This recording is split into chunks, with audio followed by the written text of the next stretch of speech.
us through tuone kama uko na giveaways za watu wangu ambao tutakuja moja kwa moja mpaka Nakuru ndani ya Chamas Stories. In Kenya, markets like Wakulima Food Market in Nakuru come alive as early as 4 a.m.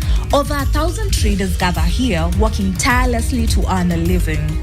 More than just a place of business, Wakulima is a center of community spirit, resilience, and shared dreams. Today, we bring you to the heart of this bustling market where traders experience what we call the chai kweli moment. It's an opportunity to pause, reflect, and discuss matters close to their hearts, including their chama and the importance of fair elections. Guys, imagine soko ambayo iko na watu over 4,000. Wamejipanga, wamejienda, kuna wamama na kuna wazee nao. This guy ambaye alituinvite hapa tukija tujione, ako na uhondo yako na mimi tujue how they run this very big unit. Francis Karara akatuambia kujeni Nakuru, nasi ni kina nani? To give you good chama shows and experiences, we had to come all the way to Nakuru City. Bwana Francis Karara. Yes. Pleasure meeting you. Niko nadhani ni mzee, kumbe ni kijana tu. Karibu sana. Karibu. Naona Bairo ni mbili, mfuko ni moja. Moja ni ya kuandika, moja ni ya kuvuta. Moja ni ya signature, moja ni ya kuandika. Check. Kabisa. Niambie jina tena, unaitwa nani kiongozi? Mimi ni Francis Karara, organizing secretary wa Wakulima Market, na huwa nashukuru Mungu sababu ya hiyo nafasi. Hiyo nafasi ni nafasi ipatikanaji rahisi. Ni kinyang'anyiro kinafanyagwa ambacho election inafanywa na IEBC. Inakuja hapa soko, inafanyisha uchaguzi ambao inakuwa very competitive. Ambao unapataka inakuwa, we have 8 posts. Tuko na viti 8 ambao ni chairman, vice chairman, secretary, assistant secretary, na treasurer, kuna youth representative, kuna assistant organizing, na kuna sasa the organizing secretary.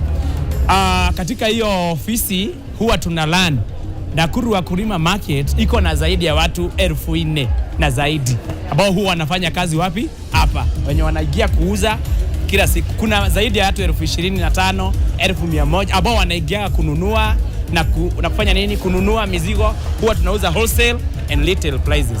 So hii soko huwa inalaaniwa, si kama vile soko chama zingine. Hii ni chama kubwa ambayo ni association, kumaanisha ya kwamba ina hold watu wengi zaidi. Pia kuna vikundi vingine kidogo kidogo huku ndani za wamama, za vijana, za nini, ambazo huwa zina run through the umbrella of the Nakuru Wakulima Wholesalers Association.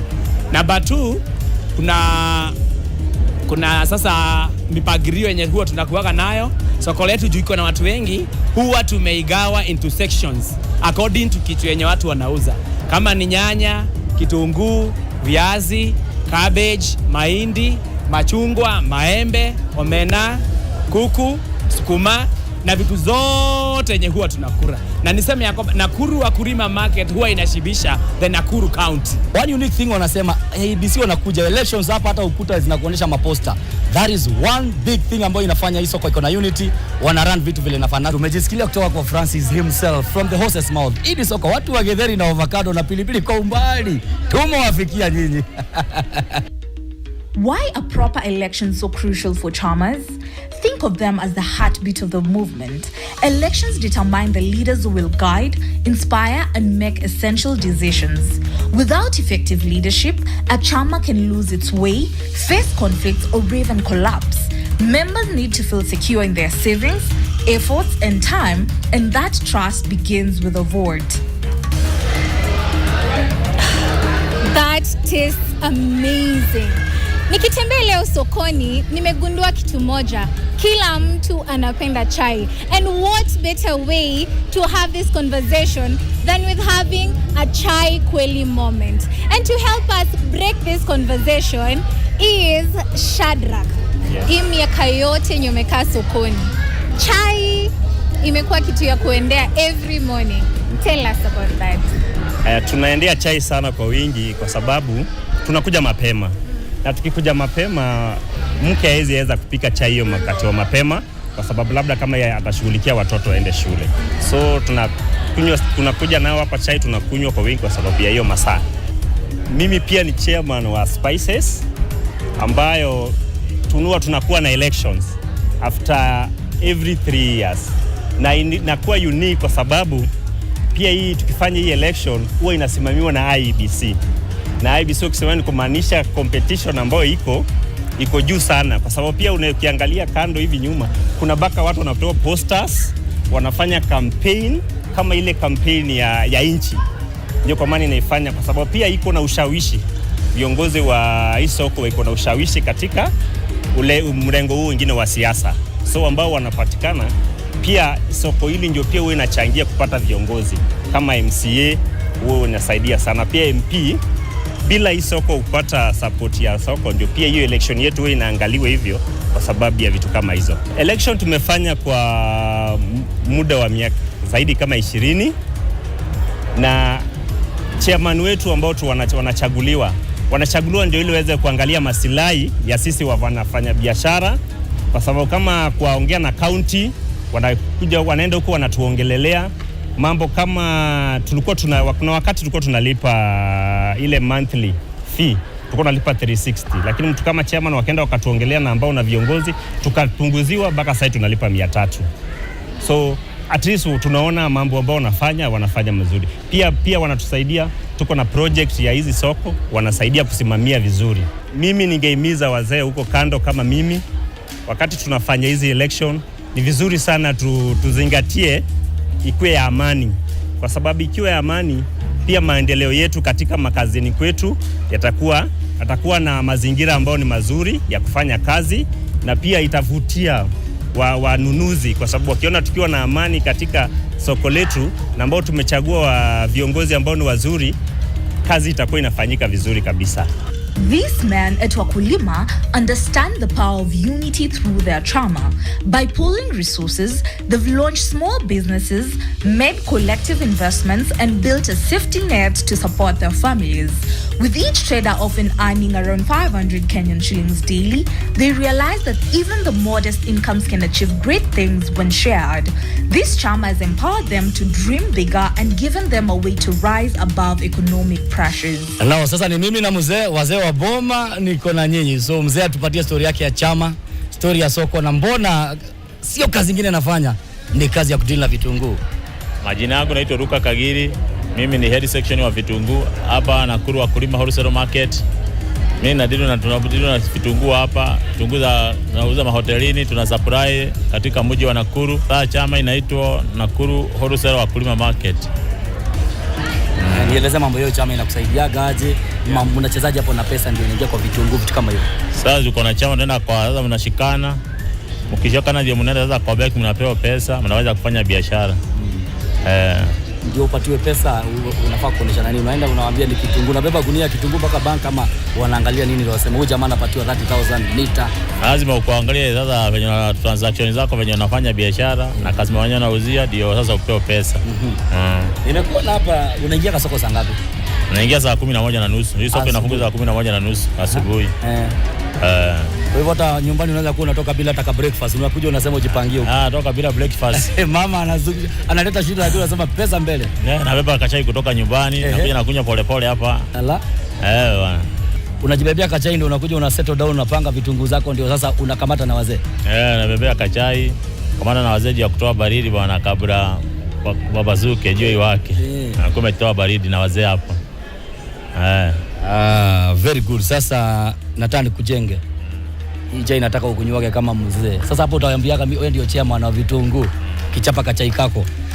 Nataka niko na mrembo hapa, tunapiga naye shughuli, tunaangalia soko ziko namna gani, chama zina perform aje. Joy, wacha utengeneze kazawadi hapa. So hii tuko na carton mingi sana.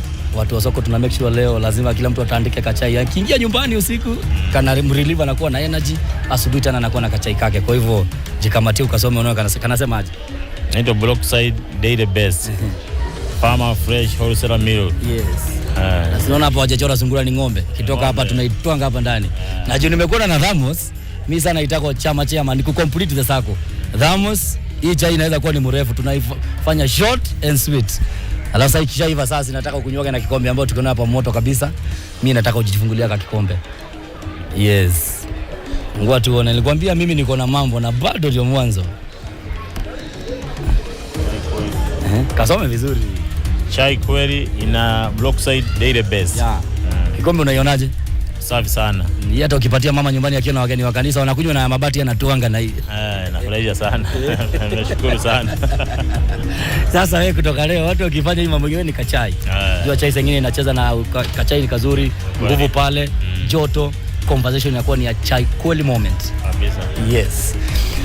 So guys, mzee ndio amesema kitunguu. Unajua tena kitunguu wakati mwingine unasikia watu wanalia machozi kwa nyumba. Hiyo machozi tunaivuta na chai kweli moment. Akitoka kwa vitunguu, kimaliza na kazi ngumu, anaingia mtaani na familia yake. Wanajienjoy watering down the Chama conversation. Of course na mazi wetu tap fresh sana. Brookside Dairy Best. This we call it the chai kweli moment ndani ya soko ya Nakuru County. Back to Joy.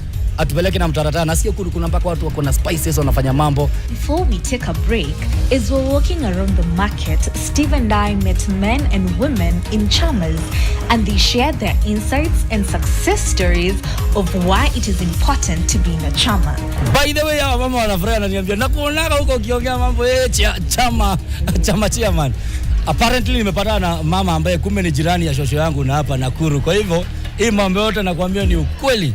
Atuambie watu wa miji. Huyu mama ameniambia hii miji vitu wamefanya kwake, vitu wamefanyia watu imetoka kwa shamba na hii vitu wanatuza. Atuambie anaitwa nani na umuhimu wa kuwa kwa soko na ile chama kwa ndani yake. How beneficial has it been to her kama mama mzazi, kama auntie, kama shosho.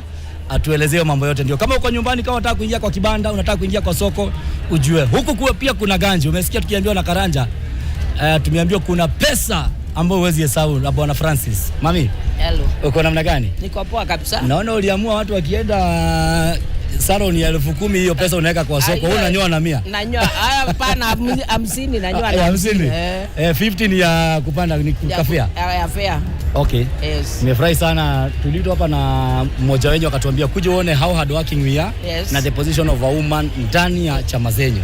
Yes. Ningependa uangalie ile kamera yetu tuambie unaitwa nani na ile chama uko ndani yake tuambie kama imekusukuma ama imekuwa umuhimu kwako na hii kazi iko namna gani. Yes. Mimi kwa majina yangu naitwa Florence Elimu wa Ng'ombe.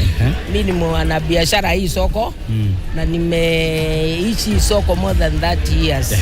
Ile kitu nimelelea watoto hapa, nimekulia hapa, nimekuwa shosho hapa na ile kitu yote niko naye kwa nyumba nimetoa hapa kwa hii soko. Na nashukuru Mungu hata kwenye ninakaa kwa ile ploti niko ni kwangu. Ploti yako? Umetoa hapa kwa mji? Hapa. Next time ukikuja utaikuta na gari yangu nikiendesha nikupe lift. Sababu Mungu haiko. Yes. Asante Yes. sana mami. Wewe naona na ukienda usalimie shosho pale. Si uongo. Hapa kwenyu. Yes. Huyo ni jirani yangu hapo. Na mimi najua mama ukishikana mnakaa pale mnakunywa kachai mnakaa mahali mkiongea. Nataka nikupatie kazawadi. Mwende mkae chini kama mama waambie ule kijana alinitengeneza. Tukwenda kachai tunakunywa polepole. Unajua mama na chai. Joy nitengeneza niangalie mama wangu hapa. Nipatilie. Asante. Yes, mama kaa chini tu. Sasa unajua Joy nisaidie na nyingine nataka nikuonyeshe mama. Na kwa sababu kuna majirani naona watu hapa wana smile. Wewe pia kwako tumpatie hiyo tena utengeneze na chai na akina mzee.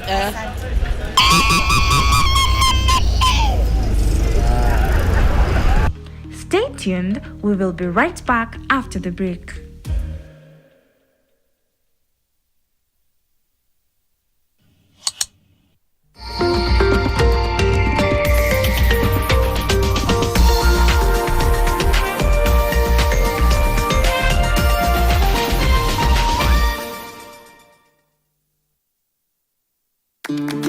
I'll have the usual on the rocks, double. I'll have whatever he's having. Real recognize real. No added sugar, no preservatives. 100% real fruit.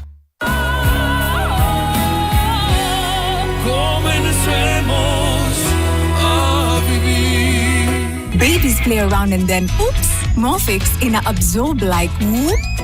Imagine, haiwezi lick in 50 different movements. Makofi to both babies and Morphix. Renewed Morphix, ultimate quality. Morphix is renewed. Improved Morphix quality, now in blue package.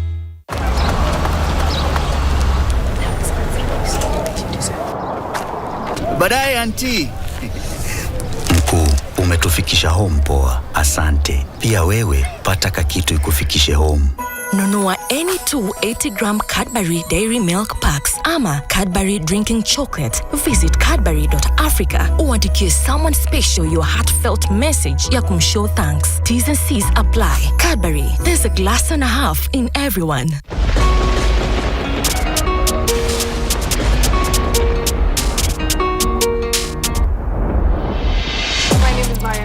Most bankable host Brian Aseli. And we bring you the Morning Fix.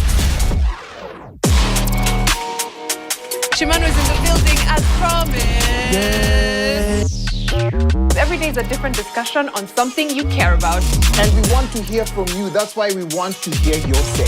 So we've got star-studded guests, the people you want to hear from, the people you want to connect with, and know the celebrities will be in studio. We'd like you to pick up that phone and have a chat with them. Without that project, I would not have done anything else that I've done before because it was kind of like... Then, yeah, when I was coming to Kenya now on my route of, wanting to make music. But Friday, guys. Friday is where we have all the fun. There is mad fun with Aseli, DJ E, good vibes, great conversation, artists from all over the continent and more. So keep it 96.3 Nation FM.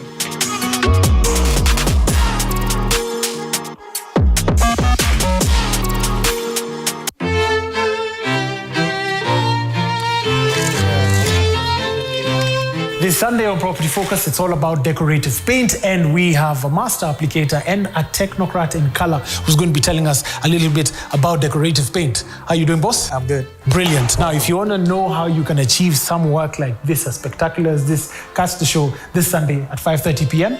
only on NTV.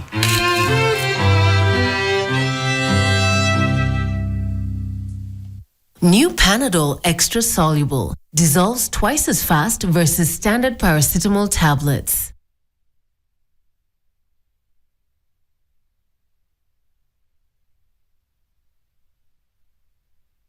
You are watching The Chamas Show, brought to you by Brookside Dairy Best. Rich and creamy maziwa.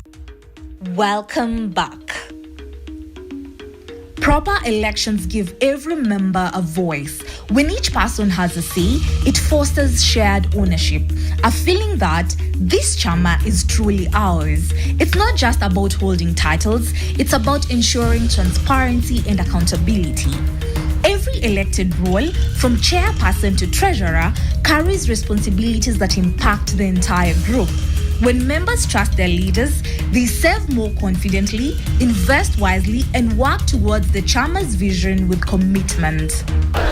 Katika pilka zetu hapa sokoni, tumetembea na Steve, tumeona stalls, we've seen every kind of product. Ukiona tuko nyuma ya mahindi, so yeah, it's going to be great.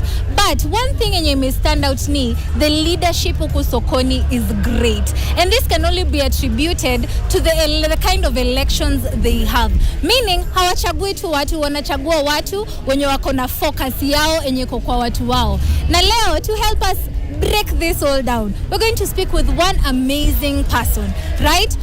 Mtu labda amekuwa na cheo, labda hajakuwa na cheo, but he'll tell us all about it. Kwa majina naitwa Abubakar Omondi. Nilikuwa organizing secretary kwa hii soko kwa muda miwili, miaka 3 na nimekuwa youth leader toka 2013 mpaka 2016. Ambapo nimekuwa nikitawala hii soko, na uongozi ambao tumekuwa tukiwa katika soko yetu ni uongozi ambao kazi yake, majukumu yake ni kutetea wafanyabiashara ambao wanafanya kazi ndani ya soko hii kwa sababu ile harassment ya county government. From the time uliingia your first leadership, political landscape imebadilika? Imebadilika pakubwa sana kwa sababu uongozi hauko kitambulika. Chama hiki kilianza mnamo 1979 na imekuwa registered 1979, na imekuwa hivyo kwa sababu kulikuwa na changamoto za serikali ya municipal. Hawakutaka watu waweze kujiulizia wao kwa wao, na ikawa ikatubidi tuende mpaka ofisi katika Attorney General Nairobi ili chama iweze kusajiliwa. Na wakati huo chama kilikuwa chini sana kwa sababu uongozi ule ulikuwa na kandamizo na askari za municipal. Tulipokuja sisi 2013 baada ya katiba mpya kupita, tuliweza kudili sasa moja kwa moja na gavana na mawaziri wake, na tumekuwa tukipush kwa sababu serikali mara nyingi serikali husukumwa. Serikali huwa haifanyi mambo tu kwa sababu bila kuambiwa mara nyingi. Kwa na sawa kama unaona uchafu umekuwa mwingi sokoni, hatukuwa na hizi shades ambazo unaona sokoni kwa sasa. Lakini through public participation ambapo sisi tumekuwa tukienda public participation na kupendekeza yale ambayo tunafaa sisi tufanyiwe. Ndio maana tuna soko yetu imekuwa na shida. Ilikuwa ni open air market. Jua ilikuwa inatuchoma, soko ilikuwa imejaa mwavuli. Ofisi ambayo sisi tuliingia nayo tulisukuma sana tukatengewa milioni 80. Ikaunda ikabidi sasa tuwe tunatengenezea vitu vinaitwa shades. Kuna toilets tulikuwa na choo ambao haikuwa sawa, tukatengenezewa choo na bado tukatengeneza drainage system. Ilikuwa ile pipe kidogo sana. Sasa tukaweka inchi 8 ambayo inaweza kupitisha uchafu kabisa ambao sasa sisi tumeisimamia kama ofisi soko hii. Ofisi ambayo iko kwa soko kwa sasa ndio inaisimamia sasa usimamizi wa hiyo choo. Choo yetu ni safi. Kingecho ya kina mama kuna sanitary bins zimewekwa pale ziko safi. Haya, kwa kila ofisi kuna board, si ndio? Hii board inabadilishwa kwa every uchaguzi ama wanabakingi moja tu peke yao? Uchaguzi tunafanya baada ya miaka 3. Na baada ya miaka 3 tunafanya uchaguzi ili kuchagua viongozi wapya. Na ili tuweze kuchagua viongozi wapya lazima tuwe na ile usajili wa wanachama. Na usajili wa wanachama unapokuja unachagua watu 8 peke yake ambapo ni chairman, secretary, treasurer, organizing secretary, vice chairman, youth leader, assistant secretary na wanakuwa 8. Alafu tunakuja tunachagua kila section tunachagua viongozi wengine 27 kila siku na kutoka na moja ambao kunakuwa na committee members hao wanakuwa kama committee members. Hatuna bodi nyingine isipokuwa hiyo bodi hiyo. Soko iko na wanaume na wanawake. Ikifika kwa leadership and power mnagawanya aje hizi positions? Chama hiki kwa vitengo hivyo 8 ambavyo tunachaguana. Kuna kiti cha treasurer tunaachia kina mama. Vile kiti cha assistant secretary kwa tunaachia kina mama. Alafu bado una nafasi ya kuvaa hizi viti zingine kama mwenyekiti, secretary, tunawapa hiyo muda bado wa kuvaa. Lakini kuna zile viti ambao tumetenga lazima ziwe ni za kina mama, mweka hazina na assistant secretary. Kwa nini wamama mbona si wazee? Kwa sababu tukiamua ni kuchaguana bila kutenga hivyo utakuta wanachagua wanaume tupo hizo kwa sababu wanaamini wanaume ndio kichwa sana. Kwa sababu ile kazi inafanyika soko hili ni kazi ambapo unapochaguliwa unajua unakuwa mpinzani wa serikali ya county. Well, Omosh, mimi siwezi kuacha tu hivyo bure kabisa. You know, hapa sisi kwa Chamasho watu wachangi watu bure. Na leo nataka kupea zawadi. Tumeona vitu wenye watu wanakunywa hapa ni mzuri, iko kwa thermos. And so to help you enjoy that and to have a chai kweli moment, I'm going to give you something. Yes. Kama ni thermos yangu pale nikamatolea kopo la chai kwa sababu sisi hapa tunakunywa chai. Haturuhusu pombe huku sasa sisi. Nashukuru sana chai kweli. From Brookside. Na enjoy hili nitakuwa naitumia hapa sokoni. Asante. Because every moment here is a chai kweli moment.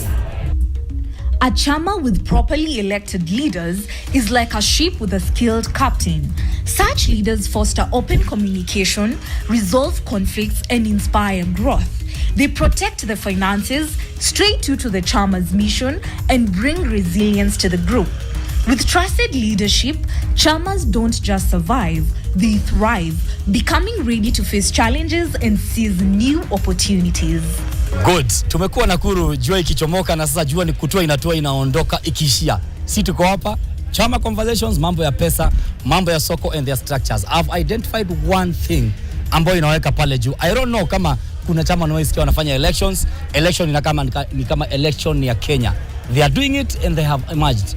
Wamama na kina wazai pale na watoi wanafanya wanasema because of the rules and the regulations mambo imekuwa vulai, imekuwa fiti. No, nataka kuona na chairman himself. Mheshimiwa. Yes. Mambo vipi? Mambo iko mzuri. Odundo mwenyewe. Ndio hiyo. Dunda na sisi. Nafurahi kukuona. Yeah. Chairman. Yep. Wazi. Nasikia wewe pia ni chairman. Kabisa, unajua mimi ni chairman wa chama za Kenya, chama za Kenya. Chama. Na nasikia wewe ndio unaweka pesa. Vizuri. No, the chairman is not supposed to keep money. It is the work of the treasurer. Asante. My name is Dominic Odundo Ochieng. I'm a member at Nakuru Wakulima Market and Nakuru Wakulima Market Wholesalers Association, which is a major organization ambayo ina run soko. And inside the market we have small chamas ya wamama na wazee wanaungana because of the benefits of development and welfare.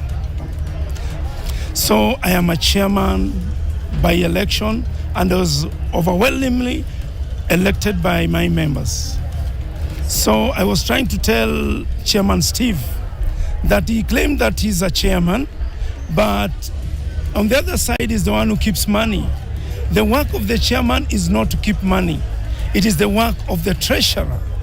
For me, when I am a chairman, I have my obligations of being a chairman. I'm the one who presides all the meetings. I'm the one who makes sure the constitution of the party is followed. I'm the one who follows about the treasurer putting money, withdrawing money, collecting the money. I'm the one who controls the debate in the meetings.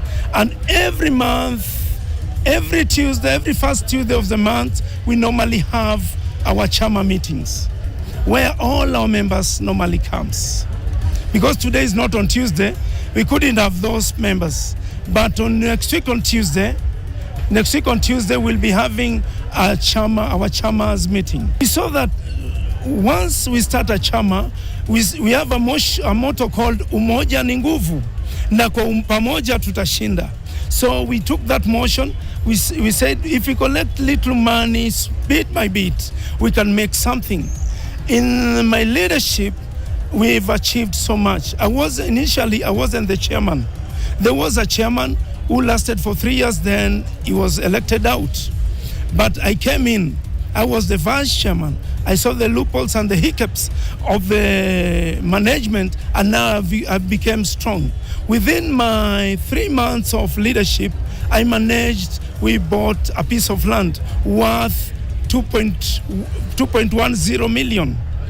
We have already managed a land in Awasi worth 2.10 million.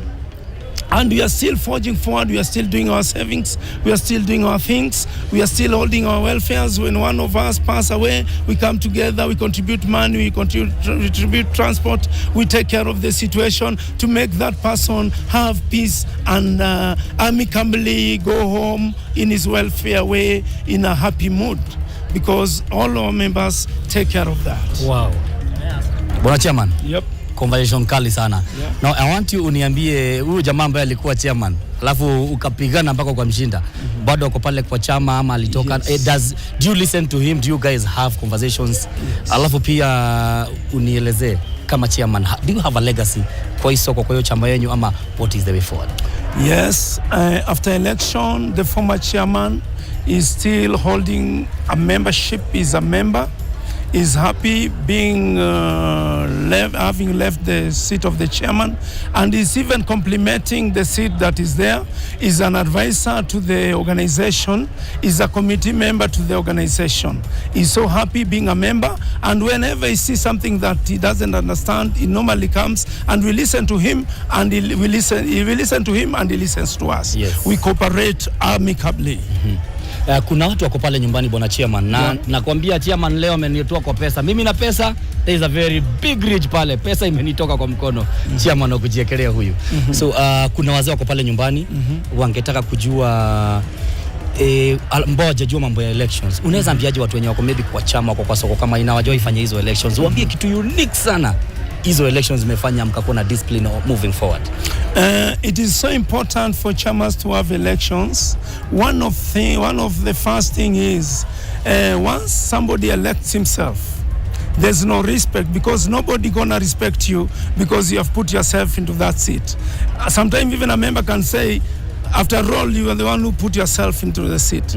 But if you are elected with the members and you become the majority winner, people have respect over you. Even those people who did not want you, they see there's something in you and they want to see that thing in you. So election is so good because you have to prove them wrong. that or prove them right. You can first of all prove them wrong, that they wanted to choose a wrong decision, and you can prove them right that you are doing the best to the chama. Yes. Yeah. Nimependa. Hiyo mambo yako nimepitisha. Hiyo hata mbinguni imesikika. Chairman, moto. Nasikia wanachama na wateki hapo kidogo tu majina ya chairman, sio? Chairman, tunapenda hiyo kazi na muendelee hivyo kabisa. Na unajua huku ndani ya soko nimeambiwa kesho kujia mahindi, kujia waru, kujia ndoma. Kuna mama ameniambilia ginger. Na ginger zimi ndakuwa nacheza na chai. Na mimi pia nimesema nikipatiwa kitu mkono mtupu wa ulamu. Acha nikufungulie zawadi moja kidogo. Leo siku yetu chama ya leo ni zawadi, na pia kuna mambo mengine pale mbele kina mama na kina fungua tu usiogope. You know, we have to take care nowadays, things can explode. So we have to look at it. Oh, it's a kikombe with tea. Yeah. Oh, that's good. Thank you. Imeandikwa nini chairman? Imeandikwa chai kweli ina dairy. Inaitwa chai kweli moments. Chai kweli moments. Yes. So wakati nimesikia mko na mkutano ya Brookside Company. Exactly. Mko na mkutano ya over watu 150. Mkikaa chini kuliko mwanza kupika chakula ambayo itachukua time, gharama. Mnaunda kachai pale. Nimeona huku mko na ginger, mnamimina pale. Mnatengeneza kachai, mna have conversation. Inaitwa chai kweli moment. Mnapanga chama yenu ya kesho because na umenifurahisha sana ukisema ya kwamba watu wakuje pamoja because there is no I in a team. Once you come together, bigger things are going to happen. That is the chairman himself, na asante sana. Salimia wanachama. After 3 months, sisi tunakuja kuona mali imefika, tukuwe na this chama conversation. Sasa tunakugonga hata kama sio utaenda kupika chai. So my people, mmejisikia kutoka kwa chairman, mmesikia watu wengine wengi ambao wametuongelesha, kina mama pale. Everybody is talking about the discipline that the chamas ndani ya soko ziko nayo. Chama yenu inakuwa na discipline. What can you learn from this episode ambayo inakufunza? Kina baba pale, ukai tu kwa ofisi juu umejichagua ulisoma, they elect you. Ukianguka unaanguka nayo. Ukipitishwa na watu unaendelea kuongoza. This is the chairman, tumesikia watu kule. So unaweza penda wewe ukiwa pale home. Niambie what is that one unique thing umesoma kutoka kwa hii episode, and what is that one thing ambayo chama yenu inafanyaga yenye hizi zote hazijaifanya? Who knows? Naweza nikakudunga zawadi ukiwa pale nyumbani. Turushie message hapa, tuongeleshe, tuite. We shall come until where you are. This is Chama Show. Water down your chama conversation until next time. God bless you. God bless our country, Kenya. Wacha nikaangalia Joy mahali yako tuone kama pia amedungwa mazawadi na wamama na wazee wa soko. At home, they'll sit with their families, sharing stories over tea, a cherished tradition symbolizing unity, warmth, and the strength of community.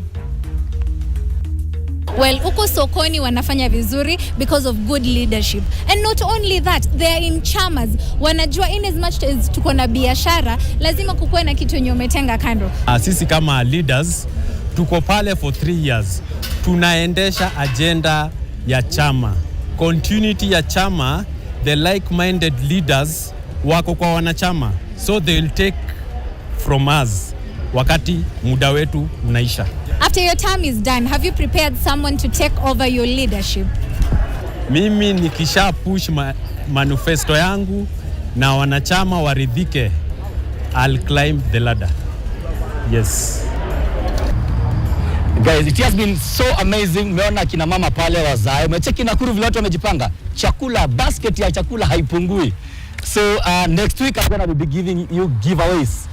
So jiulize nitapatiwa nini? Na ndio nikupatia giveaway yangu, niambie what is the importance of elections ndani ya chama yenu. Na kama mfanyagi, si mwanze kidogo uniambie the importance of elections ndani ya offices zenyu za chama. Until next week, reach us on our social media pages and the number below. Chama Show, building wealth, building community.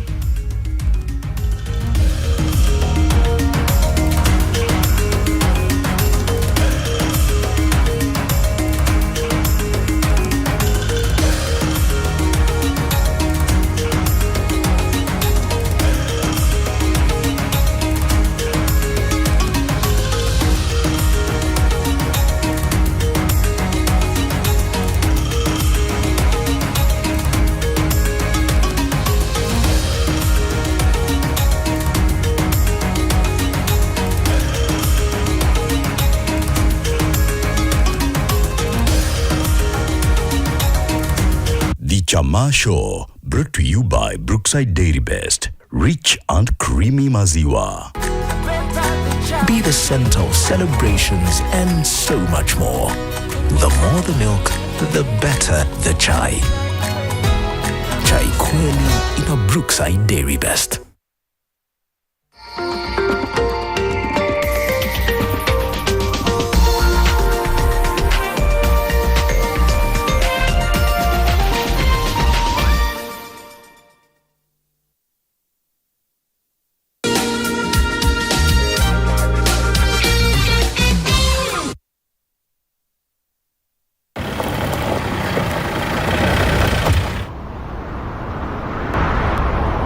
Let me tell you something about sights and sounds of Little Hill. It's very quiet, and unless you're with company, the only footsteps utasikia ni zako.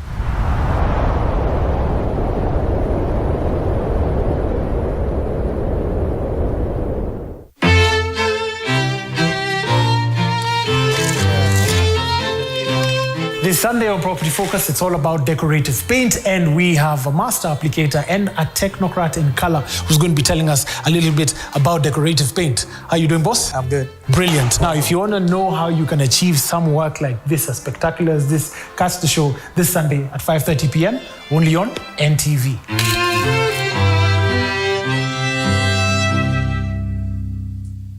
New Panadol Extra Soluble. Dissolves twice as fast versus standard paracetamol tablets.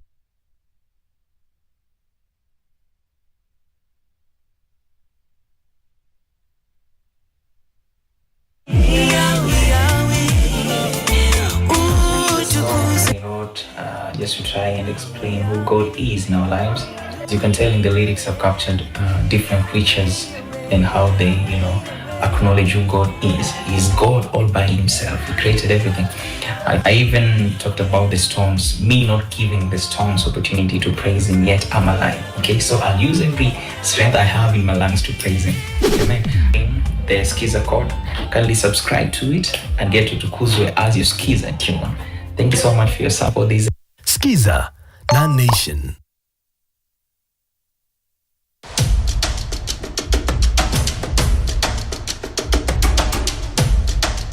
This week on Twende, we take you behind the scenes in making of the new season. Ikafika time ya kupanda juu. Oh, na Jane alilemewa. Hivi ndo tuko. Ruben, Wagwan selector. And I saw Jara do something. I was actually nilishtuka sana. Nilikuwa nimekaa tu na kamera nikingojea.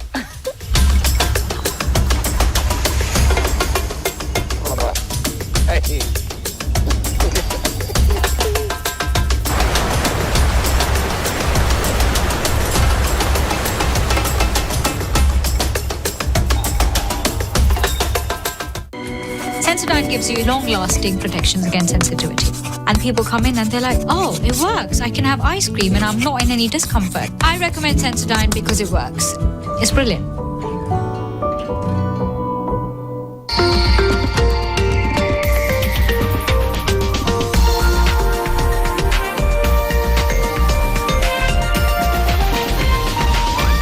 NTV, turning on your world. The following program has been rated GE. It is therefore suitable for general family viewing.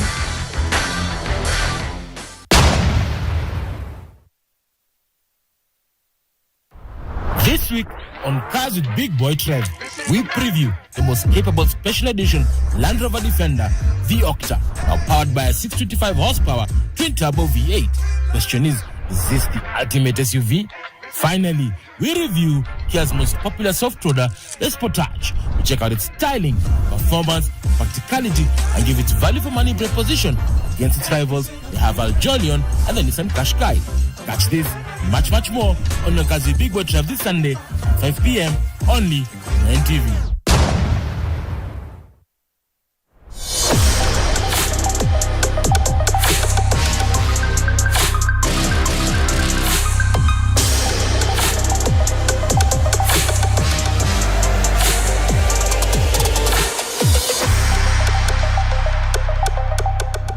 Welcome Welcome to Cars with Big Boy Trev Extra. My name is Big Boy Trev. It's all about the news and review.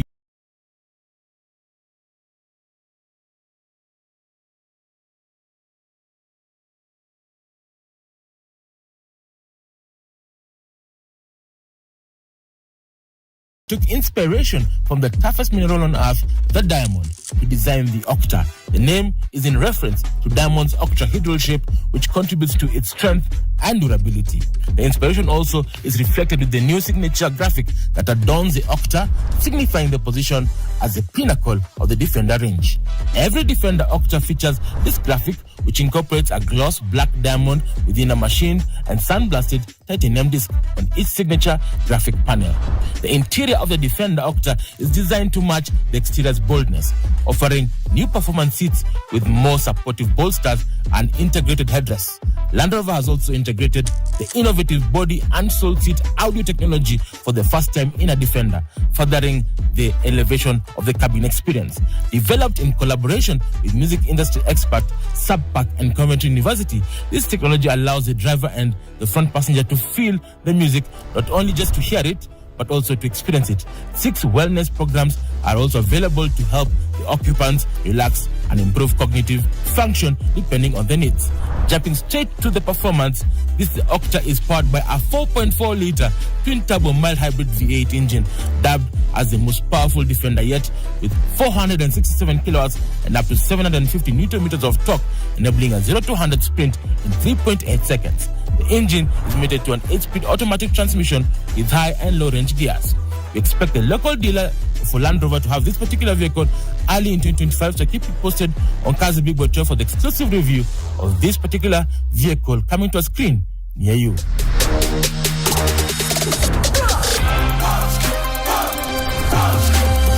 Welcome to Cars with Big Boy Trev's social media feedback segment. We give you the opportunity to speak of what you've seen on the show and how we can improve CBBT. We jump straight to our Facebook page, and the first person is our top fan, Mr. Humphrey Ham Kagwe, and he says, the Jolion is a really good subcompact SUV. It's stylish, has nice features, and it's value for money. Only time will tell if it's reliable. If it's reliable, it should be the bestseller in the Kenyan market. Well, asante sana, the Jolion is a fantastic vehicle, absolute value for money. If you're looking for one, please visit their showroom to get a test drive. Now, the next person is a guy called Dax Wanax, and he says, does this car have spare parts in Kenya? Yes. Now, this particular vehicle is actually sold and serviced by Crown Motors, and they have spares across the country. They have a whole network to ensure that you remain in tip-top shape with the Jolion. And finally, we have a guy called Ian Brand, and he says, where these Chinese are really becoming. The beauty in these cars, coupled with touch of modern technology, Wacha too.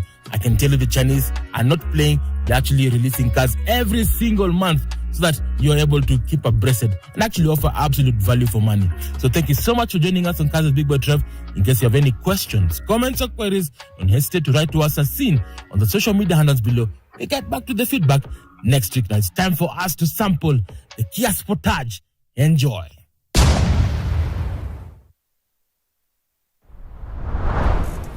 Now this is a brand new Kia Sportage, and the price is starting from Kenya shillings 6.5 million. Do you reckon this is your next crossover? You start this review by taking a look at the design phase, then you start with the front. Now, as you all know, Kia have this brand new design. It's called the Tiger Nose design, which has been designed by Peter Schreier, who is also now the president of Kia Motors, and I can tell you, his touch is just unbelievable. Look at this grille. There is nothing in the market that looks like this. So you have the Tiger Nose, and then you also have this sort of trapezoidal cheetah-like design daytime running lamp. So this particular vehicle has been designed to give you that vision, that look.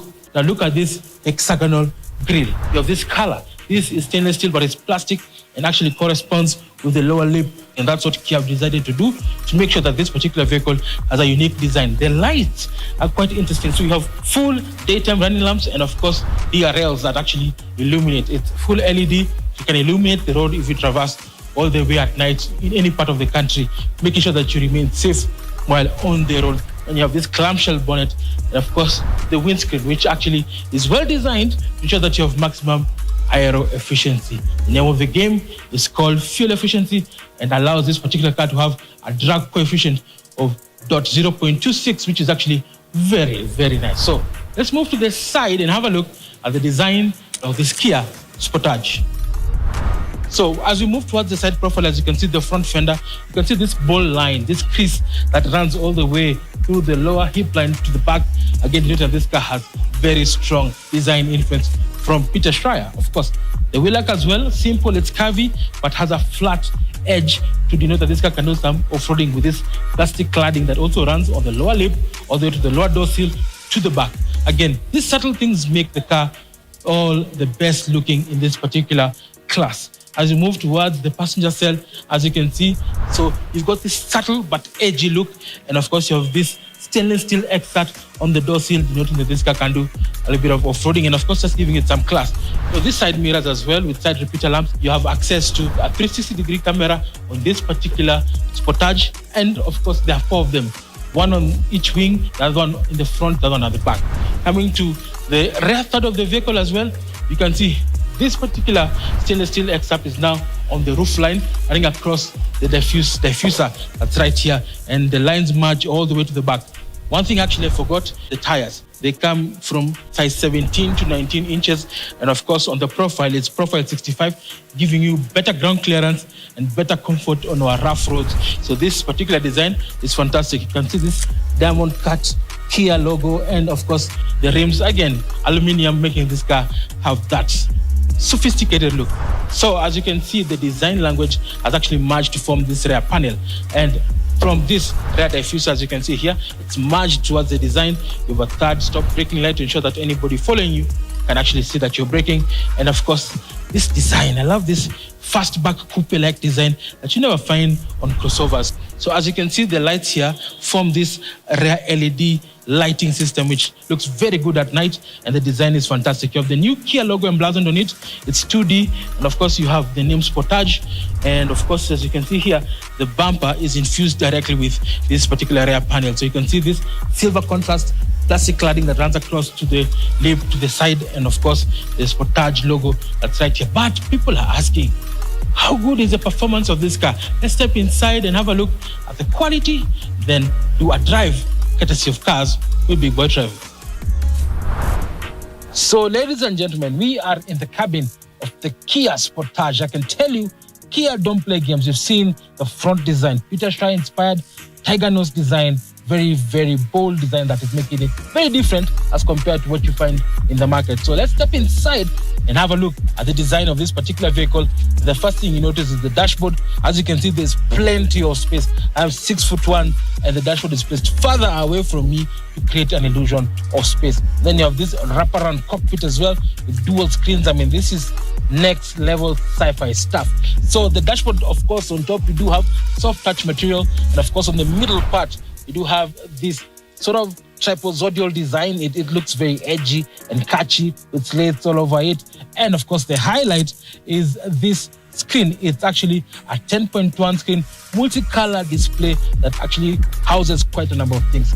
You can actually stream media. When I say that, you can plug in your USB and listen to your music. You can shoot music via Bluetooth, and of course, because it's got Android Auto and Apple CarPlay support, you are able to also stream live music courtesy of Spotify and the apps within the ecosystem. So they've thought about every single thing. It also has native maps that ensure that you're able to traverse the beautiful country of Kenya quite easily. And of course, if you don't want to use the native maps, you can use the ones provided by either Apple or Google in the Play Store. So fantastic thing, good gadget. The resolution is fantastic. So lovely screen, does everything that needs to be done, and also with the voice control, you're able to control certain aspects of that multi-information display. Now right below you do have the air vents, continuing with the slated design that you've seen on the passenger side as here, and of course right below it you do have this particular textured surface. It looks like it's carbon fiber, but it's not, but it just gives this car some je ne sais quoi. And of course, one thing I love about Kia, they've actually separated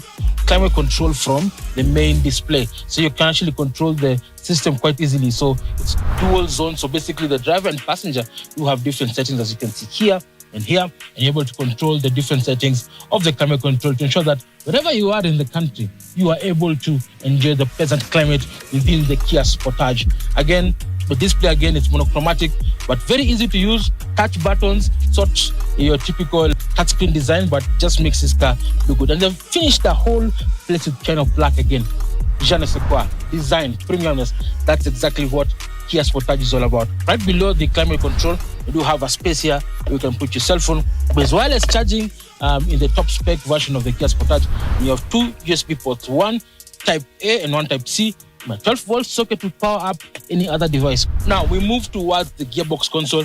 You have your traditional shifter. Basically, it's a Tiptronic functionality because this Kia has a 6-speed automatic transmission. You have start-stop as here standard as well. Then you have different drive modes, Eco, Economy, and Sport. This allows you to toggle through the different settings. So when you toggle to Sport, you're telling the brain of the vehicle that you need more power. So what does it do? It tells the gearbox logic or the brain to hang on to gears for longer to give you maximum power output. And of course, if you're driving on economy, it moves the gears faster up the range so that you're able to access the highest gear possible, which is 6-speed, and ensures that you have good fuel economy. Again, you do have hill descent controller standard, auto hold, very good for traffic, and of course, park distance assist and cameras, which are actually around this particular vehicle. So ladies, if you are struggling to park your vehicle, then perhaps the Kia Sportage is the car for you. You have 2 big cup holders here, as you can see here. You're able to carry your cups or mugs very easily. And of course, you do have the center console where you can hide your wallet, your keys from prying eyes. I move to the instrument pinnacle. Also, it's a fully digital display that houses quite a number of things. On the left-hand side, you have the speedometer. On the right-hand side, you have the tachometer. And in between, you do have the temperature and fuel gauge. Not only that, in between the 2 dials, you do actually have the vehicle information display that gives you what is happening in the car. So from range, temperature, service intervals, anything that you need to know about critically what the vehicle is doing, you're able to know that is in that particular screen. Now, let's talk about the steering wheel. It's a 3-spoke design. I love the new Kia logo as well. And they've actually done some stainless steel excerpts around it to give this car some je ne sais quoi. So on the satellite buttons on the left-hand side, everything to do with the multi-information display, and then voice control and volume, and you can pick up calls, etc., and change the modes of media, be it Bluetooth or USB or streaming. You're able to do that here quite easily. On the right-hand side, you have the menu, which actually runs this instrument cluster, and of course, cruise control are standard in this particular vehicle. You're able to toggle through quite the different settings, making it a very easy car to drive over a long distance. Let's imagine driving to Mombasa with this particular car, and you have cruise control, you just lock it at 80, and you enjoy the brilliant countryside of Kenya using this Kia Sportage. Now, I love the fact that this particular vehicle has plenty of space. I'm 6'1". This seat is set to my height. Although the seats are actually manually adjustable, on the higher spec, you have 6-way multi-electrical adjustable seats. And of course, you do have also tilt and telescopic steering to ensure that anybody who's in the Kia Sportage can fit quite easily. So if you're a short man, you're able to fit. If you're tall, you're able to adjust quite comfortably and enjoy. It feels like I'm in a big vehicle, that the Sportage is, a mid-sized crossover. I love the fact that they've employed space quite easily. But the biggest question still remains, how big is the rear seat? Let's move to the rear seat and see the seating capacity of the Kia Sportage.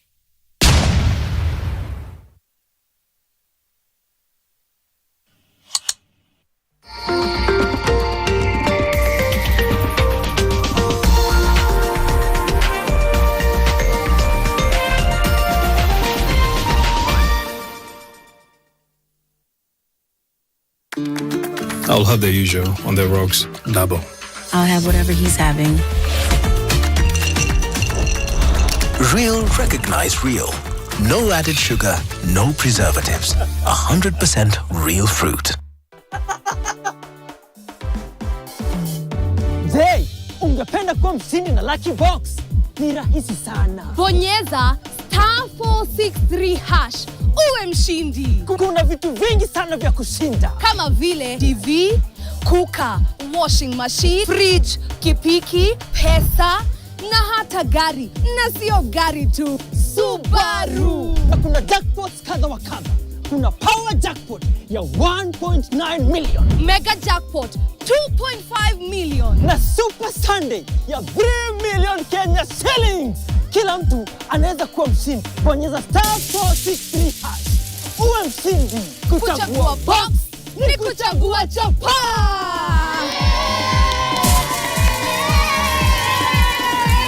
Kumbuka, kila unapocheza Lucky Box unasaidia watoto kusoma. Do not miss Food, Packaging and Hospitality Expo 2024. Connect with companies from over 20 countries. Meet local suppliers, manufacturers, government buyers, hoteliers, and other industry professionals at Sarit Expo Center from 20 to 22 November, 10 a.m. to 6 p.m.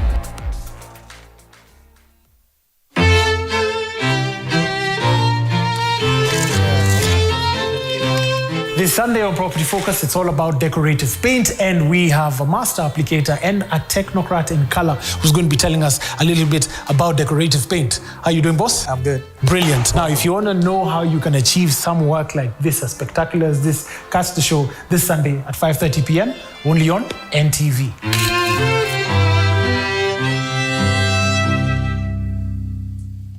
New Panadol Extra Soluble dissolves twice as fast versus standard paracetamol tablets.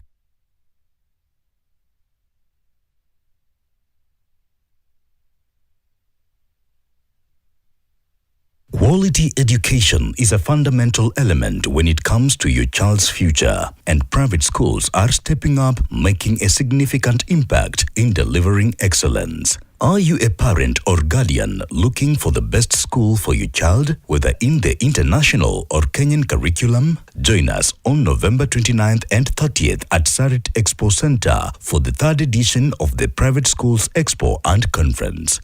Be part of this exciting 2-day exhibition and explore a wide range of options for your child's education from kindergarten to primary and secondary levels. The 3rd edition of the Private Schools Expo and Conference is packed with opportunities to engage, network, and discover the latest developments in Kenya's private school education sector under the theme Nurturing Learners for a Sustainable Tomorrow. For more information or to exhibit, call Derek on 0719 300 469 or email docheng@ke.nationmedia.com.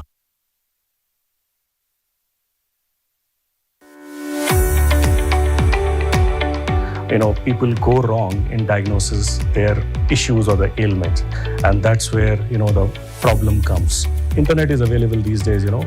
They first of all go to the internet, then they call their friends, family, neighborhood, colleagues, whatever, and then the information goes in, and then they even go through the older prescriptions. And that's a very wrong way of putting the things in the right perspective. We as a commercial organization, we also discuss with regulators time and again. We do our bit as well in terms of imparting whatever it needs in terms of the knowledge and the education to the stakeholders. Where did you come from? Come with me. So this is where the magic happens. This is for you kids. Taste the magic with our festive cakes from DPL Festive Bakery. Delight with every bite.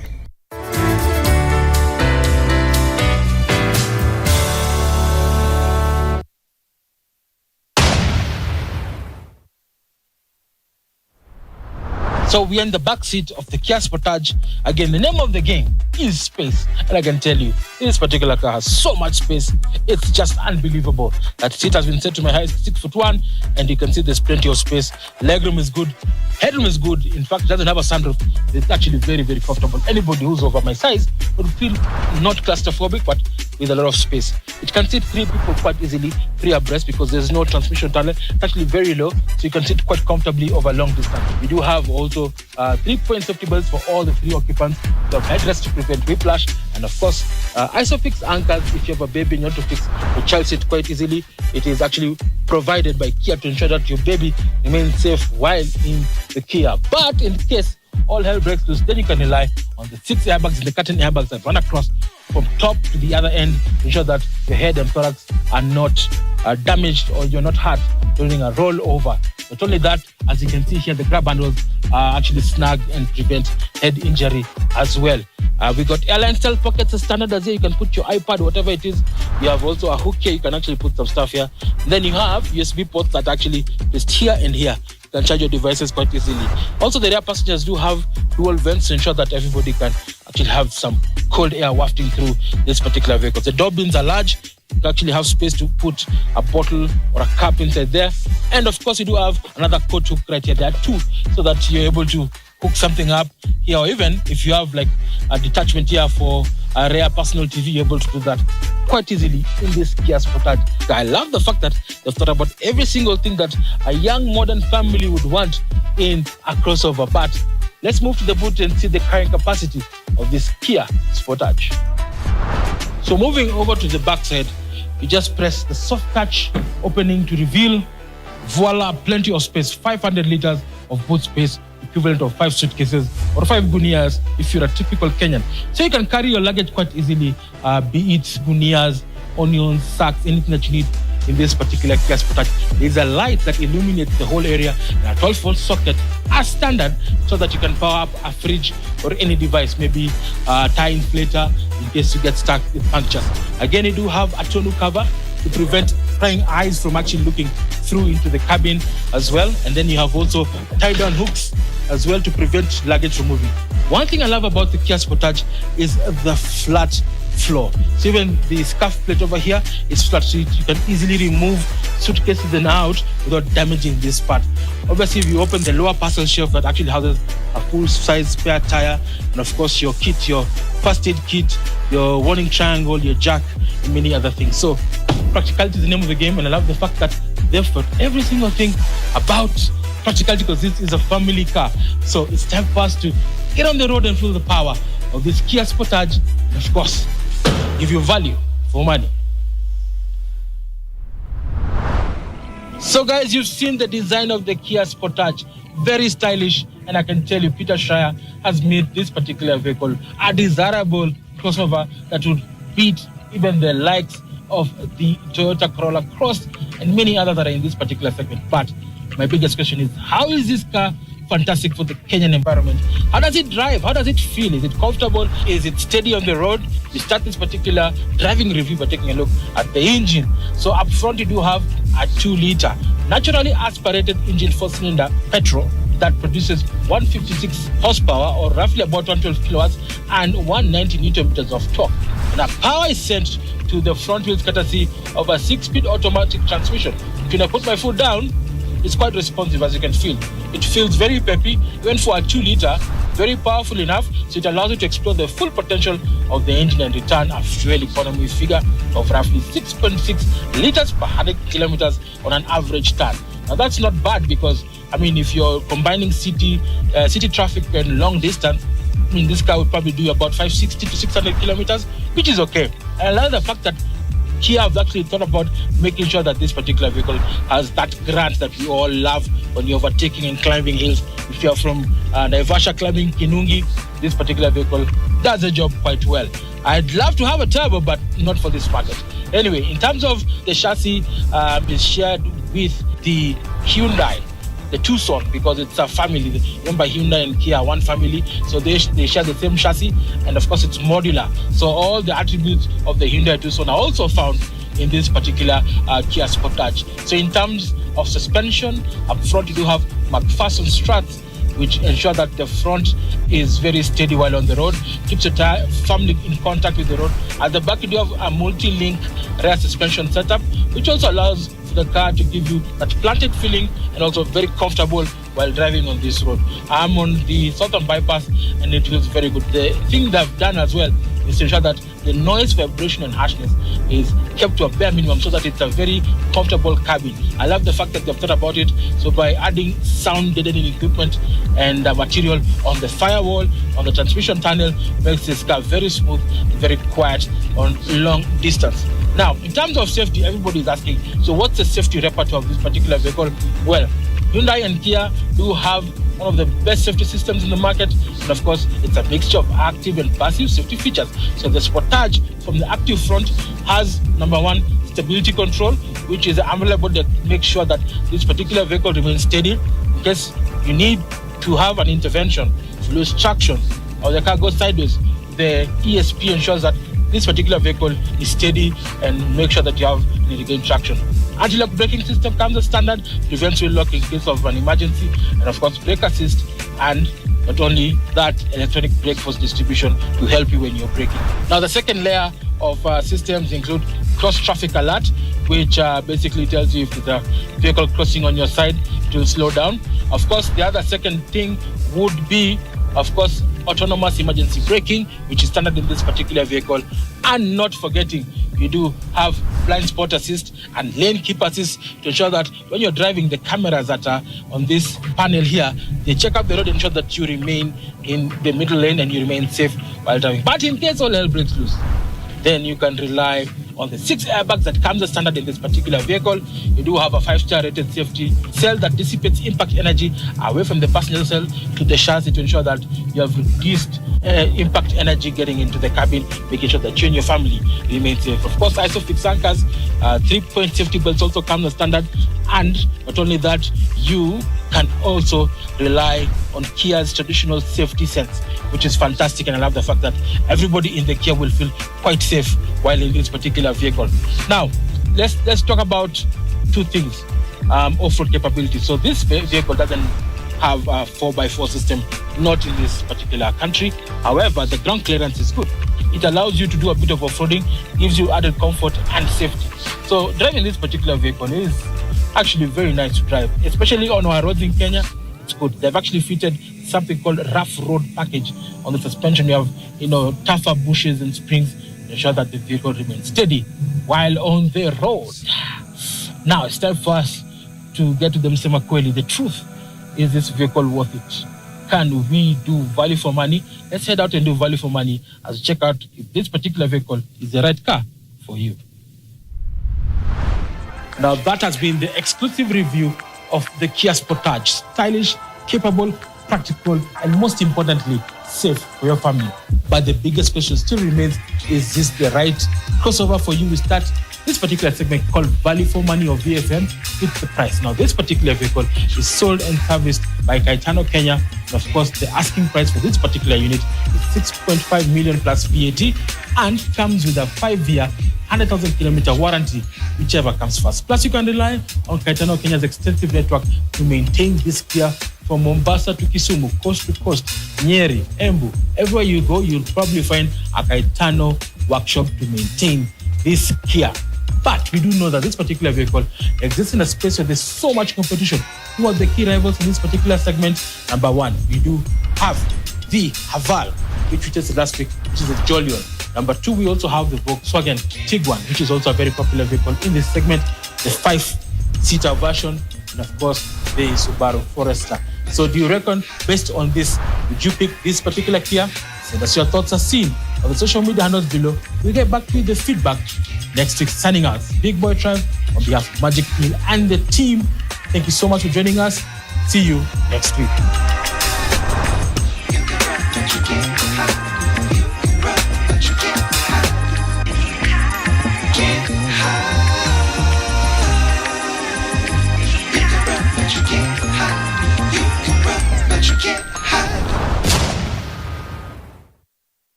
Baadaye auntie.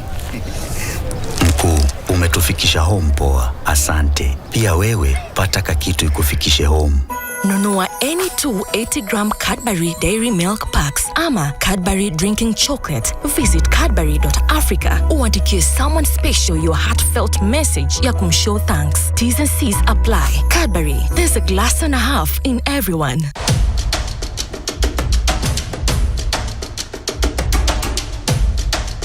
This week on Twende, we take you behind the scenes in making of the new season. Ikafika time ya kupanda juu. Oh, na jena lilemewa. Hivi ndo tuko. Ruben,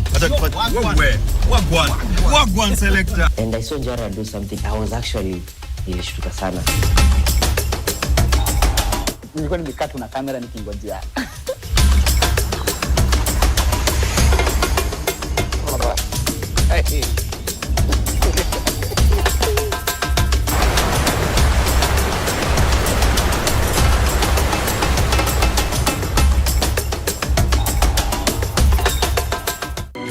Sensodyne gives you long-lasting protection against sensitivity. And people come in and they're like, oh, it works. I can have ice cream and I'm not in any discomfort. I recommend Sensodyne because it works. It's brilliant.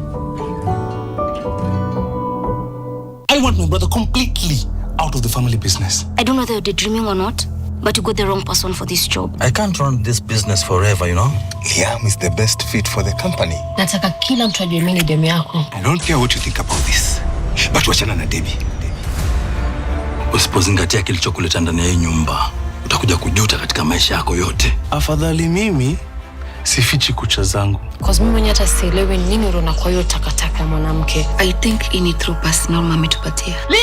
Liam yuko. Wacha kupiga kelele hapa. Utamsha madam. All this is because of you. Now wake up. Wake up and clear your mess. Life kupia Kenya una deserve. Are you losing your mind or your family?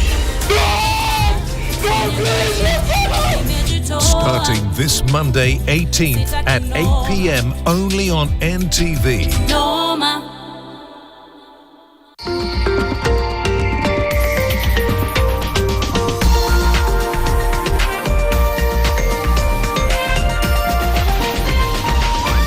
NTV, turning on your world. The following program has been rated GE. It is therefore suitable for general family viewing.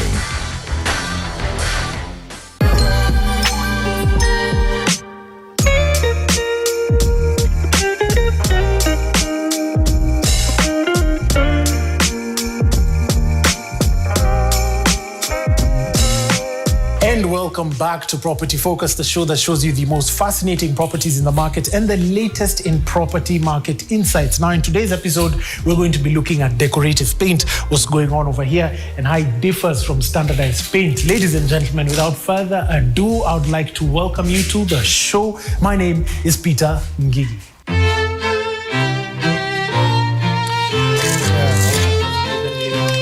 And super duper, now we're going to be looking at decorative paint and standardized paints and what you need to know about decorative paint with the man himself, Juan Charles. How are you doing, boss? I'm good. Good. Welcome to Property Focus. Welcome to the home of classic interiors. Brilliant. Now, briefly introduce yourself. Well, my name is Charles Nderito Muturi. I am an interior designer and color consultant with Classic Moldings. So basically what we do is we come into your space with the people who come into your space and advise you on what colors best complement what you have. And we see and envision what you'd like us to bring into the space. Brilliant. Let's start with the basics now. Tell me, what is the difference between decorative paint and standardized paint? To understand this, you'd have to understand what a decorative paint is. Yes. So these are textured paints, either visually or in terms of feel.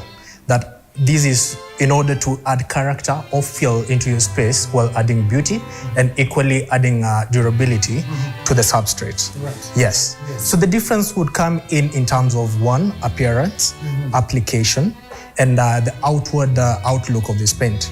So when you look at decorative paints, they have a more meticulous way of application in comparison to the usual normal paint, because these take a more meticulous way of finishing.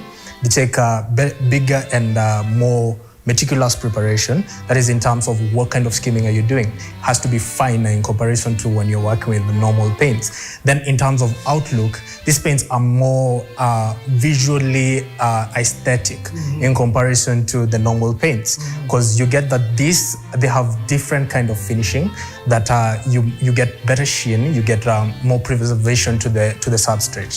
Yeah. So if you're working with let's just pause there. The substrate, you've used that word. Yeah. What is a substrate? Just for our viewers' sake. Okay. Yes. Substrate is the surface on which you're applying the paint. Could be a wall, could be maybe say a stool. So that's the substrate, the surface on which you're applying. Yes.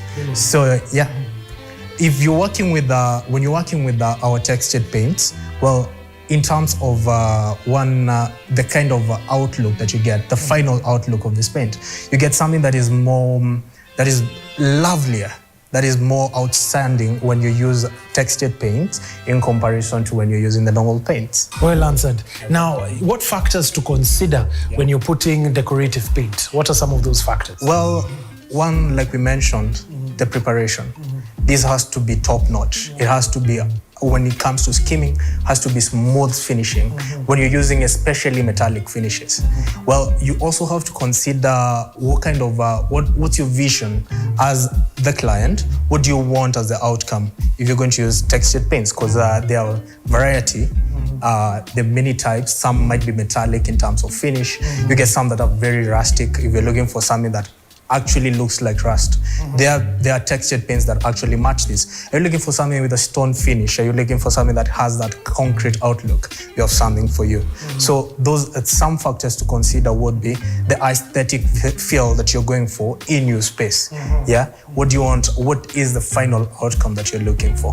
So, well, equally you have to consider what's the use of the space, because some of these paints, they really don't like too much contact. So are you saying it's easier to clean them, or maybe even the fumes, it's eco-friendly? They're eco-friendly, that would be one. All our paints, they're water-based, eco-friendly. Two, they're very easy to maintain. Yeah, majority of which are very easy to maintain. So if you're working with textured paints, that's another factor you should consider. So equally, what kind of maintenance are you looking at doing?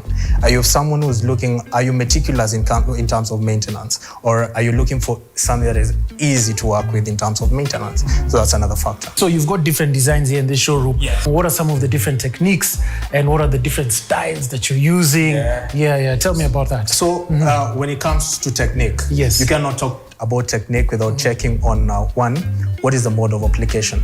So our paints have different techniques of application depending on what are you looking at getting in the final design.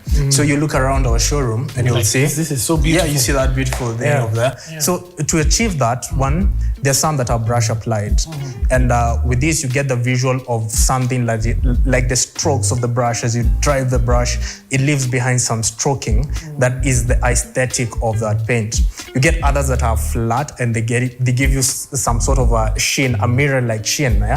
So for that is, if I may, I would say an example of stucco, a product that we have here.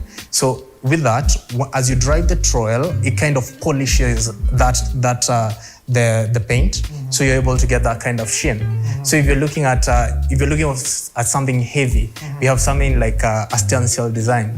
Stencil designs is where we do some a kind of pattern on top of these paints that kind of give a very intricate pattern that we call that stencil. You get a kind of film that we use, and on top of that we drive our material over, and it leaves a very unique shape.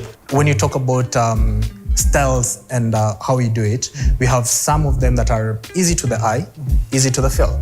If I may get a bit technical, I'll talk about one of our designs. We call it spatolato. It's one of our most subtle design. It gives you a kind of velvety feel. Spatolato. We will talk about brocato. Brocato is equally, these are finishes that you get when you're using the metallic paints. Sounds Italian. Yeah, it's a kind of borrowed from. Yeah. So you're using our metallic paints and these designs, if you're going for subtle designs that give you either the brocato design, that gives you that kind of velvet feel, I give you the damascato that gives you a kind of floral feel. If you're looking for something heavy, we could talk about the stencil designs. So they're versatile. Our paints are so versatile. There's so many ways that you can do them. Brilliant. Yes. Brilliant.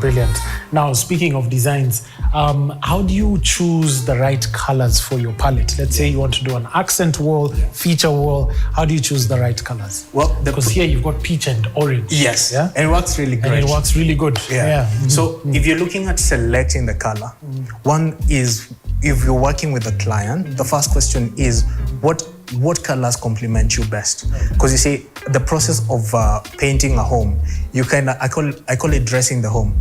Because you see, you're choosing colors that you're now going to wake up to every day. So the process first is what colors complement you best as a client. So from that, we're able to now work down with, we come into your space and we check the lighting. Do your colors work with the lighting? Because that lighting and colors go hand in hand. I might give you a very lovely color because all colors are lovely, broadly. They're all lovely colors. Yes. And then once we go into your space, the kind of lighting you have there does not really work for the color because it causes shadowing and you can't really feel or see the color. So that's another factor to consider. What kind of lighting do you have? Equally, you have to consider with the type of lighting, what kind of hue does the light give off? Because under different lighting, a color looks different. Under warm lighting, under yellow lighting, you get something that is totally different. So that's another factor to consider. What kind of lighting do you have? Equally, I talked about maintenance.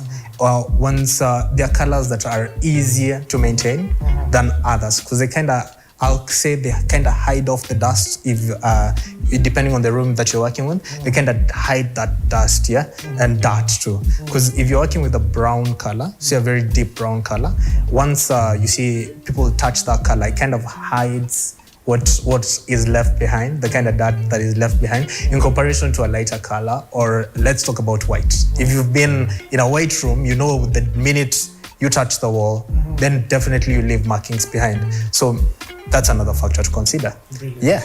Brilliant. Well answered. Now, lastly, in terms of mistakes people make, what should people avoid? There are people who are watching and they just don't know what to do. They don't know what they're doing wrong. What can you advise them?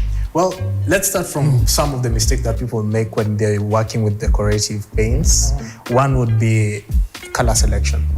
When, like we said, like I said, you're looking at your room. What kind of lighting do you have? So if you choose a dark color for a dark room, that's one of the mistakes you make. So how do you handle that?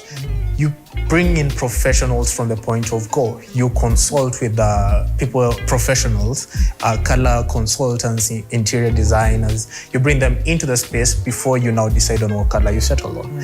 Secondly would be the process of preparation. How do you prepare that surface to receive their decorative paint? You see how you say when you're choosing land, it's location. Well, when you're dealing with paint, it's preparation. Because the surface will have to be ready, and you have to, like I said, fine skimming.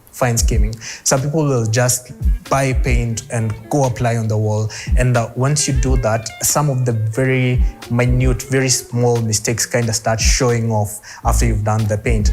Now, they're not easy to hide after you've done the paint. So you're now forced to either fix that or live with it. And if you're a perfectionist, you definitely don't live with it, so you spend more. Yeah, so that's another mistake. When you're doing your paint, there is the process of finishing. How meticulous are you with the finishing? You get that the edges, when you're working on paint and there are two walls that are kind of meeting at a point, how do you do that finishing? How fine is that finishing? That's another thing that people really ignore, and definitely that's something that should be given a better eye if you may. So how do you check with the labor in that case? I know we're just throwing one in the... How do you know somebody's qualified to do that? Well, if you've been on ground for as long as we have, you definitely see you get used to seeing such errors. You walk into a space and you're like, wow, the fundi, or whoever did this. The fundi. So that's it. So how tuned are you to seeing such minor errors? Super. Yeah. Oh, Charles, well answered. Thank you. Thank you very much for coming onto the show. Thank you. There you go. Preparation, and also just getting the right color technocrat to just help you paint your walls and have it looking as beautiful as this is looking. We're going to take a short commercial break. More with Charles as we just see how to just do a decorative painted wall. Stay tuned.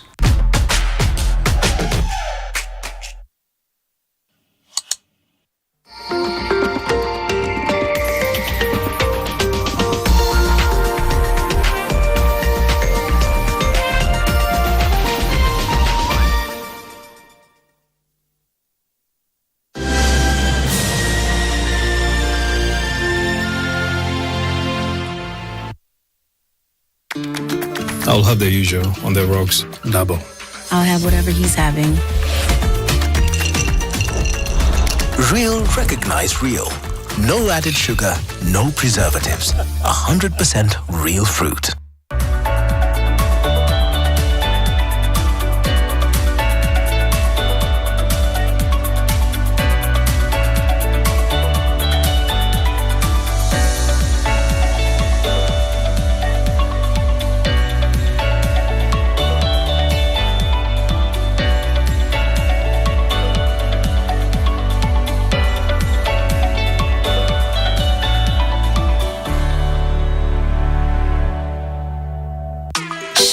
Your best skin with Nivea Nourishing Cocoa Body Lotion. Now with 5-in-1 complete care. The deeply nourishing formula prevents your skin from drying with precious cocoa butter and deep moisture for smooth and healthy looking skin. Step out in confidence with our most complete care from the world's #1 skincare brand.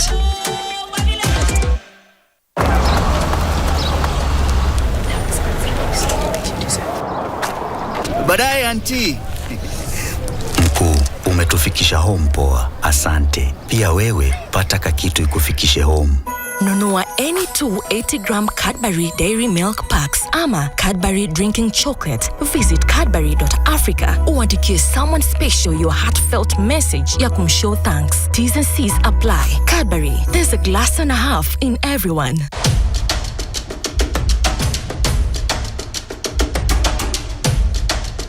This week on Twende, we take you behind the scenes in making of the new season. Ikafika time ya kupanda juu. Oh, na Jane alilemewa. Hivi ndo tuko. Ruben,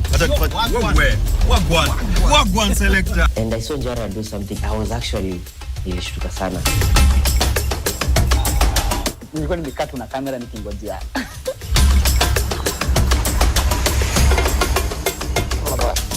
Hey.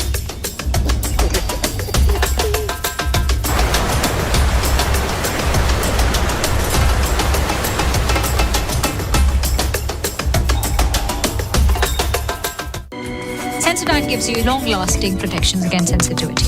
And people come in and they're like, oh, it works. I can have ice cream and I'm not in any discomfort. I recommend Sensodyne because it works. It's brilliant.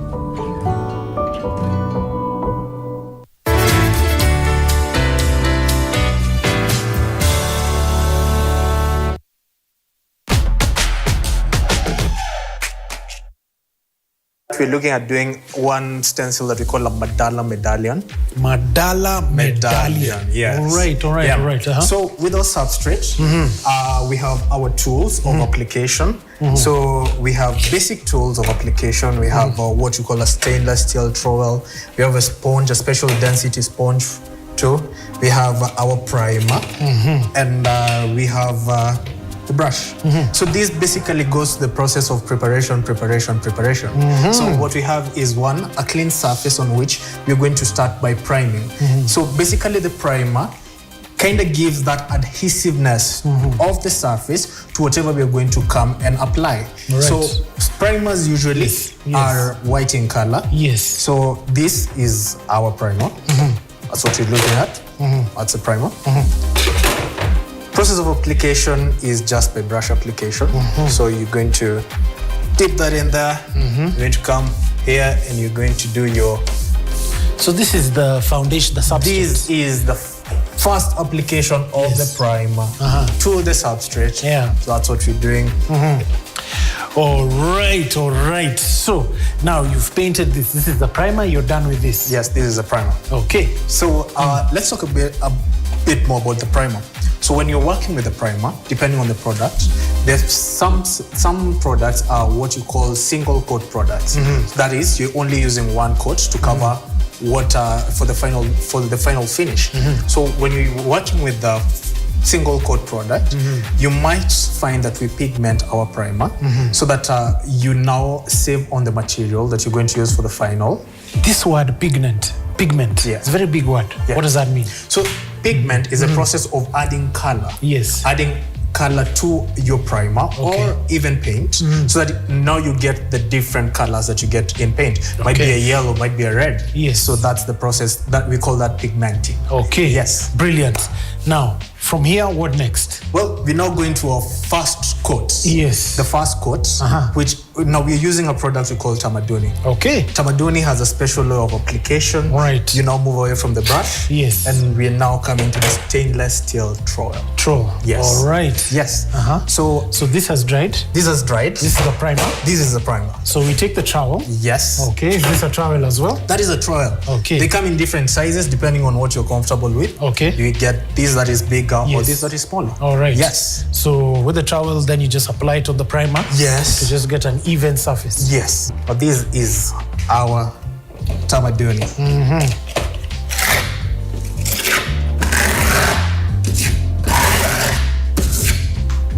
This gives you that kind of heavy texture to the eye and to the touch. All right.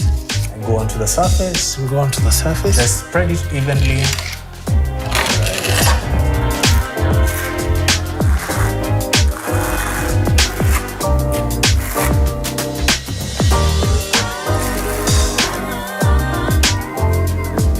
So we're done with this? Yes, we're done. So now we're putting on the decorative stencil. Yes. Super. So this is, remember the Madala medallion? Yes. That's what we said that was the finishing stencil.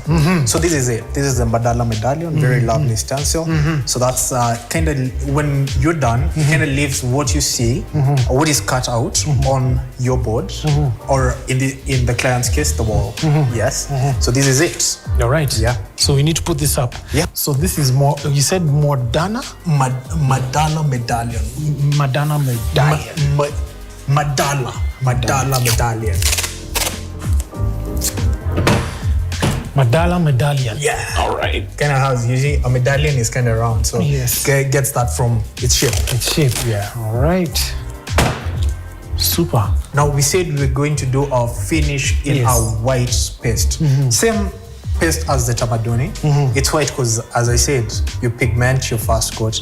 If you're doing a brighter color in the medallion. That way, it's more visible. So we're going to get our white paste. All right. And that's what we're now going to plaster on top of how we're going to do this. We're going to plaster the white paint on top of this. Let's see how this looks. See how this comes out.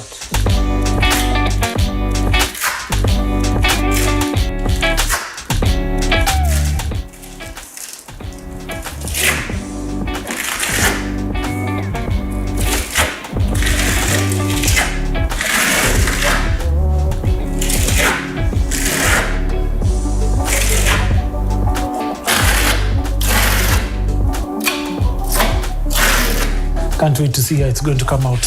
So sometimes people leave it like that just for the artistic feel. So you don't have to really feel it up.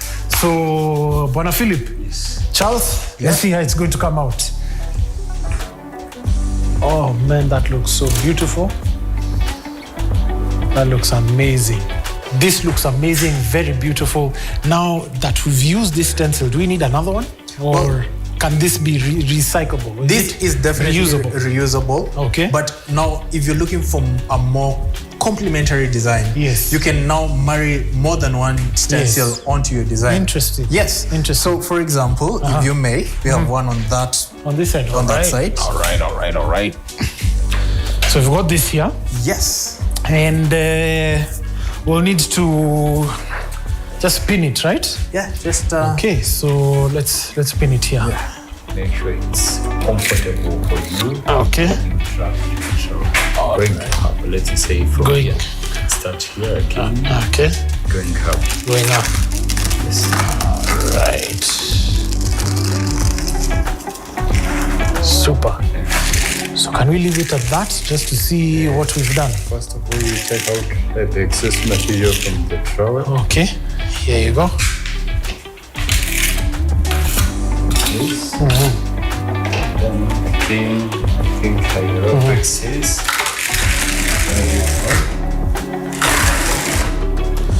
Actually, people can do this. I can see couples doing this and children doing this. It's complicated, but it's also simple and it's fun. Yeah, and it's fun. Yeah. Yes. Interesting. Which is a good idea for an event also. Huh? All right. So, Charles. Yes.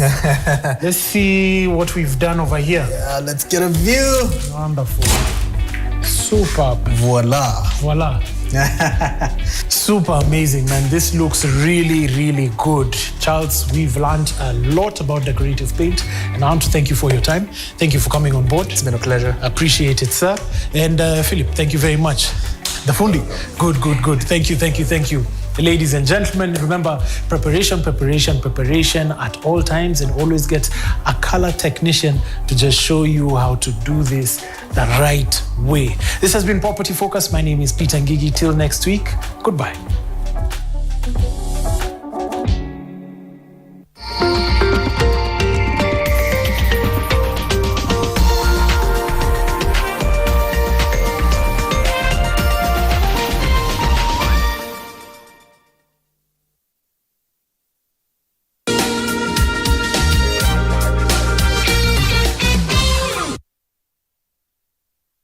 This November 11th to the 22nd, the world's eyes turn to Baku, Azerbaijan, the biggest global event for climate action, COP29. We have already arrived in Baku in Azerbaijan, and over the next 2 weeks we'll be giving you all the exclusive content that comes out of here, who from Kenya is attending, what our agenda is here, all the exclusive interviews. You can only get it here.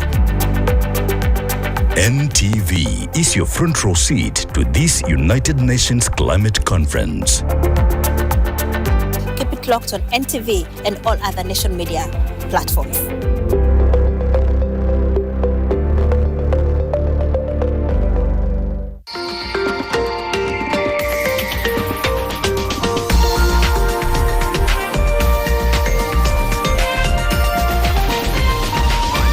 NTV, turning on your world. The following program has been rated PG. It may contain scenes unsuitable for children under the age of 10.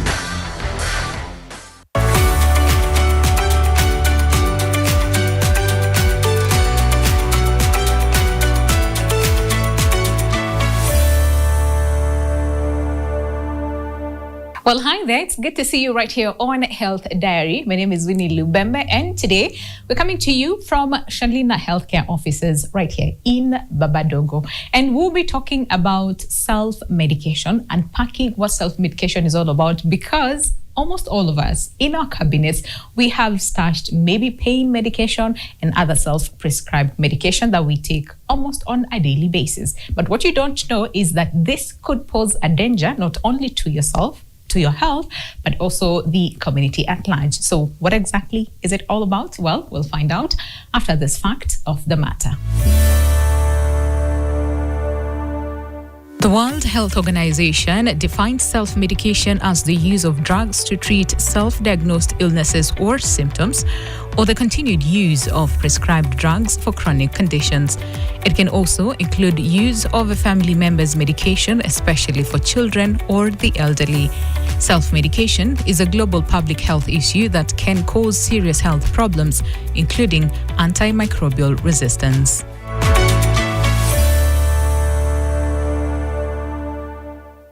All right, well, let's talk about a conversation that I want to believe, talk about almost on a daily basis, and most of us are culprits about, and this is as far as self-medication is concerned, and to help us understand what self-medication is all about and the dangers of the same, and really what we need to know as far as self-medication. We have Mr. Vikas Kalendwal, who is Vice President, Shalina Healthcare Kenya, but with a background in pharmacy, to help us really understand, everything that we need to know as far as self-medication is concerned. So it's good to see you and to have you on the show. Thank you so much for sparing your time.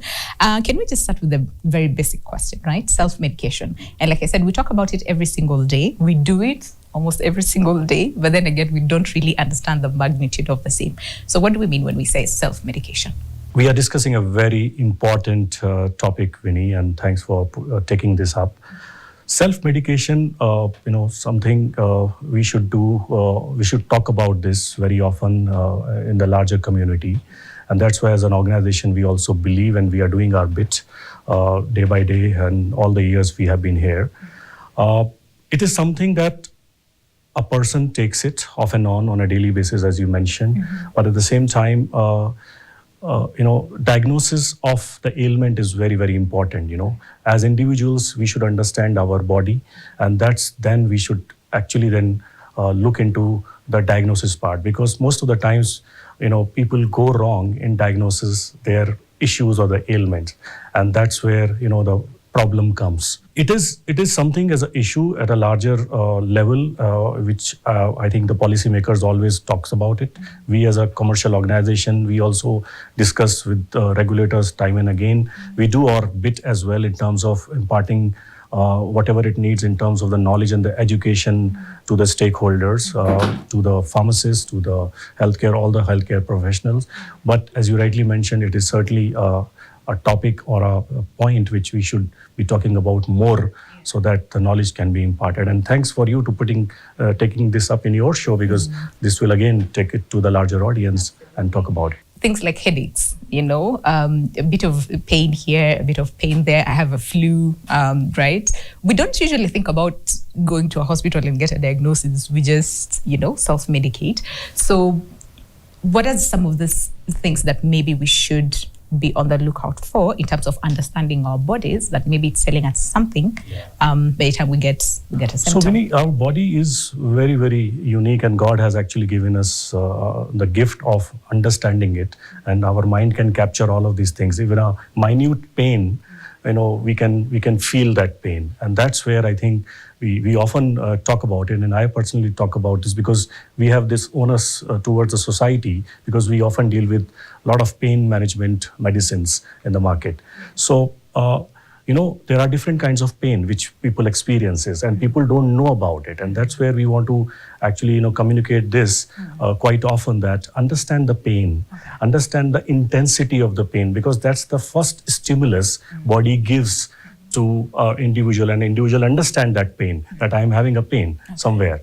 And, most of the times they go and take the medicine at a shop or a pharmacy, and that's where, and they are OTC. These are OTC, categorized by the regulator as OTC or general sales, as the regulator says.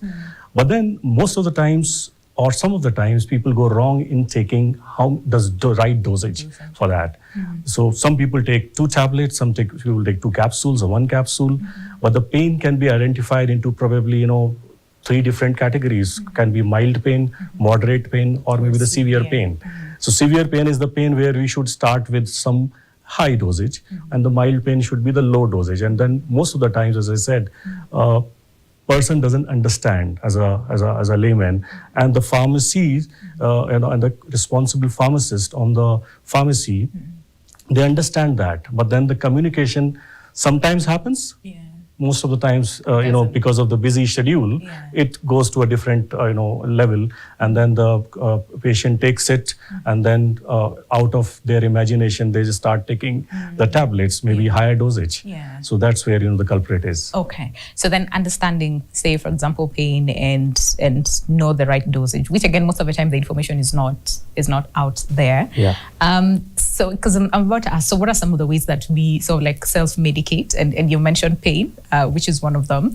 What are some of these other ways that maybe you have identified that people self-medicate? I would like to little correct you that, on the way that they don't understand or they don't want to, because the patient is always in hurry. Okay. And that's where, the role of pharmacist comes, because they are also, doing their bit, standing on the shop. The healthcare providers also, label the medicine. They communicate to the people.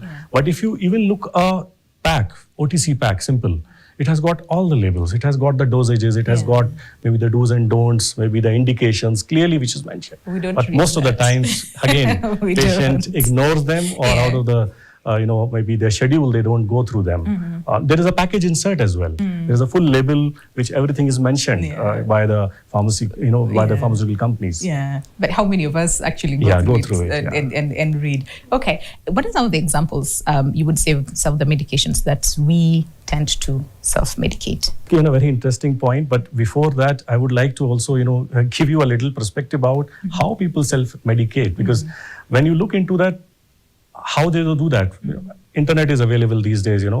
They first of all go to the internet, then they call their friends, family, neighborhood, colleagues, whatever, and then the information goes in, and then maybe. Very interestingly, what we have also looked into that they even go through the older prescriptions.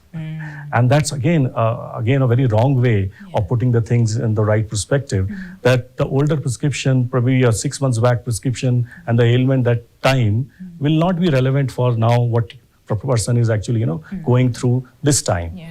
And the commonly, as I asked by you, as common, I would say the medicine or the drugs which are being very, very often taken by general people, I would say that the pain management medicines which are available, primarily people know about paracetamol, so that's there available.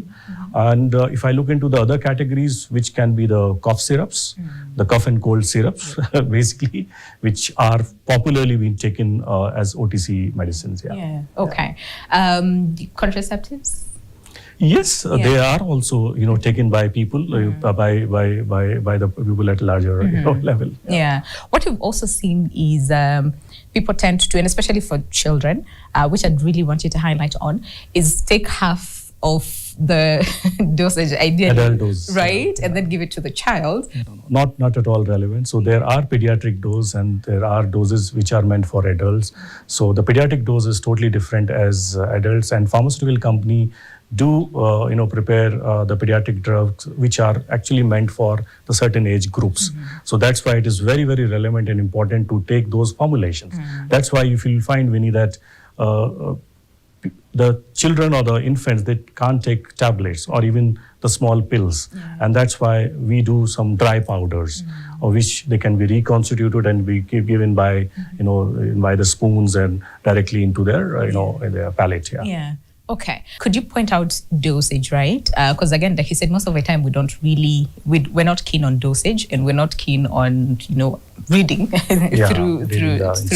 What exactly does it mean? Because most of the time you're given either 1x2, 1x3, all those things. Can we just understand why that, happens? So again, the frequency of the dosage is very, very important. Like if I can give you an example, like, if you are having a kind of a throat infection, so to say, and you have been recommended or prescribed a certain course of 5 days. So it has to be then adhered to be 5 days. It can't be underdosed, or it should not be overdosed as well. Because there is a certain, so these all medicine has been tried and tested before they are coming to the market in a certain way that this has to be the optimum dosage where this ailment will be treated. So that's why we always recommend that the dosage needs to be adhered upon. And self-medication again is an aspect that, after 2 days when patient feels good, they forget about the medicine. That's true. And if it has to be complete for 5 days or 3 days, if this healthcare professional has prescribed it, it has to be taken the same way, actually. Okay. So you'd hear someone say, but if I take, say, this medication, it doesn't work. But if I take this other one, it actually works, and works much, much better. So for such a case, what usually happens that a person then might not react well to a certain medication until it's a higher dosage? What usually happens in between? It's basically, Winnie, what happens that if a person is taking, almost in a routine way, on a regular way, one suppose pain, medicine, then this person, after a point in time, will not be able to actually, experience down pain, pull down pain with that same strength of, medicine. Then either he has to, do higher, grammage of that, or probably he has to look into, or maybe healthcare professional can advise a combination of that. So that's where I think the rampant use of painkillers or maybe the pain medicine, just like, even because people don't want to experience a little pain, and that's why they just pop the pills, and that's where it's not recommended, because understanding your body, as I said, is very important. And at least, bear the pain, whatever is bearable, and then go to the level of taking the painkillers or whatever it is advised. Okay. Before we go on a break, so why would you say people then self-medicate? So it's again, a topic which has to be dealt with the economic level of the country, the socio-economic aspects of we are emerging markets. If you look into entire Africa or maybe the other parts or where emerging markets are, access to healthcare is poor in terms of the affordability, right? Because if you go to a healthcare professional, there is a cost which is involved. Consultation is costly for a person who is actually earning less than what is required to meet the ends. So that's why they just go to the pharmacy or maybe at shop, and then they actually, do the self-medication. But then, as I said, we as organization and you as media should also, spread this message about awareness, communication to the population that self-medication is good, so that at least, you are able to actually, do your work and manage your life, quality of life without any ailment, because you can get the accessibility. But at the same time, adhere to the do's and don'ts. Take the right dosage, take the right frequency, take adequate rest, or how to take even the medicine at the right time is also very important. So I think regulator is doing their bit, but we all as industry partners, media, as well as the regulator should actually look into that, how we can spread this message more often. I see that. All right, accessibility, affordability, and availability. Correct. Okay, let's take a break. Then when we come back, we'd want to understand, so then what are some of the dangers of self-medication? And you also talked about regulation. So we have policies, right, in the country, but then again, sometimes those policies, implementation is a big issue. And also people adhering to this policy is an issue. So then what do we need to do so that we curb this menace as far as self-medication is concerned? And all that is coming up after the break. Stay with us.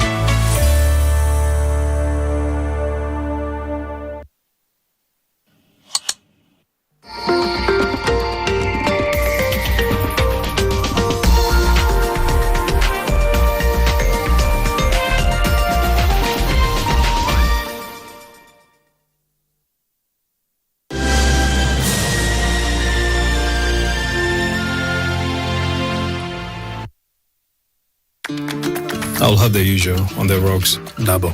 I'll have whatever he's having. Real recognize real. No added sugar, no preservatives. 100% real fruit.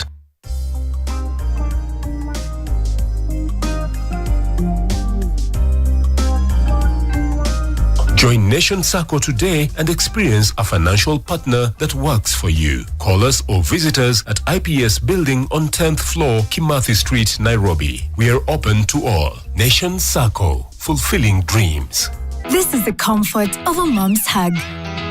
Nahi ni Molfix Pants Comfort that feels just like a mom's hug. Babies play around and then, oops, Molfix ina absorb like whoop. Imagine, haiwezi leak in 50 different movements. Makofi to both babies and Molfix. Renewed Molfix, ultimate quality. Molfix is renewed. Improved Molfix quality, now in blue package.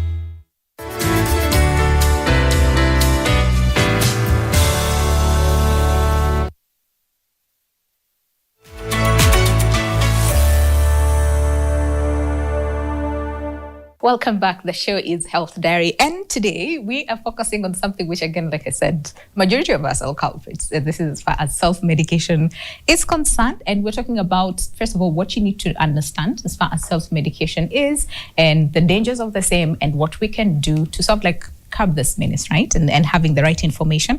And to help us with that, we have Mr. Vikas Kalendwal, who is a pharmacist, right? Has a background in the same, but also the vice president. And this is Shalina Healthcare Kenya.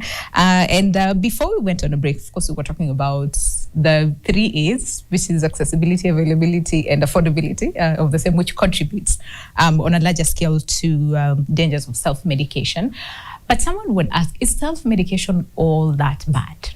As I touched, I think sometimes back, for all the emerging markets, it is self-medication which is actually, driving our larger population on the road, because that's where I think people get to actually get the accessibility of the medicine when they require. But it has got a, I would say, caution.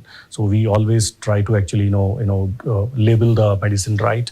But at the same time, the onus lies again, as I want to reiterate again, that to the patient, that the right indication and the dosage has to be adhered upon.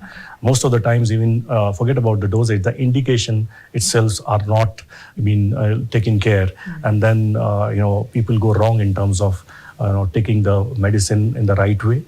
And then the disease, the ailment, sometimes are masked. And that's again is a larger trouble which is coming on the later part of it. So the long term, I would say, effects and the after effects of self-medicating medication are larger to an extent that even a person can get a chronic disease in the later part of their life. People with pre-existing conditions, because we've seen some years going to a hospital, they were given a prescription, maybe once the medication is done, instead of going back to the hospital, people just go to a pharmacy and get the medication because they say, but I have this prescription. So how dangerous is that? First of all, is that safe? Not at all. Okay. Not at all safe. Yeah. Because if you are going to the hospital and if you are actually, diagnosed by or maybe treated by a healthcare professional there, so you have to actually then adhere to what the doctor or maybe, the healthcare professional is actually recommending you. Then it has to be adhered upon. The medicine can be always available at the pharmacy. There should be proper diagnostics which should be acted upon, because there are diagnoses which always doctors or healthcare professionals rely upon, and on that basis they actually treat the patient. Okay, yeah. And some cases maybe increase the dosage, sometimes reduce. But as we just go to a pharmacy and then get it, still take the rate. Okay, so then what are some of the dangers? Let's start with the short-term, The short-term dangers, like of taking these, even the painkillers on a regular basis, is that the body goes for a toss, like, in a layman terms, if I can tell. But if I look into a little scientific terms, if you take paracetamol on a regular basis, the liver of a person goes for a real toss because the paracetamol actually goes through that passage, and then there is a liver toxicity in the larger to that individual, which may happen in the long run, and the long term effects are societal. So basically, if you look into the society at large, in a giving population, you will find that the population is getting resisted because of that particular drug. So that's, I think, should be looked upon, and regulator does their role in terms of giving all the information and looking into all of these areas. But at the same time, if we communicate this to the population off and on, I think this issue can be also dealt with. Okay. Yeah. What about addiction? Do we get to that level where we become addicted to maybe some of this medication that we sell? Yeah. So we have the policies in place for those categories which are little, aside. They have kept it aside. So they are the categories which are to be kept in lock and key. Even if you go to pharmacy, they are kept aside, and they have to be only, looked into that when the proper prescription is coming from a doctor. That this is a set of population will certainly require these kind of, medicine. With that medicine will have an addiction potential in the long run or short run. So there are policies in place, and our pharmacies, I've seen, and even the pharmacist responsible at the pharmacy adhere to it to a larger extent, I've seen. Maybe just to go a little bit scientific on this, because sometimes addiction is something that people struggle to understand, and especially when it comes to some forms of medication, which I think probably is why we pointed earlier on and said there are some people who say, but if I take these, it doesn't work. I need to take, or increase the dosage, or maybe increase the frequency. So then what usually happens between the brain and the body that then one becomes addicted to some, sort of medication? So as I said, there are formulation or maybe the medicines which are having addiction potential. So it's very, very important to again check the label, check with your pharmacies, pharmacist on the pharmacy, that whether this particular formulation will have the addiction potential. But at the same time, as I explained about the pain, they have to understand about, again, how much will be enough for them to actually, curb that ailment or a pain which is actually, coming up. So that the right dosage is actually being given to that patient, and the addiction potential of any, drug is not there with them.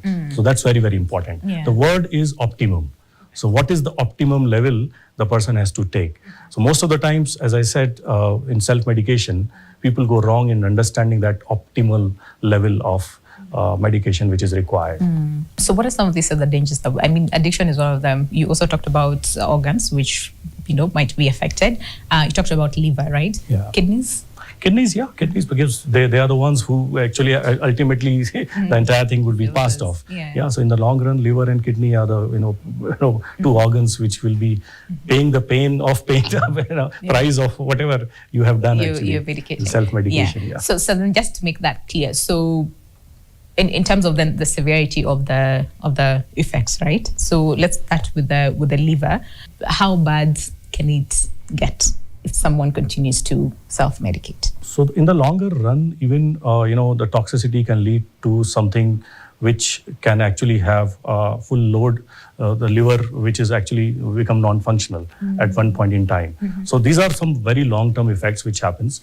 And if somebody doesn't adhere to the prescribed dosage of any particular medication. So that's where I think it is very important to look into the right dosage within the frequency of time. Yeah. All right. And the kidneys as well. Again, like you said, will be affected because, again, filtration, right, has to filter that. The effect, right? By the time it gets to that level of maybe kidney failure, how long might that take? By the time it gets to that level of kidney failure? So it's not that, it will all lead to the failures and all that. It doesn't happen. Let us not be fearful about that as well. Yeah. If you are actually, taking the medication in the said domain, I think you can have a good, very long life. As I said, our body is very beautifully been, handled to tackle all of these things. So they have their own mechanism of flushing things. So the liver cells, again, over a time, actually regenerate themselves. So that's very beautifully done. So it is not that after a year or two, you will have a kidney failure with that. But then we have to be very, very mindful of taking these drugs within the prescribed dosage. So we talked about policies and policies are there, regulations are there. We see this advertised. It's literally with us, right? Yeah. But at the same time, people do not adhere to the same. So what are some of these maybe like gaps that are there in the policies? What is it that needs then to be done to curb this menace? And then we'll come back and talk about then the community and as an individual. What is it I can do to also prevent cases of self-medication? If I look into our country, I place Kenya at a very good pedestal in terms of the policies and the regulations which we have. Pan-Africa, if we talk about, we are again well placed in terms of all the policies. That's what I was telling, that very strict labeling guidelines are there from the regulator. As I said, OTC is general sales. Apart from that, it is all which has to be prescribed. Any general sales or OTC pack, you will find that if symptoms persist, please consult your doctors. And most of the time, again, the larger population forgets about it. If symptoms persist after a couple of days, they have to actually go and seek healthcare professional advice. I'm not saying that you have to actually go to a specialist, but at least go to a healthcare professional then and look into that. Look, I have taken this paracetamol for a couple of days, but this problem is not subsiding. What can I do now? So these are all the things which we talked about, that how these ailments get masked, and then there is a long-term repercussion of this. So if people understand that one important statement of if symptom persist is please consult your healthcare professional, I think it can go a long way in terms of what we have. So as I said, policies are well in place. The only thing is, again, education and right message time and again has to be actually imparted to the public. I say that. So then what would you say the role of, pharmacies is in terms of not just being in the business of selling, this medication, this drugs to the people, but also promoting, some sort of awareness? What role would you say pharmacies play? As an organization, so it's a kind of, again, culmination of all those stakeholders which are in this business, I would say. So we are also a company which is a commercial company. At the end of the day, we have to look into that how we can sustain our existence in terms of the employee which we have, and then the larger, I would say, the meaning which we have to actually give back. But at the same time, we have to look into that the farm techs or pharmacists and the other healthcare professional, whether it is nurses or maybe midwives, they need to be trained with a continuous medical education, which as a pharmaceutical company, it lies on us to all of us, all the pharma company. At the same time, the regulator, which has to, or the Ministry of Health, which has to again do these kind of programs again and again, so that these all stakeholders are aware, not only aware, but these all things become top of the mind, and then this awareness and the education goes to the population. I'd like that, and I do not want to water that down, so thank you. Thank you so much for your time, Mr. Vikas Kalendwal, who is a pharmacist and Vice President, Shalina Healthcare Kenya. Well, time now for you to take a look at this health tip. On our health tip this week, we'll be advising about how to store the medicine properly. How we should store the medicine properly is that we should actually do not expose to sunlight, where it will lead to the deterioration of the formulation of the medicine. It should be kept away from the children, and it should be kept below 30 degrees in a cool and a dry place. Well, that's it for this week's episode of Health Diary, where we talked about self-medication. And now I know you know better. So the next time you have that stubborn headache, or maybe you have a flu or a cough, instead of going to your medicine cabinet, maybe take a pause and probably understand that that is your body trying to warn you of something. Maybe go and get checked. But hey, if you have any other question, our social media handles are down at the bottom of your screen. My name is Winnie Lubembe, and a special thanks to Shalina Healthcare for hosting us today. Until next time, adios.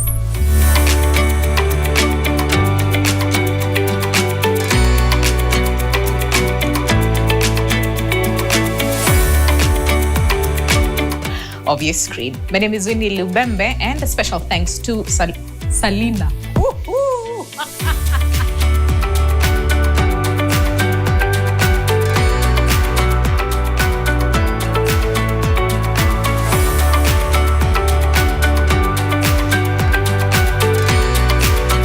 Adios, amigas.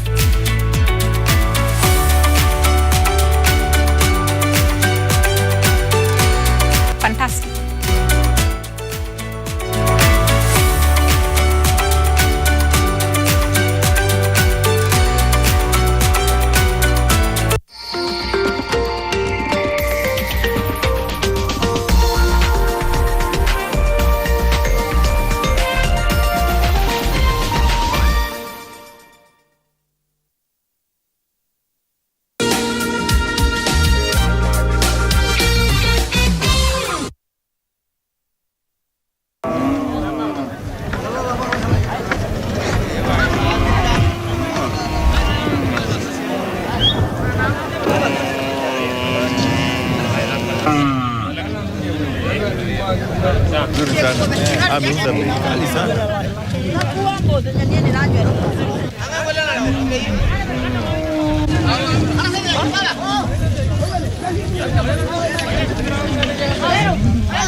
NTV, turning on your world.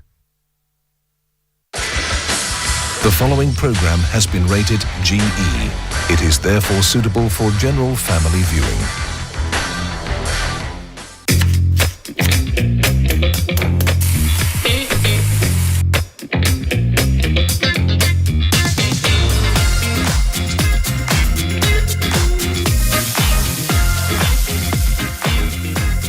Welcome to Fishy Bomba. We are in the pneumatic kitchen, and my name is Claire Karatu. If you're joining us for the first time, this is a show that brings you delicious food, easy recipes that you can be able to follow step by step. And of course, we get to meet amazing guests here on set. Now, this is it. You get to tell us what you'd like to learn how to cook, and we invite you into the kitchen and we show you how to prepare the specific meal. The holidays are upon us, meaning we're cooking a lot more.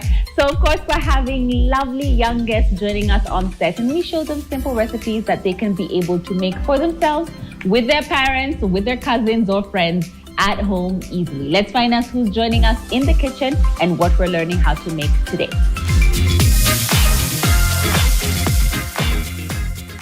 Now let's find out who's joining us on set. Angel, please welcome to our set. You didn't expect that, did you? Hi. I'm good. Thank you so much for making it to the show today. We are extremely excited to have you. Please tell our viewers who you are. I'm Angel Pamela Atieno. I'm a singer, an actress, and I also do a little bit of hosting. A little bit of hosting. They can't take away my dignity because the greatest love of all is happening to me. I found the greatest love of all inside of me. She's going to be the co-host on G3. On G3, which is going to be on NTV. Please make sure you catch her on that. Now, how old are you? Please just tell our viewers. I'm 13 years old. Fantastic. I love it. I love the confidence. I love it. I can't wait to hear her sing. But before we do that, I'm going to ask you to wash your hands. Please, go ahead. And then I'll give her an apron. And what we're going to do is go through what it is that we'll be making today on set. Now, children are on holiday. Go ahead and just use a napkin.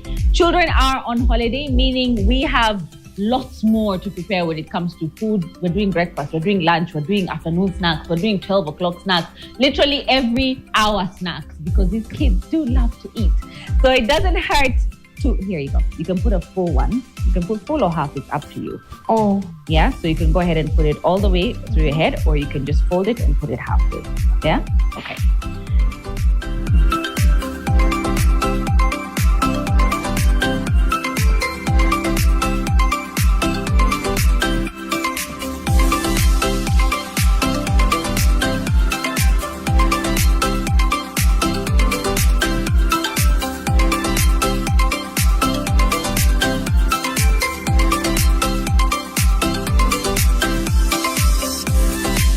So it's up to us to make sure that we have them well fed, but not just that, we can teach them some of these recipes in order for them to be able to recreate them on their own, right? Yeah. Do you cook, Angel? Yeah. You do? What's your favorite thing to make? Fish. I did. I asked her that and her mom at the back was giggling because she knew she was going to say fish, and it's all types of fish, right? Yeah. And do you know how to cook it? Yeah. You can. Oh, that's so nice. Well done. All right, so let's go through the ingredients. Today, we're making a simple chicken popcorn, which is basically just some bites that you can be able to make from chicken that you can enjoy with chips or just alone, right? So first, we have chicken breast and chicken thighs. We've chopped them up into small pieces so that they're nice bite-sized pieces. We have some sweet chili, which you said you don't need a lot of chili. We're going to leave that one out. We're going to have some salt, some oregano, some Spanish paprika. So we've got some coriander, we've got some garlic powder, some black pepper. We have some parsley, dried parsley, and then we've got regular flour, just the one for chapati, some eggs, and then we have corn flour, okay? It seems like a lot, but it's just basically spices, eggs, and flour. That's it. Like, to break it down, it's just because I've gone through everything one by one. And what we're going to do here, actually what we do on the show is I make, you make, but because it's the chicken, we just need to marinate it all. We'll do it in this bowl, okay? Okay. Thank you. So what we're going to do first is get our chicken seasoned. Please go ahead and add a nice sprinkle of salt on our chicken. Okay. A very generous one. Don't be shy. Keep going, keep going. We need a lot of it. Add another scoop. Because you want to make sure that your chicken is well seasoned all the time. If the first thing you always want to do is season your chicken. Never cook it. So I'm just like, don't be shy with the salt, girl. Don't be shy with the salt. That's enough. So these are 3 chicken breasts and 6 chicken thighs. And that would be equivalent to about a teaspoon of salt that you want to add in there, okay? So please give that a mix for us. Go ahead. You want to make sure that you have all those chicken pieces seasoned to perfection. And at this point is where we're going to add in our Spanish paprika, a teaspoon. Go straight in there. Go ahead and give that a mix. We can never go wrong with our garlic powder. So we want to make sure that we add a good heap of garlic powder straight in there. And then just basically the rest of our ingredients as well. We've got some coriander going straight in there. Give that a mix. We've got some parsley going in there as well, dried parsley. Give that a mix. A little bit of black pepper going in there. Doesn't it smell good already? Yeah. Right? Yeah. It smells good already going in there. And I'll just put a pinch of oregano, very little of it, just going in there as well. All right, now you want to make sure that all those flavors have married. It's okay, don't worry about it. Even if they pop out, we'll just pop them back in. Now, Angel, how did you get into singing and acting and all these wonderful things that you do? Well, it used to be like just something I used to do at home. Right. For fun. Yeah. And then one day, my parents realized that I can actually sing or act if I would have the opportunity to like go further, like joining classes. So they enrolled me into singing. No, it was acting classes first in Nairobi Performing Arts. Okay. And then along came singing classes. Oh, wow. So I also decided to join the singing classes. Yes. And I found myself acting and singing. Oh, that's fantastic. Do you enjoy singing? Were you singing in the bathroom? You are, weren't you? Yeah. She was singing in the bathroom, Mom, wasn't she? I know, a lot, all over the house, right? Yeah. That's fantastic. All right, now we've got our chicken mix up to perfection, actually. You've got every single piece in there. And so this is my lazy version, where you can take piece by piece and dunk it into eggs, then dunk it into flour, then dunk it into eggs again, and no, okay? Or you can simply break the egg straight into your chicken. We're gonna give that a mix. Go ahead and give that a mix, please. And then we'll just add this last egg, give that a mix. And what we're going to do is we're going to make sure that that's well incorporated in there. That's going to be our liquid base for our flour, okay? And then at this point is where I'm going to start adding in a bit of flour. Before you start mixing, 1 minute, because we just want to make sure that we season our flour as well. Just a pinch of salt, and I like to add a little bit of parsley and oregano as well. Straight parsley and a little bit of oregano. Now you can give that a mix, please. Make sure every piece of chicken is covered in the egg, then the flour, and then we're gonna add a tablespoon of cornstarch. I was trying to remember the name. A tablespoon of cornstarch. Those were 2 tablespoons because of the amount, but just keep going. Make sure it's well mixed in. Now, at this point, you can decide if you want to use your hands, or you can decide if you want to keep using the spoon. It's up to you, yeah? Then we can go ahead and just coat them completely. Make sure every chicken piece has that beautiful, yeah, I know, right? You're trying to get and then it's getting wet and it's getting harder to mix, right? Yeah. Do you want me to help you? Yeah. Yeah? Okay, Yeah. sure. So what we're going to do is we're going to make sure that every chicken piece is completely covered in that flour. It's okay if you see some chunks. You see, that's about what we want it to look like. I'm going to add just a little bit of that cornstarch just to make sure that everything is well mixed up in there. And imagine that's all. That's it. Now we eat. I'm kidding. I'm kidding. You should have seen your face. You were like, there is no way I'm eating that. We're going to fry it in our oil, okay? Yeah. and then after that, it's pretty much done. Now, can you say that this was easy to make? Apart from the frying part, of course, you can leave that. You can get some help if you're at home and you want some help with that. How easy was it so far? Like, I would give it 10 out of 10 of easiness. Of easiness, right? Because you're literally just dumping everything into a bowl, right? And then I can't wait for you to taste it. Like, it's gonna be like, wait, hold on, you made this? Yeah, you're gonna have made this, okay? All right, now we're gonna go ahead and fry this. Our oil is just heating up. We are gonna clear this surface over here and make sure we get a nice bowl with napkins so that it can be able to capture the oil that we're gonna fry it from. So we're gonna go on a short break and we'll be right back. Don't go anywhere.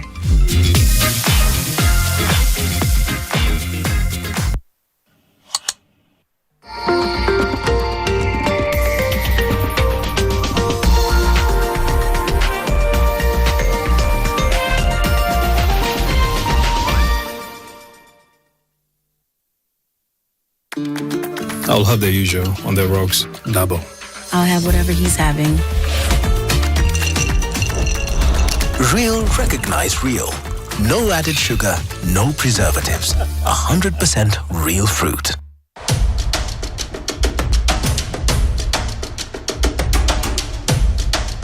This week on Twende, we take you behind the scenes in making of the new season.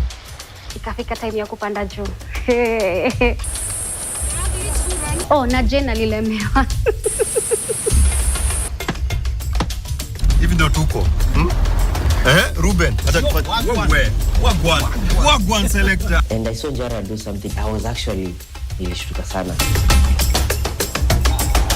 Nilikuwa nimekaa tu na kamera nikingojea.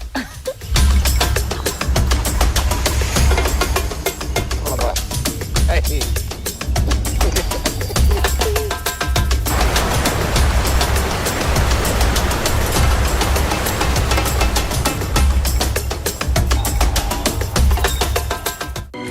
Sensodyne gives you long-lasting protection against sensitivity. And people come in and they're like, oh, it works. I can have ice cream and I'm not in any discomfort. I recommend Sensodyne because it works. It's brilliant.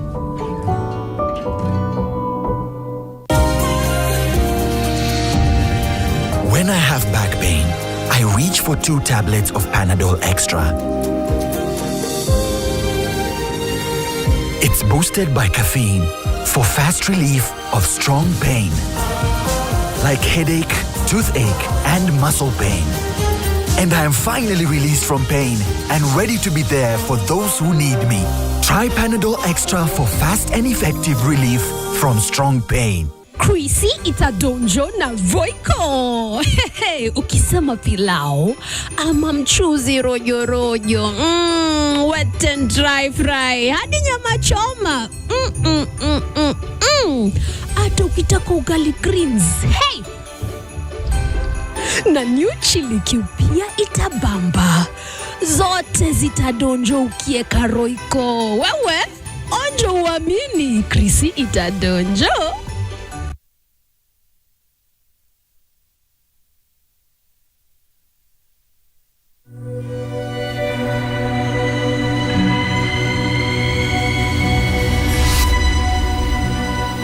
People come to me and they say they get discomfort when they have ice cream. Can you imagine that? Avoiding having cold ice cream. Sensodyne gives you long-lasting protections against sensitivity. And people come in and they're like, oh, it works. I can have ice cream and I'm not in any discomfort. I recommend Sensodyne because it works. It's brilliant.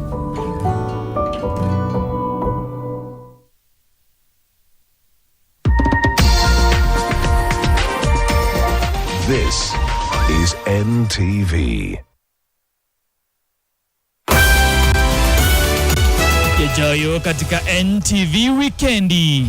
By the grace of God, this country is not going to remain the same.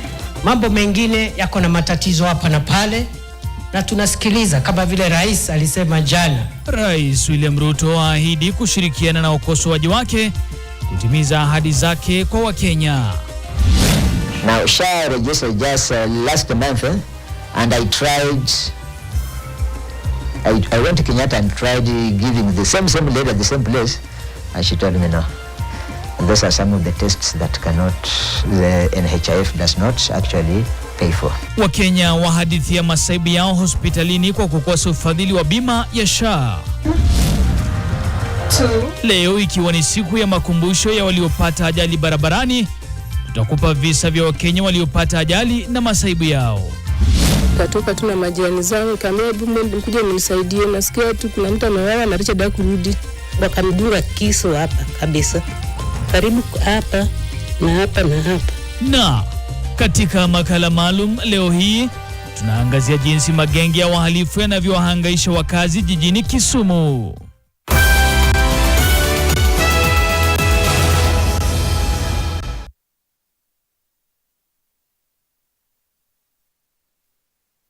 Enjoy all-in-one payment solutions for your business with Network. Accept multiple payment methods and process all your business transactions on one device. Whether it's M-Pesa, Airtel Money, Visa, MasterCard, Apple Pay, or Google Pay. Network does it all. It's faster, it's better, it's smarter. Get it for your business today by calling 0730-847-847. This is the comfort of a mom's hug. Nahi ni Molfix Pants Comfort that feels just like a mom's hug. Babies play around and then, oops, Molfix ina absorb like whoop. Imagine, haiwezi leak in 50 different movements. Makofi to both babies and Molfix.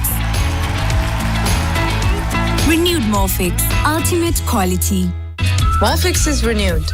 Improved Molfix quality, now in blue package.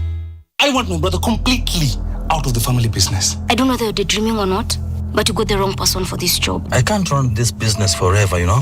Liam is the best fit for the company. Nataka kila mtu ajue mimi ni demu yako. I don't care what you think about this, but wachana na Debbie. Usipozingatia kilichokuleta ndani ya nyumba, utakuja kujuta katika maisha yako yote. Afadhali mimi sifichi kucha zangu. Cause mimi mwenyewe hata sielewi nini unaona kwa hiyo takataka ya mwanamke. I think ini through personal mami tupatia.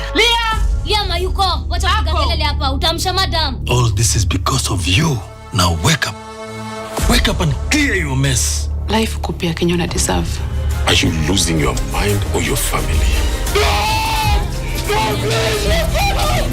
Starting this Monday 18th at 8 p.m. only on NTV.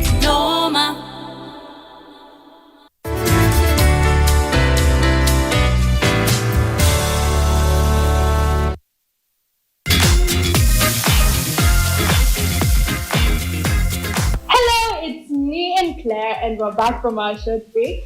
So far we've seasoned the chicken and now we're ready to fry. We are. Thank you, Angel. And if you're just joining us, this is our special guest for today. We've been making some chicken popcorn and she will be on your screens. You see that talent? That is exactly what you'll be missing if you miss her show. That's G3, right? Yeah. What time does it come, by the way? Or what time will it be coming? Do you know yet? Not yet. Oh, you do? I think it's, they said from 10 to 11 a.m. Okay. On Saturday. Oh, fantastic. That's right? So from 10 to 11 on Saturdays, this beautiful, beautiful human being will be on your screen. So make sure you tune in to catch Angel and her co-host, who was actually also on set, by the way. Yeah, we told you that. It was fantastic. I'm so excited to have both of you on set, honestly. Thank you. All right, now I will help her to fry this, if that's okay. Or you're comfortable with dumping some into like this. So basically, you're just grabbing one and dumping it into your oil. Should I do it? Let me do it. Let me do it. All right, so what we're going to do, you can come closer though. Not too close. You'll be the one taking it out. And what we'll do is we will dump one by one. Now, this is the part where you need to be extremely patient. You cannot dump a lot of them because what's going to do is it's going to cool down the oil. And then they're not going to be chicken popcorn. They're going to be clumpsters, right? So it will be big, big pieces. So you just want to make sure that you just try as much as possible to be as patient as you can. If you have an adult close, make sure they help you. And then you can go ahead and just try and dunk them one by one. And then what we're going to do is we're going to wait for them to get nicely cooked. They're small pieces, so they're going to take a very short time to cook. And then we get them out. That's it. Now, what would you serve this with? Chips. Yeah. And fish. That's really good. Chips and fish. Yeah. Okay. All right. Some have already browned. You see how they're just like small little bite-sized pieces? Yeah. Literally like popcorn. I'm like, I would have this for a movie rather than right? Actual popcorn. Okay. All right, Angel, please let us know what your favorite role was that you've ever played, even if it's for an advert or, for a movie that you've done or a series. Yeah. My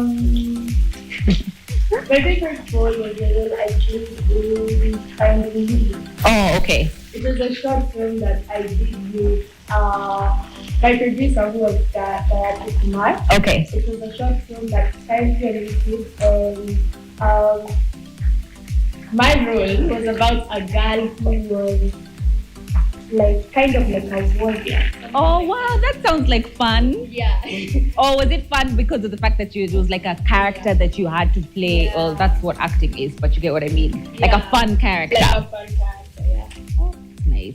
No, please tell us more about it. I cut you short. I'm so sorry. Please tell us more about the role. Well, I learned a lot of martial arts. We shot in a forest, which was really fun. Oh, wow! And I loved the costumes. Yeah. Yes.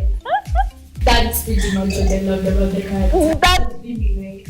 Oh, no, that sounds like so much fun. So can you say you still remember some of that martial arts till now? Definitely. Yeah. It was just that it was in for the movie and it slipped away. Yeah. But that's unlike your singing, which is a passion that has grown on you. Who would you say you look up to in the music industry? Blue and Decorative. Oh, yes. Those are fantastic artists. Fantastic artists. Oh, that's nice. Oh, I can't wait to hear her singing. Of course, you will be able to as well. Where can they find you on social media?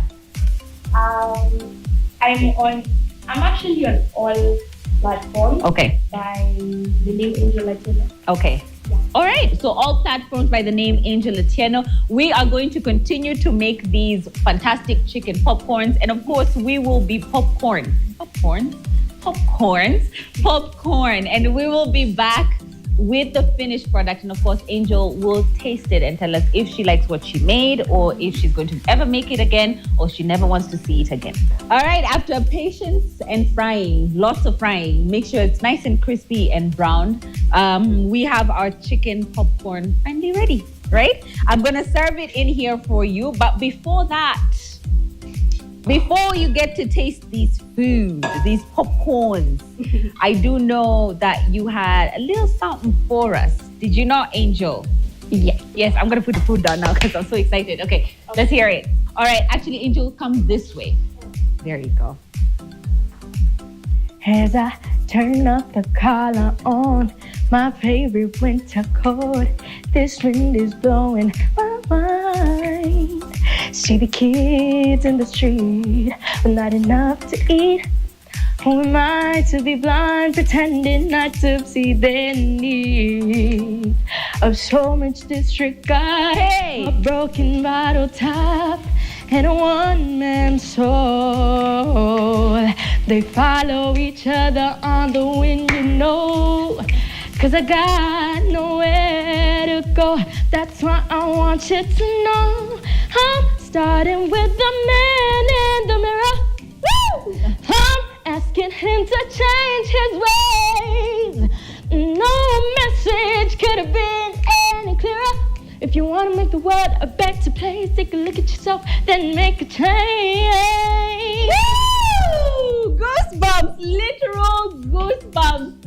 Isn't that talent on another level? I love it so much. I almost cried, guys. You're most welcome. Hold on, let me take a moment because I feel like asking you to sing again. It was just absolutely beautiful, but we will get back to her singing. Let's first have you taste the food, okay? Okay. Where can people find your work? On all social media. On all social media platforms. Yes. Because we need some more of that voice, girl. Beautiful. Thank you. You're most welcome. All right, now I'm going to serve her some more before I harass her to sing some more. Okay, let me first feed her. And of course, you get to taste what it is that you've made. You remember it was just the seasoning, basically dumping everything in one bowl. Mm-hmm. Please make sure you get the ones that are not too hot. Okay, don't burn yourself, girl. And then you let me know what you think and if it would be perfect with fries.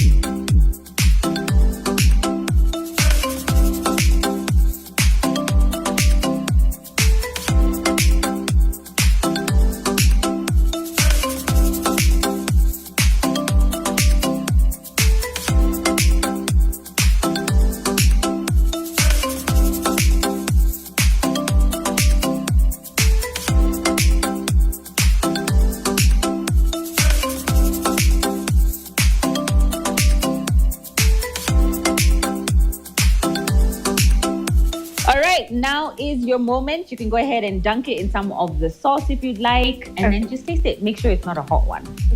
Is that hot? No, it's okay. Okay.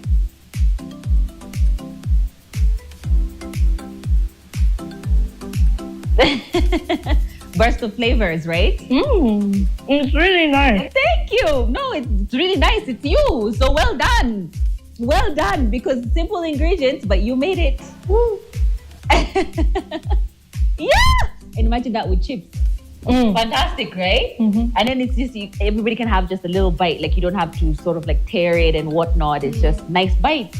Yeah? All right, I'm going to let her swallow that because I've fed her. Now she's going to have to sing again, let me tell you, because I am thoroughly enjoying that. So I'm going to let her swallow her food. But meanwhile, thank you so much for tuning in to Pishi Bomba. We have been with Angel. You can be able to find her on all social media platforms as Angel Otieno. Yeah. And of course, on your screens as well every Saturday morning, right? Now, if you'd like to see the full recipe, all you have to do is go to ntvkenya.co.ke. And a big thank you to Pneumatic for having us in their kitchen. Happy cooking from me, and of course, happy holidays to all you wonderful children and all you families. I hope you enjoy making these recipes. Now, let's say goodbye to the beautiful voice of Angel Otieno. I believe the children are our future. Teach them well and let them lead the way. Show them all the beauty they possess inside. Give them a sense of pride to make it easier.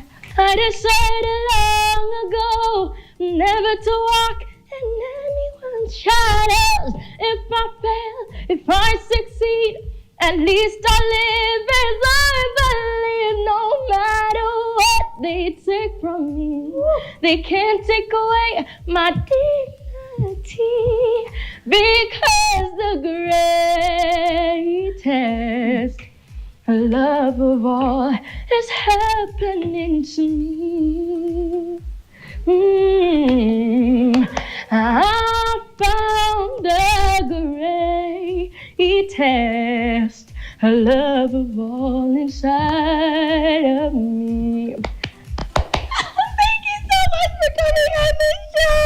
You're awesome. It's okay. They've signed up already. The credits have gone. They have listened. You can just wave goodbye. Bye. Please enjoy. That was so beautiful, you guys. Yeah. I normally carry my thing. Hey, okay, I got that. Ne, Sita, she can say Sita, the bone. We are done. Agatha.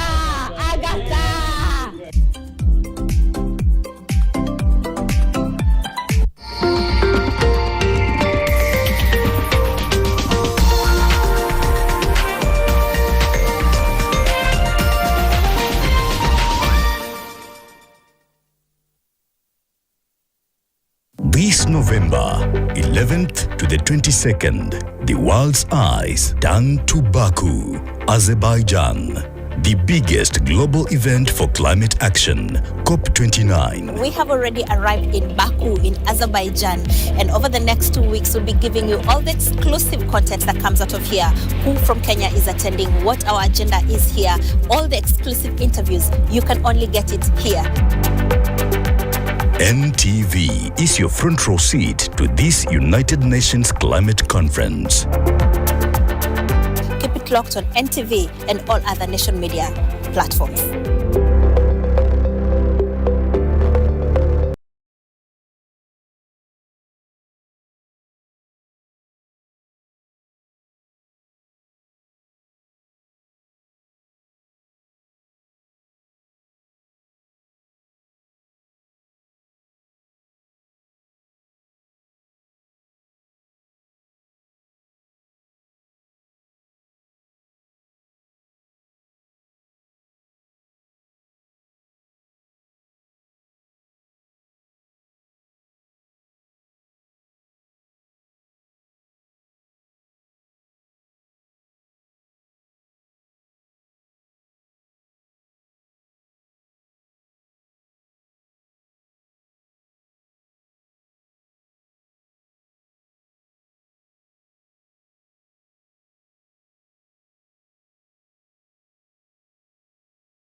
Jambo, karibu.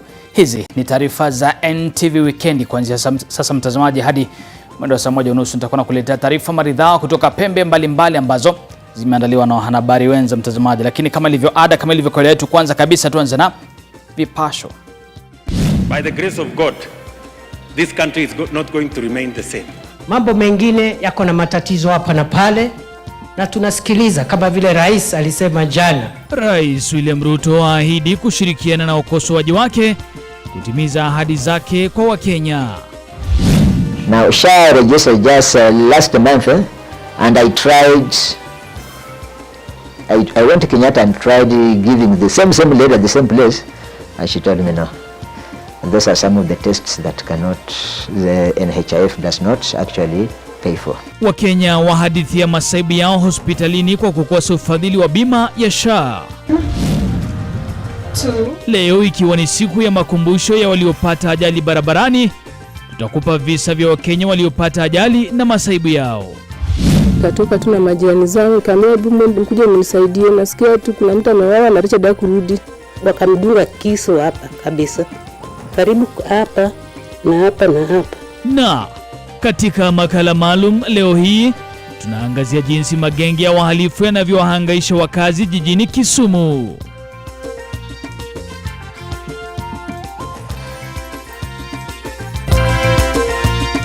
Hii ni NTV Weekendi na Nicholas Wambua.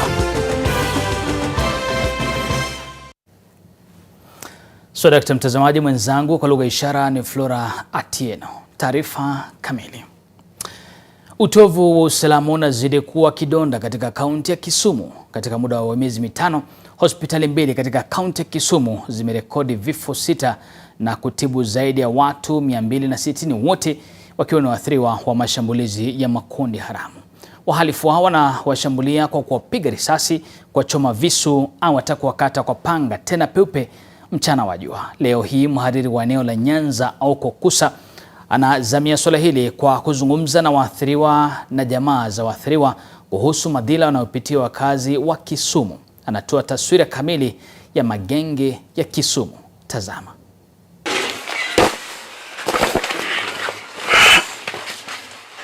Ndani ya nyumba ya chumba kimoja cha Felista Ogula iliyoko mtaani Nyawita, kaunti ya Kisumu, anachomoa kutoka chini ya lundo la nguo picha iliyochapishwa yenye sura ya marehemu mumewe Richard Odhiambo. Mei 13 mwaka 2024 inasalia kuwa siku ya kizaa kwa Felista. Ni siku aliyoingia katika orodha ya wajane katika umri wa miaka 35 baada ya wahalifu kumvamia mumewe alipokuwa akirejea nyumbani na kumuua. Saa 6, kwanza saa 5. Angerudi kwanza saa 5 hadi saa 6. Richard mwenye umri wa miaka 49 alikuwa mchuzi wa vifaa vya kielektroniki vya aina mbalimbali. Aliwawa mita chache tu kutoka kwenye mzunguko wa Kondele. Usiku wa kurudi, nilipoamka kutoka nje, nikampata bado hajarudi. Sasa nikarudi kwa uzingine, sikulala, nikaa tu niko tu macho. Mambo yangebadilika baadaye wakati jirani yake alipofika mlangoni kwake akiwa na habari za mauaji yaliyotokea usiku. Mimi nikatoka tu na majirani zangu, kama hebu mkuja mnisaidie, nasikia tu kuna mtu amewawa na Richard kurudi. Tukatoka mbio. Ziara ya baadaye katika hifadhi ya maiti ya hospitali ya mafunzo na rufaa ya Jaramogi Oginga Odinga ilithibitisha hofu yake. Ajaribu kuniambia Richard alidungwa na kisu, pale pengine akakuja akakufia huko. Kajua tu Richard ameenda. Katika wadi ya wanaume, Victor Wafula alilazwa kwenye kitanda nambari 26 akiwa na maumivu makali. Uvimbe mkubwa kwenye shavu lake la kulia ukikaribia kufunika jicho lake. Wafula anasema kuwa washambuliaji walichukua simu zake 3 za rununu, pesa taslimu shilingi 10,000, kadi za mikwaruzo mbalimbali na begi. From there nikaona tu watu wamelifamia, wamelipiga niko chini. Sikujua walitoka wapi na nia yao ilikuwa nini. Nilijipata nimelala chini. Tulinyang'anywa vitu zangu za kazi zote. Sasa mimi saa zile niliona huyu mtu akipigwa ameanguka chini, nimeanza kupiga nduru. Na vile nilipiga nduru, akaniambia ninyamaze, niwache kupiga nduru ataniwachilia risasi. Sasa nimekimbia, nimeingia kwa nyumba na nimetoa kichwa nje na nduru bado nilikuwa tu ninapiga. Nikapiga nduru mpaka majirani wakakuja na huyo mtu alitoroka na bag alienda naye pamoja na simu ya huyu mtu alimpiga search. Sadfa wakati Wafula alipokuwa akishambuliwa huko Nyawita, kilomita 4 katika eneo la kifahari la Milimani. Seremala kwa jina Kevin Liluma pia alikuwa akipitia masaibu sawia. Huduma Center, niteremka chini. Sasa ni hapo katika lini nilipikiwa na sijui nilipigia wapi, ndio sielewi. Na kama nilipikwa nikasindia nikaanguka. Kevin anasema kuwa alipata fahamu saa 2 baadaye katika hospitali ya rufaa ya kaunti ya Kisumu na kujipata akiwa amezingirwa na matabibu. Kama kuna mtu alinibeba akanileta hapo. Hata simjui tena mwenye alinibeba ni nani. Walikuibia nini? Walichukua simu 2, wakachukua viatu zenye nilikuwa nimevaa, wakachukua bag yangu ya tools wakaenda nayo. ID yangu, ID, NHI, vitu zote zenye nilikuwa nazo walienda nazo.